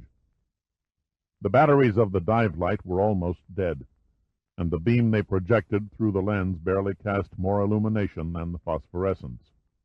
Every 30 feet he paused and waited for Giordino to hobble painfully within arm's length.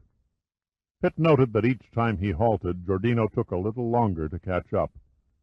It was becoming increasingly apparent to him that Giordino couldn't last much longer. "Next time, find a cave with escalators," Giordino panted.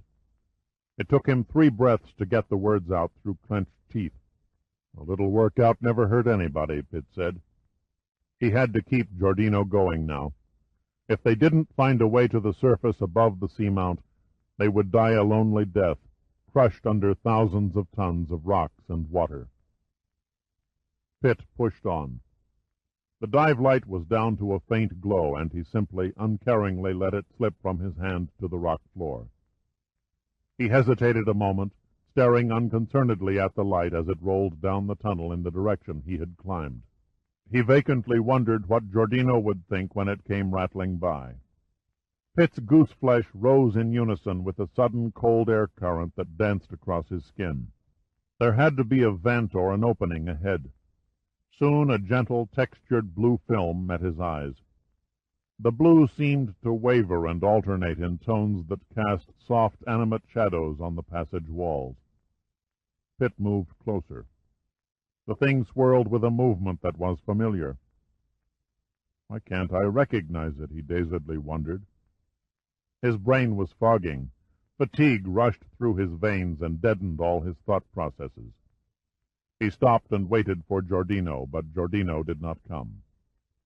Pitt couldn't combat his feelings of isolation and oppression. For the second time in the last hour he found himself forcing back the black veil that circled his vision. He reached out with his hand and lightly touched the shimmering blue light. His fingers met with a soft, smooth substance. "A curtain," he mumbled to no one. "A lousy curtain." He parted the folds and stumbled into a fairyland of gleaming black statuary and blue velvet-covered walls. The huge room was decorated with delicately sculptured fish in ebony stone embedded in a deep indigo carpet. The carpet was unlike anything Pitt had ever seen. It encased his feet to the ankles.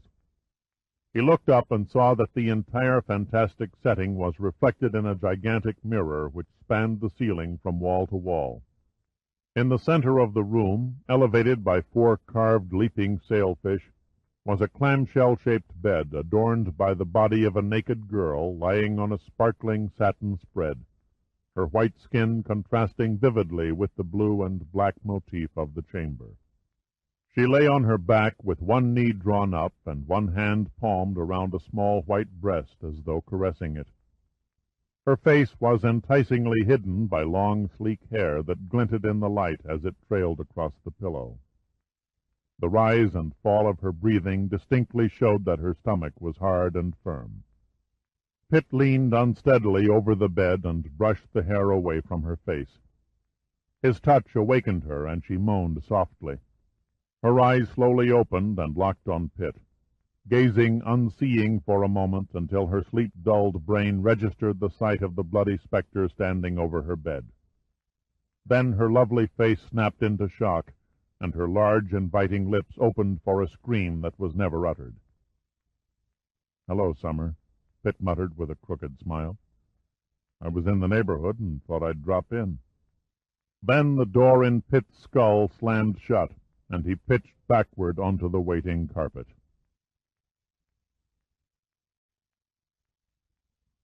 Chapter 16. Pitt lost count of the number of times he struggled up from the dark mist, only to slip off the top rung of consciousness and fall back into the black void. People, voices, and scenes barreled through his mind in a disjointed swirl of kaleidoscopic confusion. He tried to slow down the blur of images, but the crazy vision persisted. When he opened his eyes to erase the nightmare from his mind, he saw the nightmare itself, the bestial yellow eyes of Delphi. "Good morning, Mr. Pitt," Delphi said dryly. The tone was courteous, but the hatred was manifest in the icy lines of the face. "I regret your injuries, but you can hardly sue for damages, can you? You neglected to post no trespassing signs." Pitt's voice came through his ears like the halting speech of a senile man. "An oversight, but then no one invited you to blunder into our power turbine's exhaust current." "Power turbine?" "Yes." Delphi seemed to relish Pitt's questioning look. "There are over 4 miles of tunnels here in my sanctuary, and, as you've noticed, it can be rather cold. Therefore, we require an extensive heating and electrical supply as only steam turbines can produce." "All the comforts of home," Pitt mumbled, still trying to clear his head. "I take it they're responsible for the surface fog." "Yes, the vented heat from their power plants, coming in contact with the cooler water, causes a mist-like condensation. Presto! Instant fog bank." Pitt pushed himself upright to a sitting position. He tried to read the hands on his watch, but the dial was a blur. "How long have I been out?" "You were discovered in my daughter's sleeping quarters precisely 40 minutes ago." Delphi stared speculatively at Pitt's bruised and scarred body, betraying no degree of emotion or concern. "A nasty habit of mine," Pitt said, smiling. "Always showing up in ladies' bedrooms at inconvenient times." Delphi maintained his bland expression. The silver-haired giant sat on a white, sculptured stone couch lined with red satin cushions, while Pitt noted wryly that he was delegated to the cold, marble-smooth floor. He ignored Delphi for a moment and took in the surroundings. It looked like one of those futuristic displays at World Expositions. The room was of comfortable proportions, about 25 feet square, with walls decorated with original oil paintings of seascapes grouped in neat but casual array. Incandescent lighting came from rounded brass fixtures beamed at a white ceiling. Toward the far wall was a broad walnut desk with a red leather top, handsome matching desk furniture, and a modern and expensive intercom. But the unique innovation that set the room apart from anything that might even slightly resemble it was the large transparent portal into the sea. It was an arch nearly 10 feet wide and 8 feet high. Through the thick, clear crystal, Pitt could see a garden of spiral and mushroom-shaped rocks that were outlined by underwater lights. An 8-foot moray eel slithered along the lower edge of the portal and cast a stony eye at the occupants of the room. Delphi did not notice the eel. The golden eyes beneath his half-closed lids were still aimed at Pitt. Pitt's gaze wandered back to Delphi. "You don't seem talkative this morning." Delphi smiled. "Perhaps you're concerned with the fate of your friend." "Friend? I don't know what you're talking about." "The man with the injured feet. You left him in an abandoned passageway. Litter is everywhere these days. It's stupid of you to continue your display of ignorance. My men have discovered your aircraft." "Another bad habit, I double park." Delphi ignored the remark. "You have exactly 30 seconds to tell me what you're doing here." "Okay, I'll tell all," Pitt said randomly. "I chartered a plane to fly to Las Vegas on the special casino tour, and we got lost. That's all there is to it, I swear." Very witty, Delphi said wearily. Later you'll be begging for mercy. I've always wondered how I'd bear up under torture. Well, not you, Pitt. I wouldn't consider causing you the slightest discomfort. There are several more refined methods of getting at the truth. Delphi rose from the couch and bent over the intercom. Bring me the other. He straightened and offered Pitt a rigidly fixed and lifeless smile. Make yourself comfortable. I promise the wait will be short. Pitt rose awkwardly to his feet. He should have been reeling from dizziness and exhaustion. Yet, unaccountably, the adrenaline began to pump and his mind ran sharp. He stole a glance at his watch. It read 04:10. 50 minutes until the Marines attacked the transmitter on Maui. 50 minutes until the monitor blew the seamount into gravel. There was little chance of getting out alive now. The sacrifice would be worth it, he thought grimly, if only Crowhaven got the Starbuck under way. He closed his eyes and tried to imagine the Starbuck cutting a course through the ocean back to Hawaii, but somehow the picture wouldn't come. Crowhaven could not remember when he had seen so much blood. The deck of the control room was coated with it, while several places along the electrical panels were splattered wildly in the manner of a Jackson Pollock abstract painting. Things had gone smoothly at first, too smoothly. The entry into the aft storage compartment had gone off without opposition. They'd even had time to remove their diving gear and take a short breather. But when the advance party of SEALs crept into the Starbuck's control room, hell broke loose. For Crowhaven, the next 4 minutes were the most frightening of his life. 4 minutes of ear-splitting thunder spouting from the automatic weapons in the hands of the SEALs. 4 minutes of groans and cries that amplified and echoed around the steel-walled interior of the sunken submarine. Delphi's men were firing their strange, silent guns until cut down by no less than 6 to 8 solid hits from the SEALs' rapid-fire weapons. He wondered how it was possible for anyone to stand up to such punishment unless they had gone mad. 3 men were killed outright, and the other 4 had died since his message to Hunter. Nothing could have saved them. As for his side, 1 SEAL was dead. One of those bastards lying on the deck had struck him through the left temple, and 3 more were wounded seriously. Gritting their teeth against the pain, they were secure in the knowledge that he, Crowhaven the Wizard, was going to raise this big steel death trap and get them proper medical treatment faster than a speeding bullet. But he was already 14 minutes behind schedule. He was sorry he'd put his foot in his mouth by promising Admiral Hunter to have the Starbuck underway by 0400. It was the suction. 6 months of lying on the bottom of the ocean had built up a staggering suction around the hull. All the ballast vents had been blown, but it hadn't been enough to break away from the clutching grip of the seafloor. He began to wonder bleakly if they were going to meet the same fate as the Starbuck's original crew. His second-in-command, a scowling chief petty officer, approached. "There's nothing left to dump, Commander. Main ballast tanks are empty, and all diesel fuel and freshwater tanks have been blown. She still won't budge, sir." Crowhaven kicked the chart table like an unruly child. "No, by God, she's going to move if I have to tear the guts out of her." He stared at the chief with a withering gaze. "Full astern."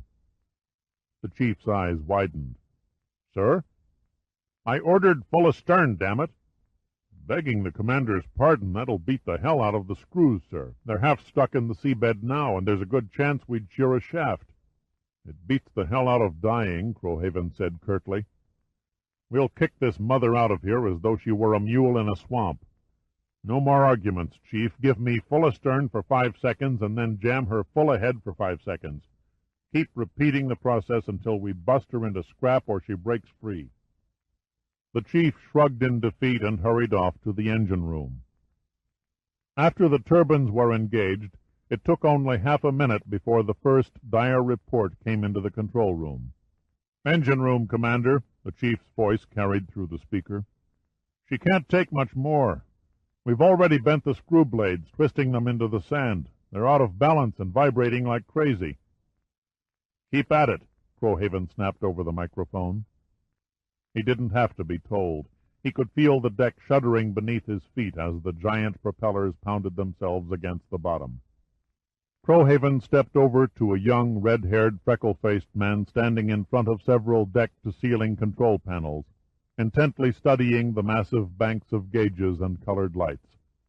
His face was pale, and he was mumbling softly to himself. Crowhaven guessed he was praying. He put his hand on the technician's shoulder and said, "Next time we come up on full astern, blow all the forward torpedo tubes." "Think that will help, sir?" The voice was imploring. "It's only a drop in the bucket pressure-wise, but I'm willing to snatch at any straw." The chief's voice came through from the engine room again. "The starboard shaft just went, Commander. Broke clean through aft of the seal. Took 2 bearings with it." "Maintain procedure," Crowhaven came back. "But, sir," the chief's voice was pleading, desperate, "what if the port shaft goes? Even if we break free to the surface, how do we make headway?" "We row," Crowhaven said curtly. "I repeat, maintain procedure." If both propeller shafts were going to shear, they were going to shear. But until the port shaft went with the starboard, he'd rip it to pieces while he still had a chance at saving the Starbuck and his crew. God, he wondered, how could so much go so wrong at the very last minute? Lieutenant Robert M. Buckmaster, U.S.M.C., unleashed a short burst from his automatic rifle at a concrete bunker and wondered the same thing. The best-laid plans of mice and men, he thought. The operation should have been simple. "Take the transmitter," his orders said. A group of Navy men were still hidden in the tropical underbrush, waiting for word of the capture, so they could commandeer the equipment and send the coded messages that Buckmaster didn't understand.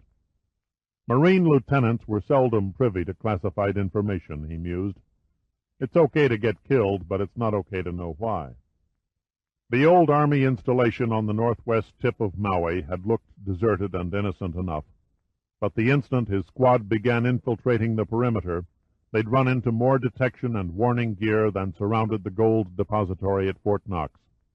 Electrified wire, light beams which activated ear-blasting sirens, and bright flood lamps drenching the entire installation in a blinding naked glare. Nothing in his briefing had prepared him for this, he thought angrily. Sloppy planning. No detailed warning of the obstacles. Lieutenant or not, he was personally going to read the riot act to his commanding officers for causing this mess. From windows, doorways, and rooftops that had seemed empty only moments earlier, the defenders opened up with a heavy burst of automatic weapons fire, halting Buckmaster's commando force in their tracks. The Marines answered back, and their aim had been deadly. The bodies were beginning to pile up around the bunker-like openings.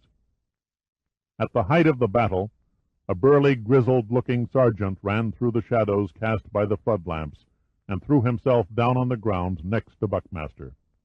"I pulled one of their guns off a dead body," he shouted above the din. "It's a Russian ZZK Kalashrev." "Russian?" Buckmaster echoed incredulously. "Yes, sir." The sergeant held up the automatic weapon in front of Buckmaster's eyes. "It's the newest light arm in the Soviet arsenal. Beats the hell out of me how these guys got hold of them." "Save it for the intelligence section." Buckmaster turned his attention back to the transmitter buildings as the noise of firing increased in the darkness. "Corporal Danzig and his squad are pinned down behind a retaining wall." The sergeant broke off to fire a series of short bursts to draw some of the defenders' attention. "I'd give up retirement for a 90mm tank buster," he yelled between bursts. "This was supposed to be a surprise assault, remember? They told us we wouldn't need any heavy armament." Suddenly there was a tremendous explosion. A huge cloud of dust billowed up, and chunks of concrete fell over the area like hail. The shock of the concussion made Buckmaster gasp. Then he slowly rose to his feet and stared at the shambles of the transmitter buildings. "Radio!" he shouted. "Damn it, where's the radio man?" A Marine with a blackened face, clad in black and green camouflage fatigues, raced from the shadows. "Here, Lieutenant." Lieutenant Buckmaster took the offered receiver, dreading what he had to say. "Big Daddy." Big Daddy, this is Mad Chopper, over. This is Big Daddy, Mad Chopper. Go ahead, over. The voice in the receiver sounded as though it were coming from the bottom of a well. The gang down the block blew the deal right in our faces. I repeat, blew the deal right in our faces. We won't tune in the news tonight. Big Daddy understands, Mad Chopper. He sends his regrets. Over and out. Buckmaster jammed the receiver back in its cradle. He was mad, and he didn't care if they knew it all the way back to the Pentagon. Something had gone terribly wrong here tonight. The whole atmosphere had an ominous stink about it.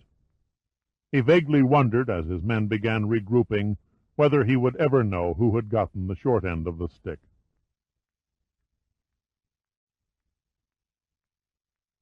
Chapter 17. The door opened, and two men dragged Giordino into the room, dropping him roughly onto the floor. Pitt caught his breath. Al was in pitiful shape. His mangled feet hadn't been treated. There wasn't the least sign of disinfectant or bandages on them. Blood from a gash above his left eye had hardened, gluing his eye half shut, leaving an appalling, malevolent expression that burned with the fires of unadulterated defiance. "Well now, Major Pitt," Delphi said reproachfully, "nothing to say to your boyhood friend? No? Perhaps you have forgotten his name. Does Albert Giordino ring a bell?" "You know his name?" "Of course. Does that surprise you?" "Not really," Pitt said easily. "I imagine Oral Chinana supplied you with a complete rundown on Giordino and myself." For one long moment the towering hulk behind the desk didn't get it. Then Pitt's words began to sink in, and Delphi lifted an interrogatory eyebrow. "Captain Chinana?" His voice was rock-steady, but Pitt detected a very slight touch of doubt. "You're fishing in the wrong current. You have nothing to—" "Cut the theatrics," Pitt sharply interrupted. "Chinana may have collected his captain's pay from the United States Navy, but he played ball on your team. A nice setup. An informer sitting on the top level of your opposition. You knew what the 101st Fleet's operational plans were before they were set down on paper. How did you recruit Chinana, Delphi? Money? Or was it blackmail? Judging from your track record, I'd say blackmail." "You're very observant." "Not really. An easy scent to pick up. The good captain had outlived his usefulness as a stool pigeon. He couldn't live with the role of traitor any longer. Chinana began cracking. He was on the verge of a nervous breakdown. Add his little illicit affair with Adrian Hunter, and poor Chinana had to be eliminated before he spilled your organization. But you bungled his murder, Delphi. You bungled it beyond comprehension." Delphi looked at Pitt in bleak suspicion. "You're guessing." "No guesswork," Pitt said. "It was a chance meeting between us in the Royal Hawaiian Hotel bar that fouled your plan. Chinana was waiting for Adrian Hunter when I wandered in the door. He, of course, had no idea I was another one of Adrian's playmates, but he couldn't run the risk of an embarrassing introduction. A rendezvous with an admiral's daughter, 20 years his junior, in a dark corner of a bar might conjure up any number of nasty visions. So he ducked out before she showed up. Then, when Summer stepped on stage for the assassination, she mistook me for Chinana. And why not? I fit the description. Neither Chinana nor I had worn our uniforms that night, and to top it off, I was conveniently drinking with Miss Hunter. There was no doubt in Summer's mind. She took care of Adrian and then lured me onto the beach where she tried to pump me full of poison. It was only after she found herself in my apartment that it began to dawn on her that she'd made a terrible mistake. My first hint came when she addressed me as captain, and later you yourself supplied the clincher when you admitted to having an informant. 2 and 2 went together. The answer was Chinana. All in all, very elementary. Yes, you're a weird breed of cat, Delphi. What other man would have sent his own flesh and blood out in the dead of night to commit murder? Hardly the Father of the Year. Even your hired help wander around like robots. What's your trick, Delphi? You sprinkle mind-deadening drugs in their cornflakes, or do you mesmerize them with those phony yellow eyes? Delphi looked unsure. Pitt wasn't acting like a man who'd come to the end of his string. You push too far. Delphi leaned forward and locked a hypnotic gaze on Pitt's eyes. Pitt's deep green eyes never hesitated, meeting Delphi's stare with burning intensity. Don't strain yourself, Delphi. I'm not the least impressed. As I've said, they're phony. Yellow contact lenses, nothing more. You can't cast a spell over a man who's laughing at you. You're a fraud from top to bottom. Lavella and Robelman, who are you trying to kid? You're not fit to wipe their blackboards. Hell, you can't even do a decent impression of Frederick Moran.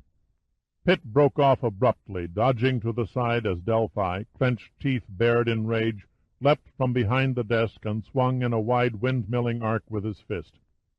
The blow carried every ounce of Delphi's immense strength, but the blinding haze of anger blurred his timing, and the fist soared past without making a connection.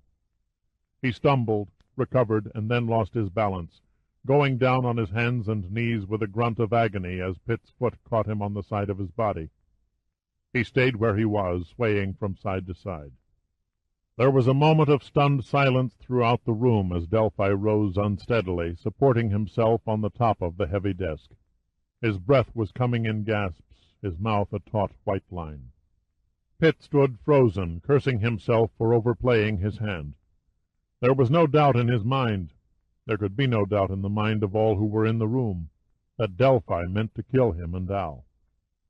Delphi reached behind the desk, pulling open a drawer and lifting out a gun. Not one of the projectile pistols, but an automatic, Pitt noticed uneasily. A heavy dark blue 44 Colt revolver. Hardly the gun he expected Delphi to wield. Unhurriedly, Delphi broke the gun open, checked the shells, and snapped it shut again. The yellow eyes hadn't yet changed. They were as expressionless and icy as ever.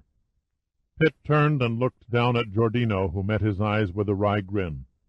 They tensed their bodies, waiting for the end. But Delphi's yellow eyes strayed over his targets toward the door. "No, Father," Summer implored, "not that way." She stood at the door, wearing a green robe that came to mid-thigh, her beautifully tanned and smooth skin radiating warmth and self-assurance. Pitt's blood began to pump rapidly through his veins. She moved into the room, her eyes touching Delphi with a confident, challenging gaze. "Do not interfere," Delphi whispered. "This matter does not concern you." "You just can't shoot them down here," Summer persisted. "You just can't." Her great gray eyes suddenly became soft and pleading. "Not within these walls." "Their blood can be washed away." "It's no good, Father. You've had to kill to maintain our sanctuary, but that was outside in the sea.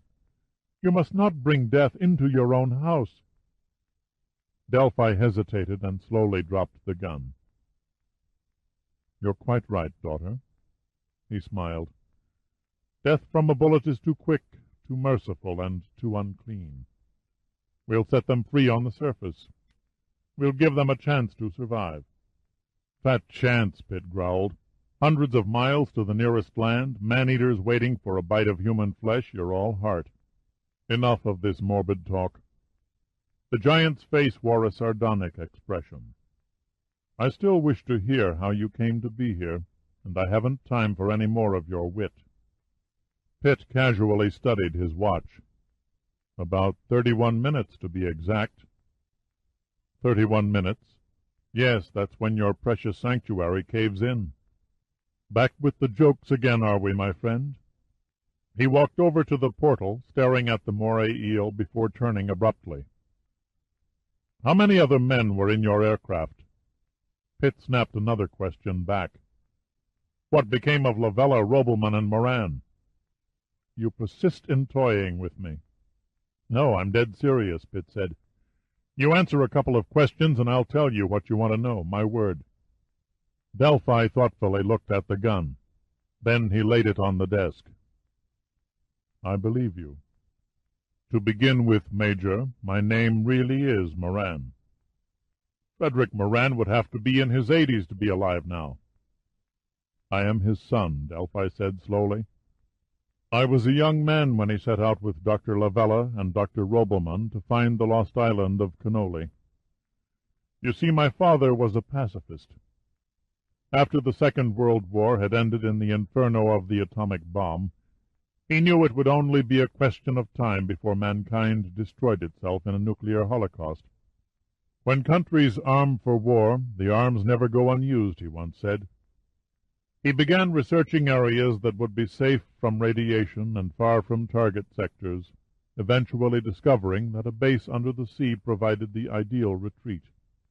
When the island of Cannoli sank into the sea many centuries ago, it dropped suddenly, without volcanic activity or major cataclysm. This indicated that the ceremonial caves and tunnels recorded in the legends might still be intact. Lavella and Robelman sympathized with my father. They joined him in his search for the lost isle. After nearly 3 months of sounding the seafloor, they found it, and immediately began plans for pumping the passages dry. It took them nearly a year before they were able to set up quarters within the seamount.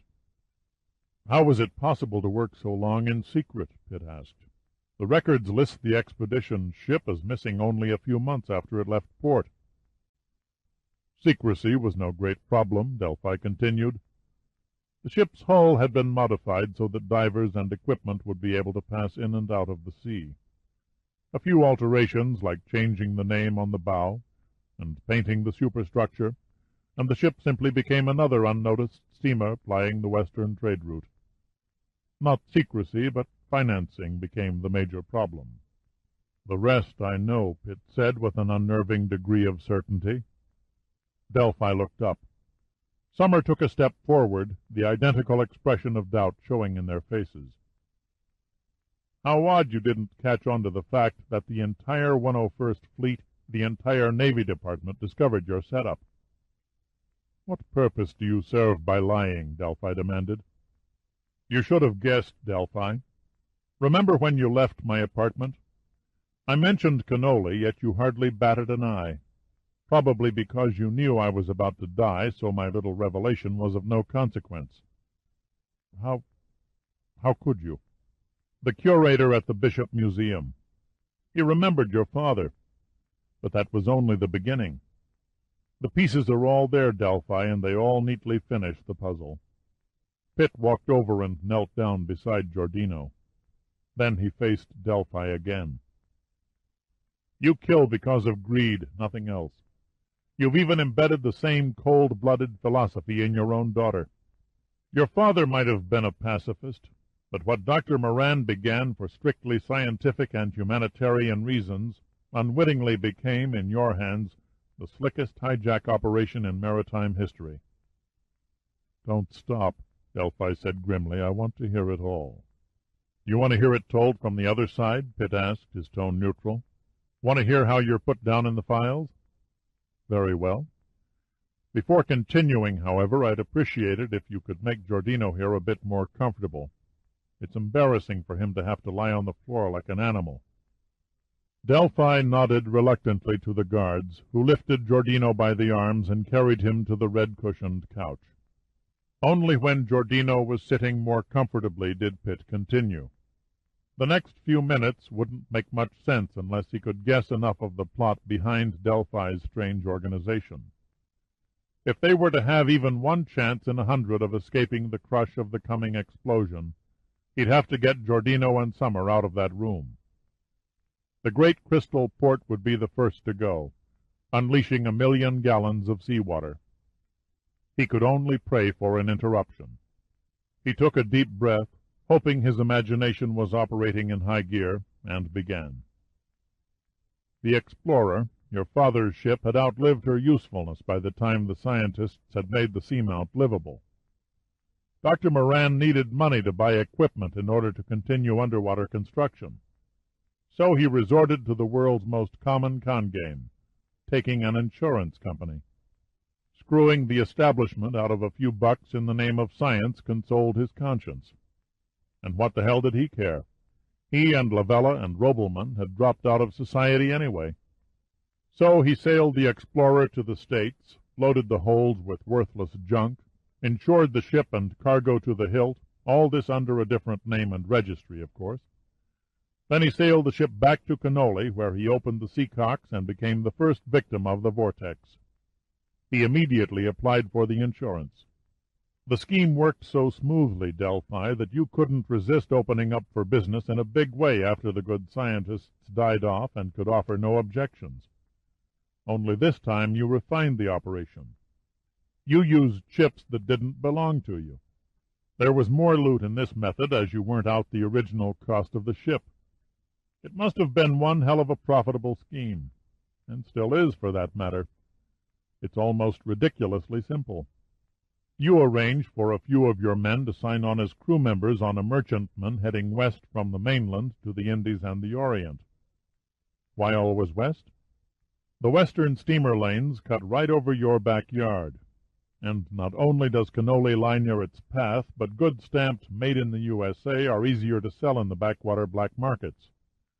All your clandestine crew had to do was deviate the ship a few degrees off its course, signal all stop to the engine room, and then stand by while you and your merry band of pirates climbed aboard and murdered the loyal crew.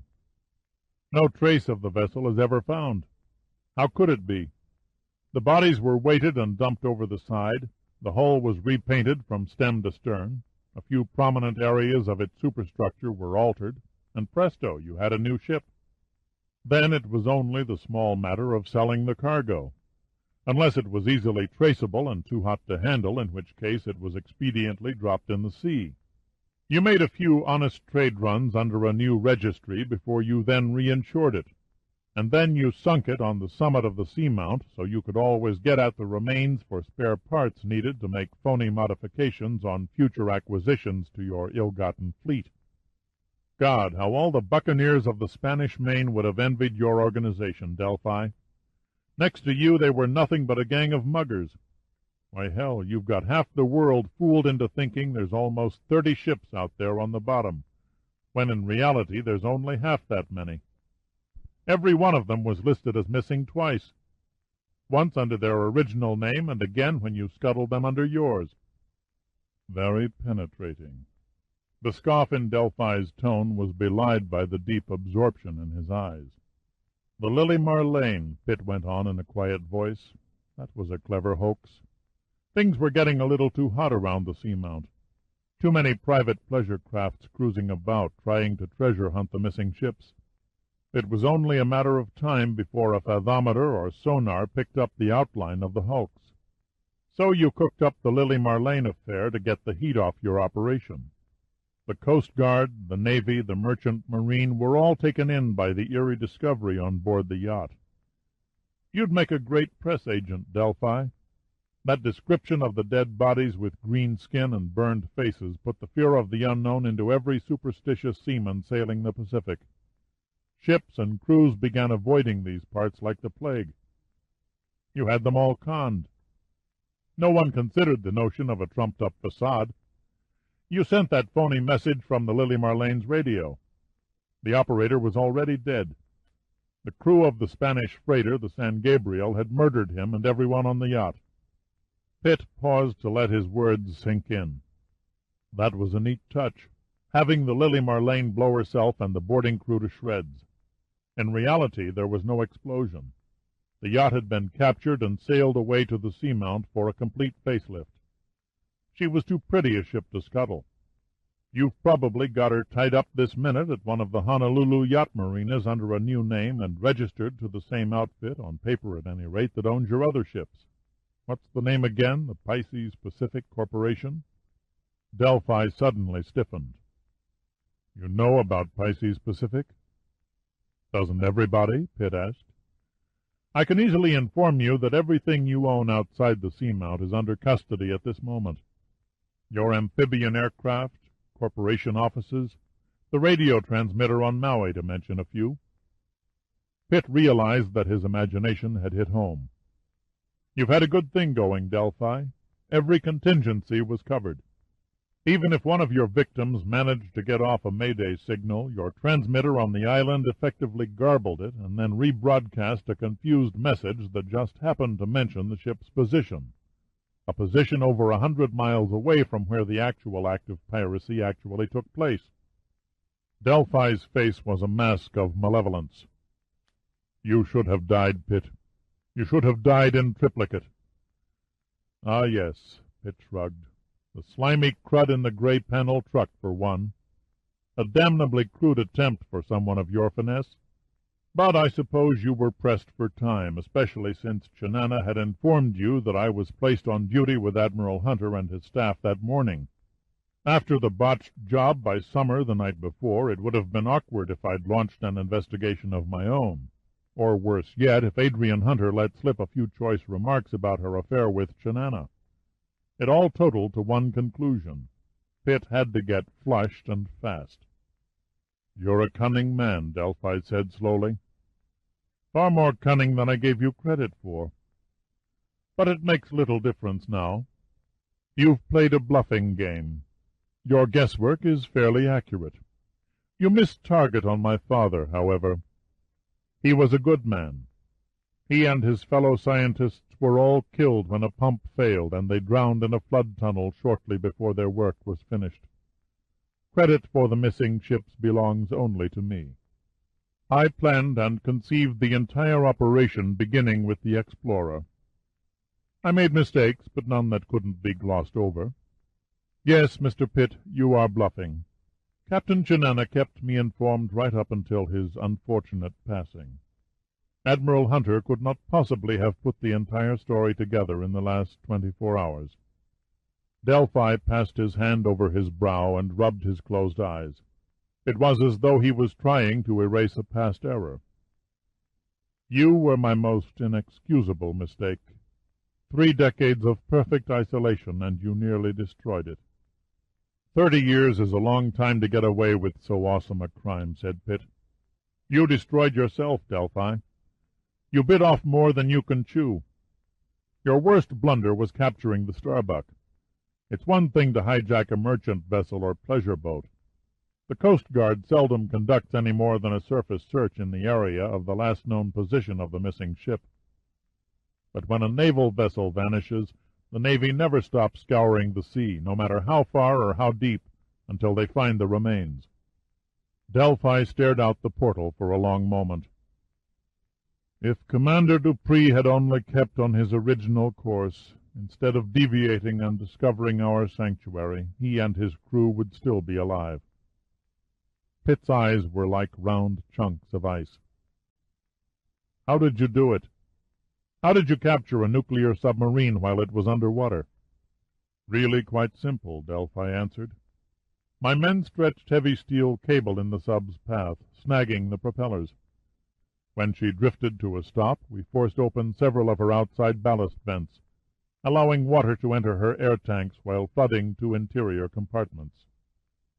As the Starbuck sank to the bottom, its low-frequency radio signals were jammed, and the escape hatches were sealed from the outside. Months later, when the food stocks ran out and the crew were weakened by starvation, my people entered and disposed of them. Really quite simple, Pitt repeated grimly. The Starbuck was the greatest prize of the century, the crowning zenith of criminal plunder. And you were home free. The Navy was searching hundreds of miles away. It took only a few days to clean out the flooded compartments, and there sat the Starbuck as good as new in only 90 feet of water. Except you had a problem, Delphi. I couldn't figure it at first. It didn't make sense. Here you have the world's most advanced nuclear submarine, including her missiles complete with warheads, sitting a few hundred yards from your doorstep, and you never moved her as much as an inch because you didn't know how to operate her. The Starbuck is a highly complex piece of machinery. After your father and the other scientists were killed, you were the only one left with any smattering of intelligence. Your entire organization is built on blind obedience to you. None of your people have 1 ounce of smarts. That's why you let Seaman Ferris live, hoping he could be tortured into training your men to at least deliver the Starbuck to a Russian or Chinese port where she could be sold. But Ferris's mind was gone. The ordeal of watching his crewmates and officers either die or disappear until he was the only one left was too much. He snapped. He'll never fully recover.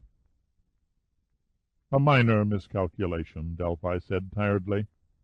"What happened to the Andrei Viborg, Delphi?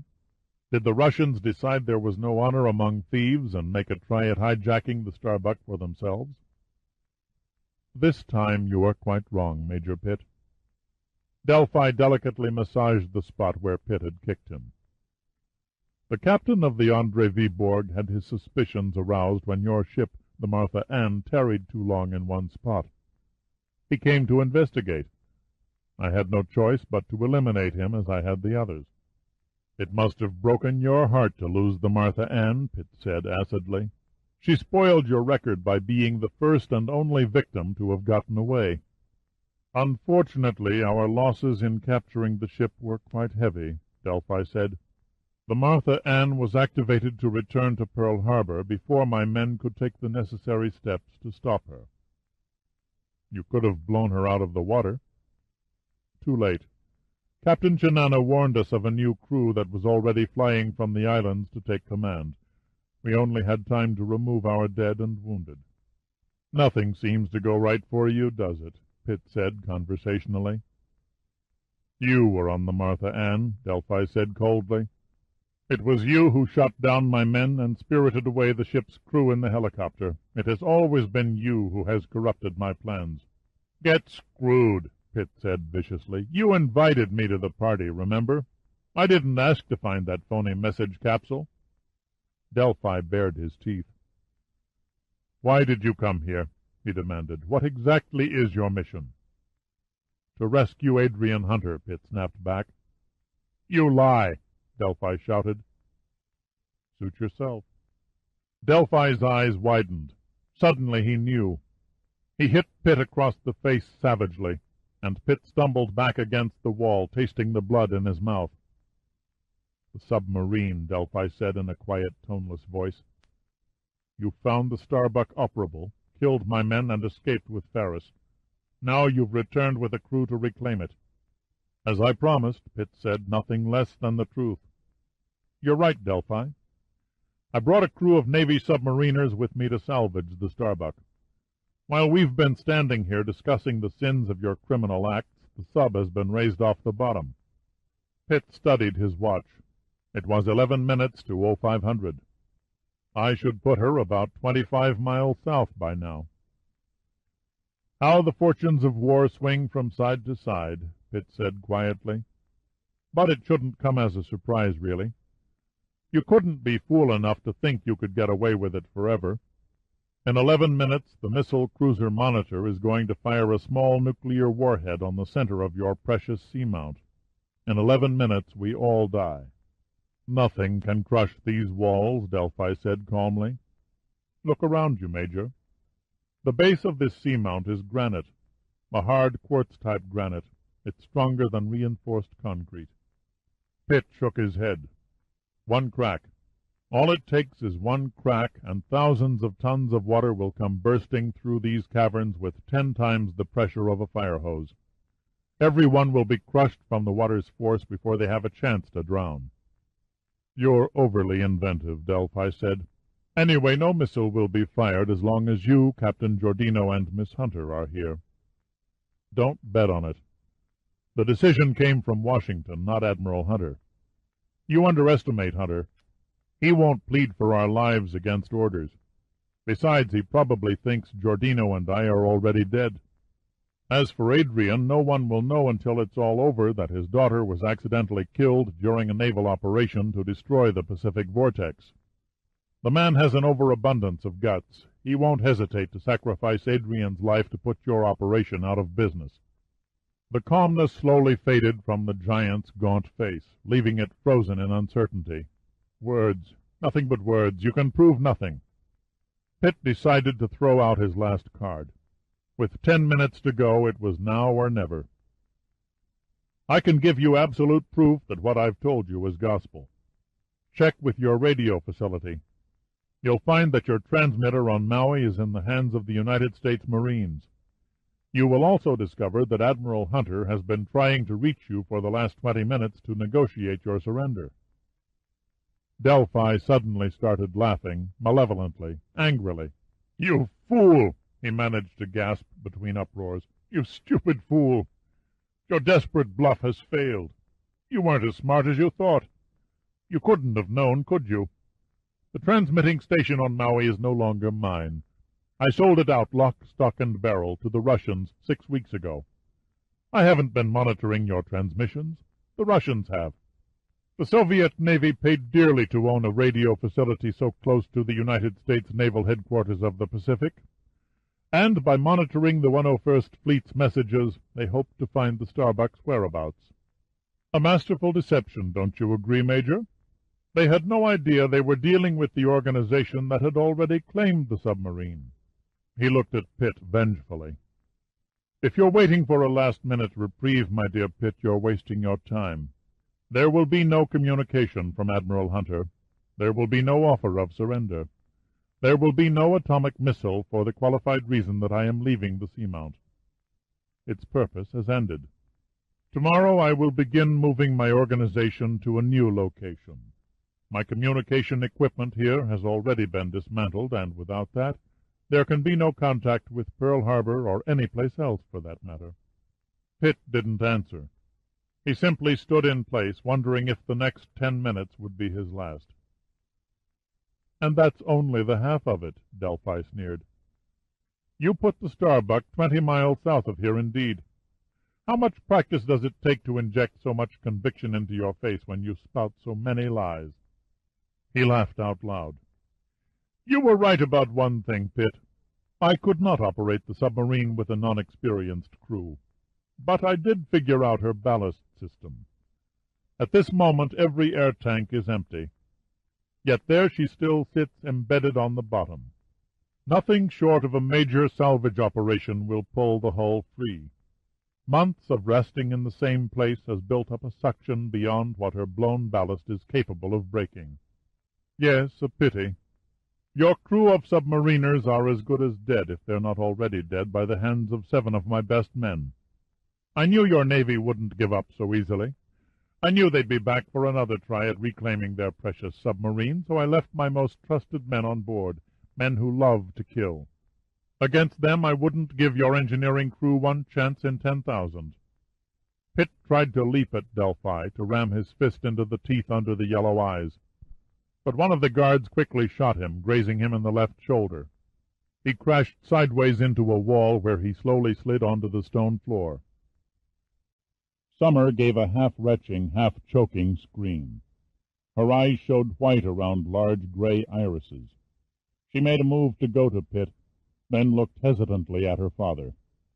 He shook his head, and she shrank back in humble obedience. Giordino had not moved. He stared impassively at Pitt, but Pitt caught a warning millimetric nod of the head. "You've won a battle," Pitt hissed through clenched teeth, "but you haven't won the war." "Wrong again, Major Pitt. I win. Up and down the line I win. The Starbuck was heaven sent. As soon as I can transact her, shall we say, transfer of ownership, I can close out my venture here in the Pacific and retire to less taxing enterprises. I'm sure the new owners will take great delight in the Hyperion missiles." "Nuclear blackmail," Pitt spat thickly. "You're crazy." "Nuclear blackmail? Come, Major. How common of you. That's for fictional spy novels. I have no intention of blackmailing the superpowers over the threat of a nuclear holocaust. My motives are strictly for profit. In spite of what you might think, I have no stomach for murdering women and children needlessly. A man, that's different. Killing a man is the same as killing an animal. There's no tinge of remorse afterward." Pitt pushed himself upright against the wall. "No one knows that better than you." "No," Delphi continued. "My plan is much more subtle, ingenious in its simplicity. I have arranged to sell the Starbuck and her weapons system to one of the Arab oil countries. Which one makes little difference. All that matters is that they are willing to pay a healthy price without haggling." "You're crazy," Pitt repeated. "Totally, hopelessly sick in the head." But Delphi didn't look or act crazy. Everything he said seemed logical. Any one of the rich Arab oil nations would make the ideal buyer. "We shall know soon enough, won't we?" He walked over to the intercom receiver and spoke. "Prepare my mini-sub. I'll be there in 5 minutes." Then he turned back to Pitt. "A personal inspection trip to the Starbuck. I'll give the survivors of your crew, if there are any, your regards." "You're wasting your time," Pitt said bitterly. "I think not," Delphi replied contemptuously. "The submarine sits where I left her. The Navy will never give the Starbuck up. They'll destroy her first. By this time tomorrow they will have no say in the matter. An Arab salvage fleet will be here to raise the hull. These are international waters. Your Navy would never attack another nation over a derelict and be condemned by every country in the world for instigating an act of war. Their only prayer is a deal with the Arabs for the return of the sub. By then I shall have my finder's fee, 300 million British pounds, deposited to a Swiss bank, and be on my way." "You will never leave this seamount," Pitt said, his face twisted in cold hate. "In 8 minutes you will die." Delphi's eyes caught Pitt's. "So? I'm going to die, am I?" He turned as if he were ignoring an insect and moved to the door. Then he looked back. "Then I shall at least have the satisfaction of knowing you died first." He nodded to the guards. "Throw them into the sea." "No last consideration for the condemned?" Pitt asked. "None whatsoever," Delphi said with a satanic grin. "Goodbye again, Major Pitt. Thank you for a most entertaining diversion." The sound of his footsteps died away, and there was only silence. It was 5 minutes before 0500. Chapter 18. The last chapter. Giordino writhed onto his elbows, his entire body leaping in a convulsive spasm as his eyes rolled upward. He fell from the couch, clutching his throat. He had held his breath until his face was nearly purple. He'd even saved a wad of saliva until this moment, letting it burst from his trembling lips in a cloud of spray between labored gasps. It was a masterful performance, and the incredulous and stunned guards were taken in completely. Pitt watched the scene as the 2 guards, keeping their guns aimed in Pitt's direction, gathered about Giordino and lifted the limp arms across their shoulders. Still without speaking, they motioned for Pitt to walk ahead. He nodded, crossing the room to stand in front of Summer. "Summer," he said softly. He touched her shoulder gently and gazed into her tired face. "I have so much to say and so little time to say it. Will you walk with me?" She nodded and motioned to the guards. They simply bowed their heads in mute understanding. Summer took Pitt's arm and led him out into a well-lit, rock-hewn corridor. "Please forgive me." Her voice was barely more than a whisper. "For what? None of this was your doing. You've already saved my life twice. Why did you do it?" She appeared not to hear. She looked up into Pitt's eyes, and her face radiated a softness and beauty that seemed to make everything else in the passageway dim and fade. "I have a strange feeling when I'm in your presence," she murmured. "It is not simply happiness or contentment, but something else. I can't quite describe it." "The feeling is love," Pitt said tenderly. He bent down, wincing from the pain in his shoulder, and kissed her eyes. The guards on either side of Giordino halted and were stunned. Giordino's feet trailed on the floor. His head lay far across his right shoulder. He was moaning softly, his eyes seemingly shut. The guards did not notice his forearms slipping slowly up their shoulders until his hands rested loosely beside their necks.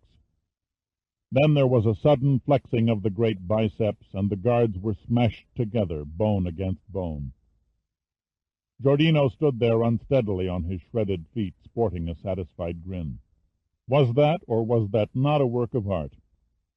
Every move a picture, Pitt grinned back. He took Summer's chin in one hand. "Will you help us get out of here?" She raised her head slowly and looked up at him through her spilled red hair like a frightened child. Then she reached around his waist and clung tightly to him. A wall of tears masked the gray of her eyes.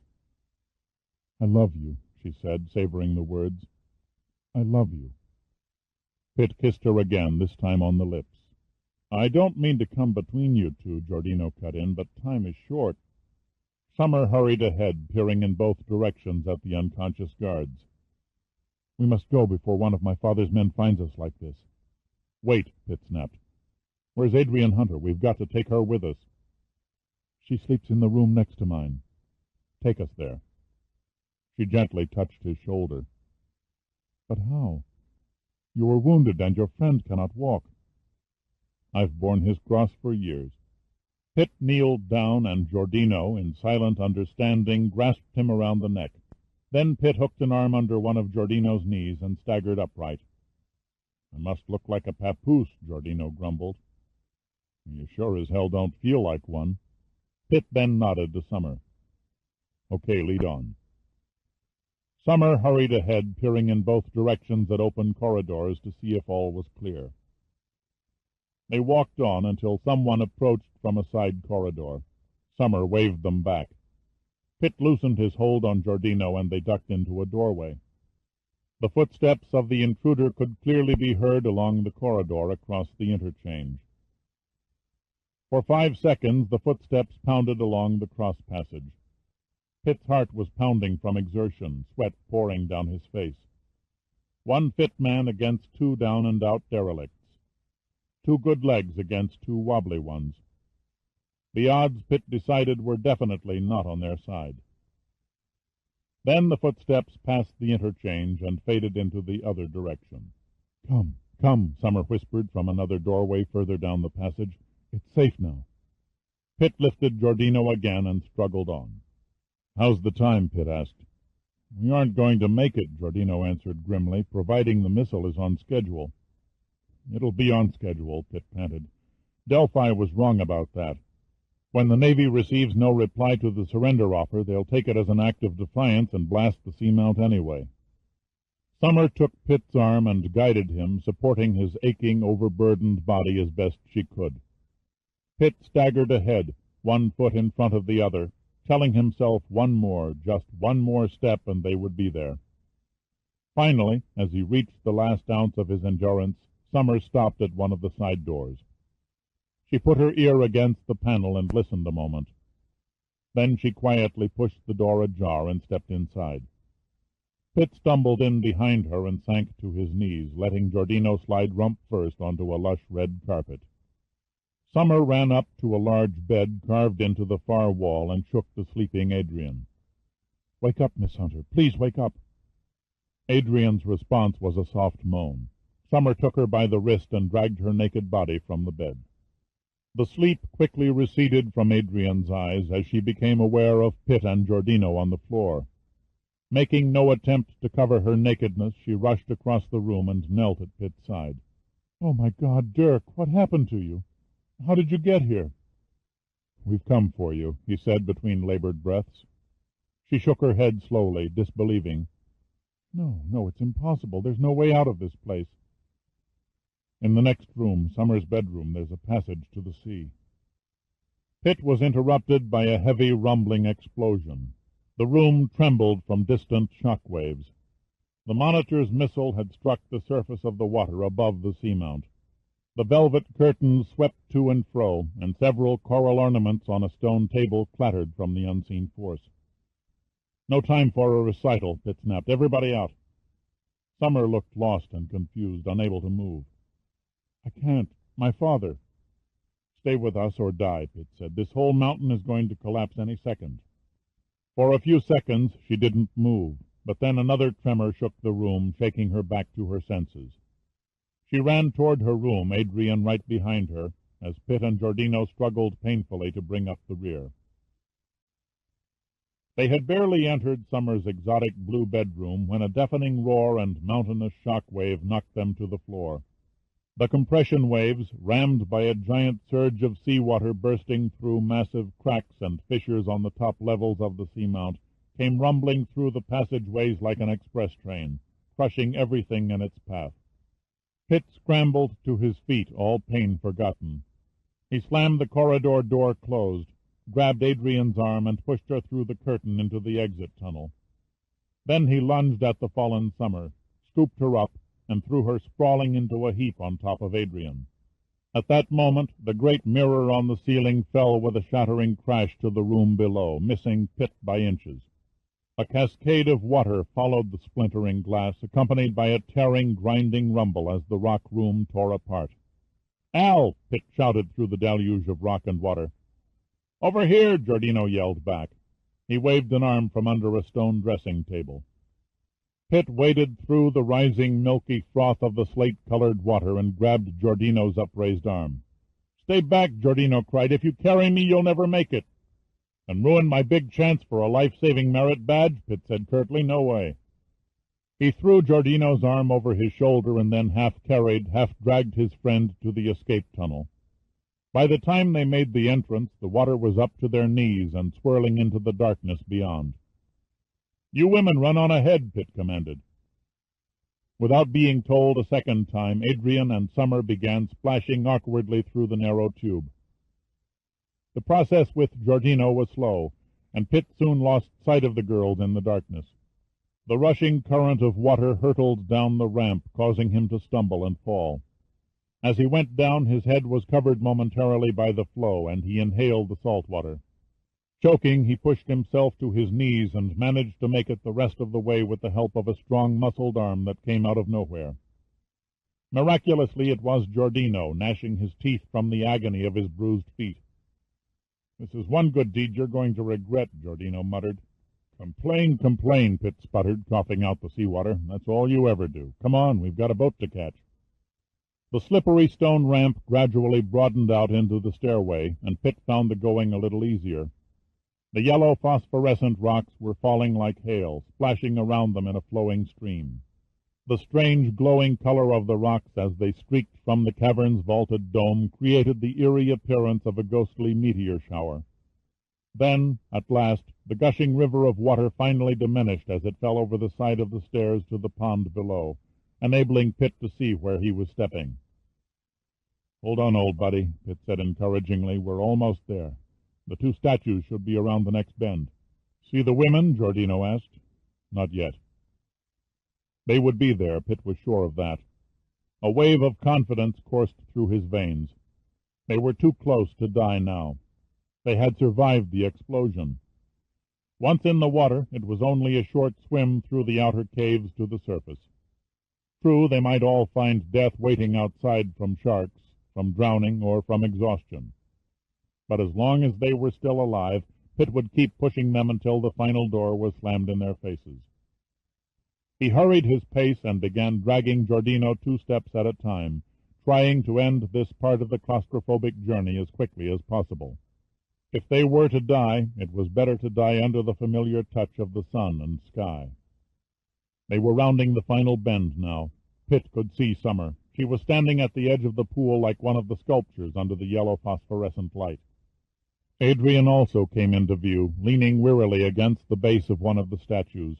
She looked up as they arrived, her eyes filled with terror. "Dirk, it's too late," she mumbled. Pitt cut her in mid-sentence. "No time for talk. The roof is starting to give way." The last word froze in his throat. His mixed feelings of fatigue, pain, joy, and hope melted into a twisted knot of defeat. From behind one of the sea-god statues stepped Delphi. His right hand held the big Colt, and the gun was aimed straight at Pitt's forehead. "Leaving before the party's over," he said. The hate spread across his face. "I bore easily," Pitt said, shrugging helplessly. "You might as well kill me now. You don't have much time if you wish to save the others." "How very noble of you, Major," Delphi said, his face a mask of cruel evil. "But you needn't concern yourself with details. My daughter and I are the only ones who will leave this cavern alive." For a moment no one spoke. The only sounds came from the splashing of the falling rocks as they smacked the water. Deep within the seamount a rumbling shudder shook the ancient hewn chambers. Soon, very soon, Cannoli would be totally destroyed, never to be rediscovered again. A sudden explosive cracking sound rolled through the cavern and vibrated into a thunderous crescendo as the tremors shook the hard rock walls. For a fleeting instant Pitt thought Delphi had fired the gun.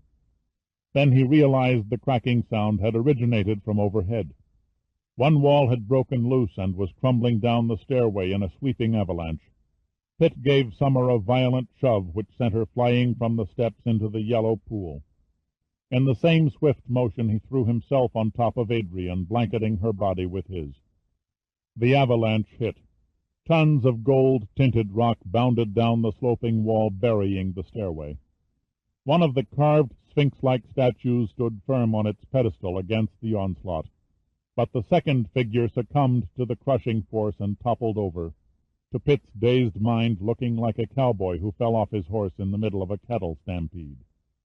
Pitt gritted his teeth and tensed his muscles as the rocks mercilessly rained down on his back.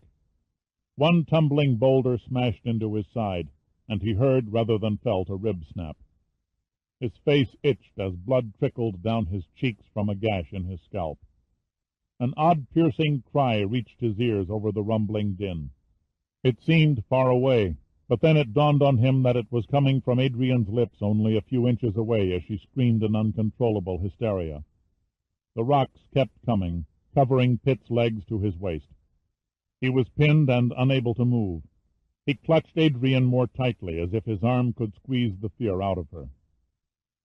It took almost a full minute before Pitt became aware of a heavy silence, broken only by an occasional small rock clattering down the slide and splashing into the water. He could now feel Adrian's spasmodic movements as she sobbed in numbed terror. He slowly raised his head and peered over the jagged rubble. A veil of phosphorescent dust hung in the damp cavern air and slowly settled, like a swarm of glowing fireflies, to the stone floor. One statue still stood, staring coldly into nothingness while its base lay encircled by a thick layer of rocks. Its mate was missing, but on a closer inspection Pitt could faintly see it on one side, a shattered and broken piece of antiquity. Then something moved beneath the fallen sculpture. Pitt strained to penetrate the gloom. He freed one hand to rub the blood and dust from his eyes. The object rose slightly and turned, two glinting eyes staring in Pitt's direction. It was Delphi. The great body lay crushed beneath the broken statue. Only the head and one shoulder were visible above the broken mound of sculpture.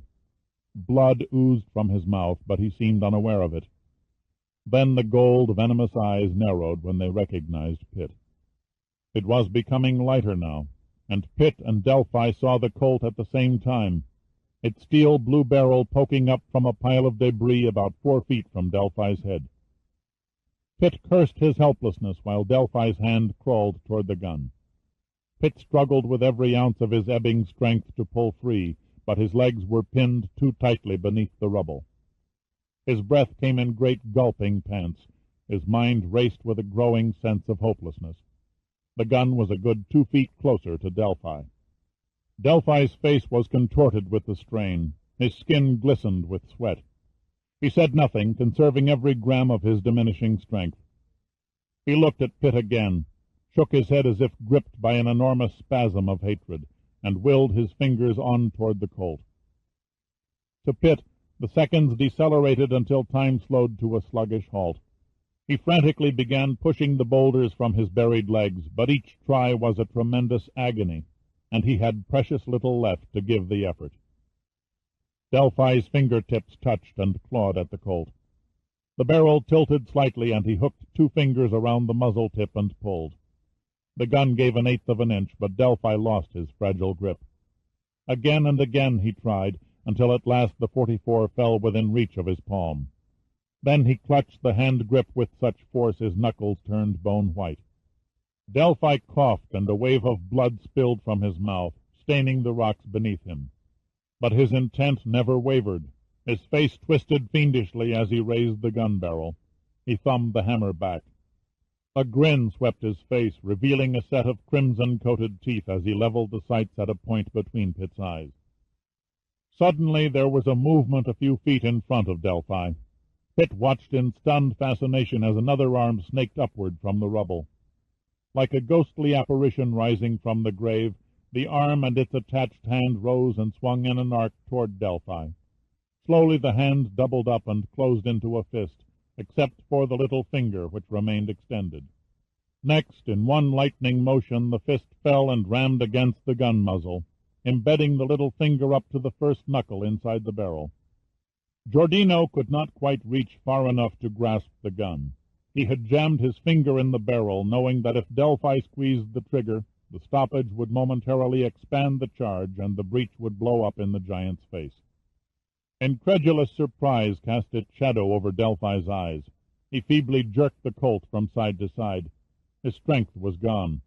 He could hardly hold the gun level, much less engage in a struggle to dislodge the obstruction. The finger stayed. Delphi seemed to ponder the situation, but blackness was seeping into his mind. For the last time he flashed his blood-covered grin and pulled the trigger. The muffled crash shook the cavern. Several small rocks broke and tumbled from the vaulted ceiling.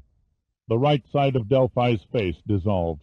The mangled gun dropped from his hand, and he fell forward, his head striking heavily on the rocks.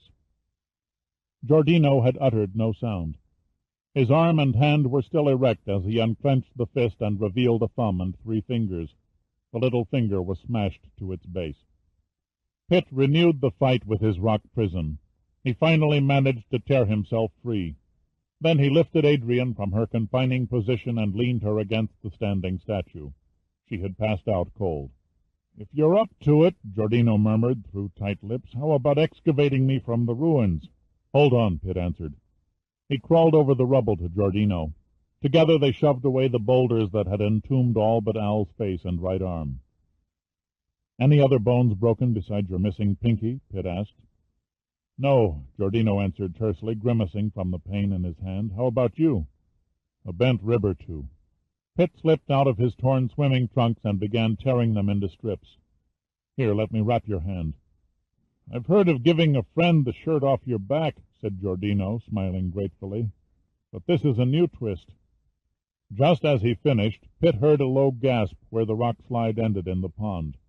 Summer was pulling herself out of the water, her eyes dazed and glassy. She looked vacantly at Pitt. "My father, what—" Her voice trailed off, and the words became jumbled and incoherent. "Rest easy," Pitt said. "We'll be out of here and safe in a few minutes." He reached over and pulled her to him, cradling her head in his arm. His fingers gently pushed the dripping hair from her face. He could see a dark red cut on her temple, which was starting to swell. He whispered a few words in her ear and kissed her lightly on the mouth.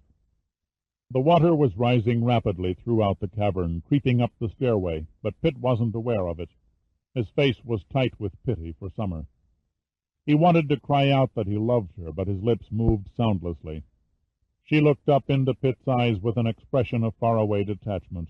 Her lips moved. She reached up and placed her hand on his chest. "He's dead, isn't he?" "Yes, the rock slide," he lied. But it was only a little lie. The exploding Colt only hastened Delphi's end. His crushed and broken body would have given up the fight within the hour. "I hate to keep coming between you two," Giordino said, "but I think we better make our getaway, if you'll excuse the expression, before the roof falls in." Pitt kissed Summer once more and then rose unsteadily to his feet. He was about to ask Giordino to revive Adrian when she appeared, naked, covered with golden phosphorescence, looking like a gilded nymph. "Do you think you can swim?" Giordino asked her. "I'll try," Adrian muttered weakly. "Al, you and Adrian go first," Pitt said. "Have her hold on to your shoulders. Summer and I will follow." He nodded reassuringly at Giordino. "We'll meet you in the next chamber." Giordino looked around. "Too bad some of our equipment isn't still around.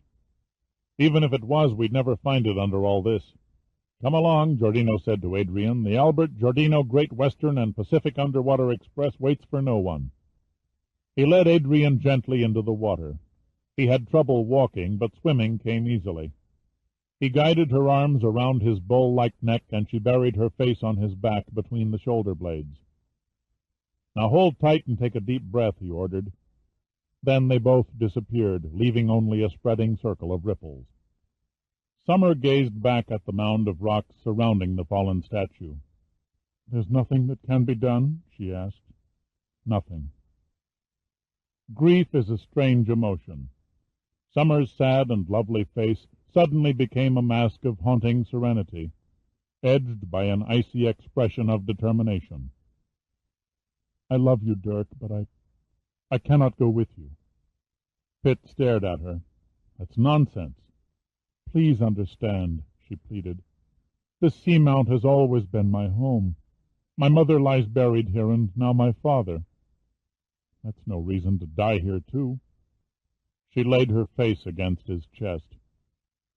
"I once promised my father I would never leave his side. I must honor that promise." Pitt had to fight to overcome an urge to order her to dive into the water. Instead, he stroked her hair and tenderly said, "I'm a selfish man. Your father is gone, and now you belong to me. I want you. I need you. Even he wouldn't wish you to die to fulfill a young girl's promise." He hugged her tightly. "No more arguments. We're leaving together, and we're leaving now." Summer was still softly crying when, hand in hand, they slid beneath the yellow-tinted water. Giordino and Adrian were sitting on the ledge in the outer chamber when Pitt and Summer broke the surface. "What took you two so long?" asked Giordino. "This waiting around is making me hungry." Pitt remained in the water, holding onto the ledge, unable to pull himself onto its dry surface. "We're halfway home now," he said confidently. "A quick swim to the surface, and then it's off we go for Honolulu." "We'll go up in the same order," Pitt said firmly. "And remember, exhale as you swim toward the surface. There's no sense in any of us getting an air embolism after coming this far." He turned to Summer. The water had turned her green robe into a transparent veil, and the clinging wetness of the material revealed every contour of her body. He had known many women of all shapes and sizes, but they all seemed colorless when compared to this woman from the seamount. His mind was so occupied with Summer that he hardly noticed Giordino and Adrian sliding into the water. "See you topside," Giordino said, smiling. But the concern in his eyes was obvious. There was no telling what they might find on the surface, if anything. Pitt managed to smile back. "Good luck. Keep a sharp watch for sharks." "Don't worry. If I see one, I'll bite first." He waved his good hand, and with Adrian securely draped around his neck, dove down and out of the underwater entrance. A strange stillness gripped the chamber. The murky water lapped gently at the walls and spilled around the tiny sea life attached to the rock. Dim light from the outside danced upon the roof, throwing fleeting shadows across the broken surface. "There's a new life for both of us up there," Pitt said softly. Summer gazed into Pitt's green eyes and caressed his face lightly with her fingers. Then she wept, her mind and being torn between love for her father and new love for a man she barely knew. She struggled within her heart to reach a decision, her long sunset hair lifting and falling with the gentle waves, tears mingling with the salt water on her cheeks. Then she knew what she must do. "I am ready," she said. "You are sorely hurt, so you must go first. I will follow." Pitt nodded silently, yielding to her logic. He brushed his lips over her hand. Then he smiled and ducked under the surface and was gone. Summer watched his naked form glide beneath the rocks and vanish into the sea.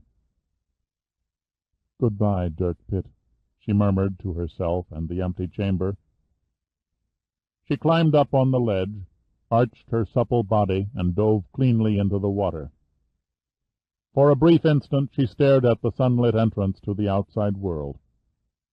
Then she turned and swam back toward the yellow cavern and her father. The water became warmer as Pitt rose upward. 50 feet, he thought. That's what Giordino's depth gauge had read when they had entered the small air-pocketed chamber. He peered through the bluish-green liquid, just making out the rhythmic sway of the sun-dazzled surface above. He exhaled bits of breath slowly, erasing the pressure on his lungs and watching with loose curiosity as his air bubbles trailed alongside his head during the ascent. He bobbed to the surface, met by the burning tropical sun. The breath rasped in and out of his lungs like air cycles from a pneumatic stamping press. He relaxed a few moments, as much as his aching and exhausted body would allow, floating in the gentle rise and fall of the swells. His eyes blinked clear, and he searched for Adrian and Giordino, spotting their heads 20 feet away as they rose on the crest of a wave just before they dropped and disappeared momentarily in the trough. Suddenly there was a thunderous rumbling sound below, as a great spreading swell of bubbles carpeted the sea. Then the depths gave up a clutter of debris containing shattered pieces of wood, slicks of oil, and bits of torn cloth. It was the final end of Cannoli, the final end of the Pacific Vortex. Pitt looked for Summer, desperately searching each wave crest, but there was no sign of her flaming red hair. He shouted her name, but his only answer came from the distant rumble on the seafloor. Burying his head in the water, he dove back to find her, but his body would not respond. It had long reached its limits of endurance. Somewhere in the watery distance he thought he heard the distorted sounds of voices, and he feebly fought to regain the surface. A monstrous fish. That's the only description his numbed brain could offer. A monstrous black fish rose up from the sea and towered above his head, threatening to devour what was left of him. Pitt didn't care. He was ready. The sea had offered him someone to love, only to steal her back within its depths. Then something caught his arm and gripped firm. Nearly insensible with exhaustion, he looked up. A maze of blurred faces came down from the monstrous black fish, gently lifting his nude and badly injured body and wrapping him in a blanket. One of the faces detached itself from the rest and leaned closely over Pitt. "Christ!" Crowhaven said in awe. "What's happened to you?" Pitt tried to talk, but he choked and coughed instead, spitting up salt water and vomit on the white blanket. Hoarsely he whispered, "The Starbuck, you raised her?" "The Crowhaven Luck," he said patiently. "The Monitor's missile exploded on the opposite side of the seamount, so we were partially shielded from the main force of the underwater shock waves. The concussion was just enough to pop the bottom suction, and up we came. The Navy won't take too kindly to what I've done to their submarine, though. The starboard prop is sheared off, and the port prop looks like a sick pretzel." Pitt leaned his head up. Giordino and Adrian were also on board, similarly encased in the heavy white woolen U.S. Navy blankets. One of the seamen was attending to Giordino's hand. "A girl. There's another girl out there." Crowhaven hovered over Pitt. "Rest easy, Major. If she's out there, we'll find her." Pitt coughed again and fell back. He felt drained and shrunken. His mind was empty, surrounded by a creeping cover of black mist. Crowhaven's men searched endlessly, but no trace of Summer was ever found. The mysteries of Cannoli were buried forever.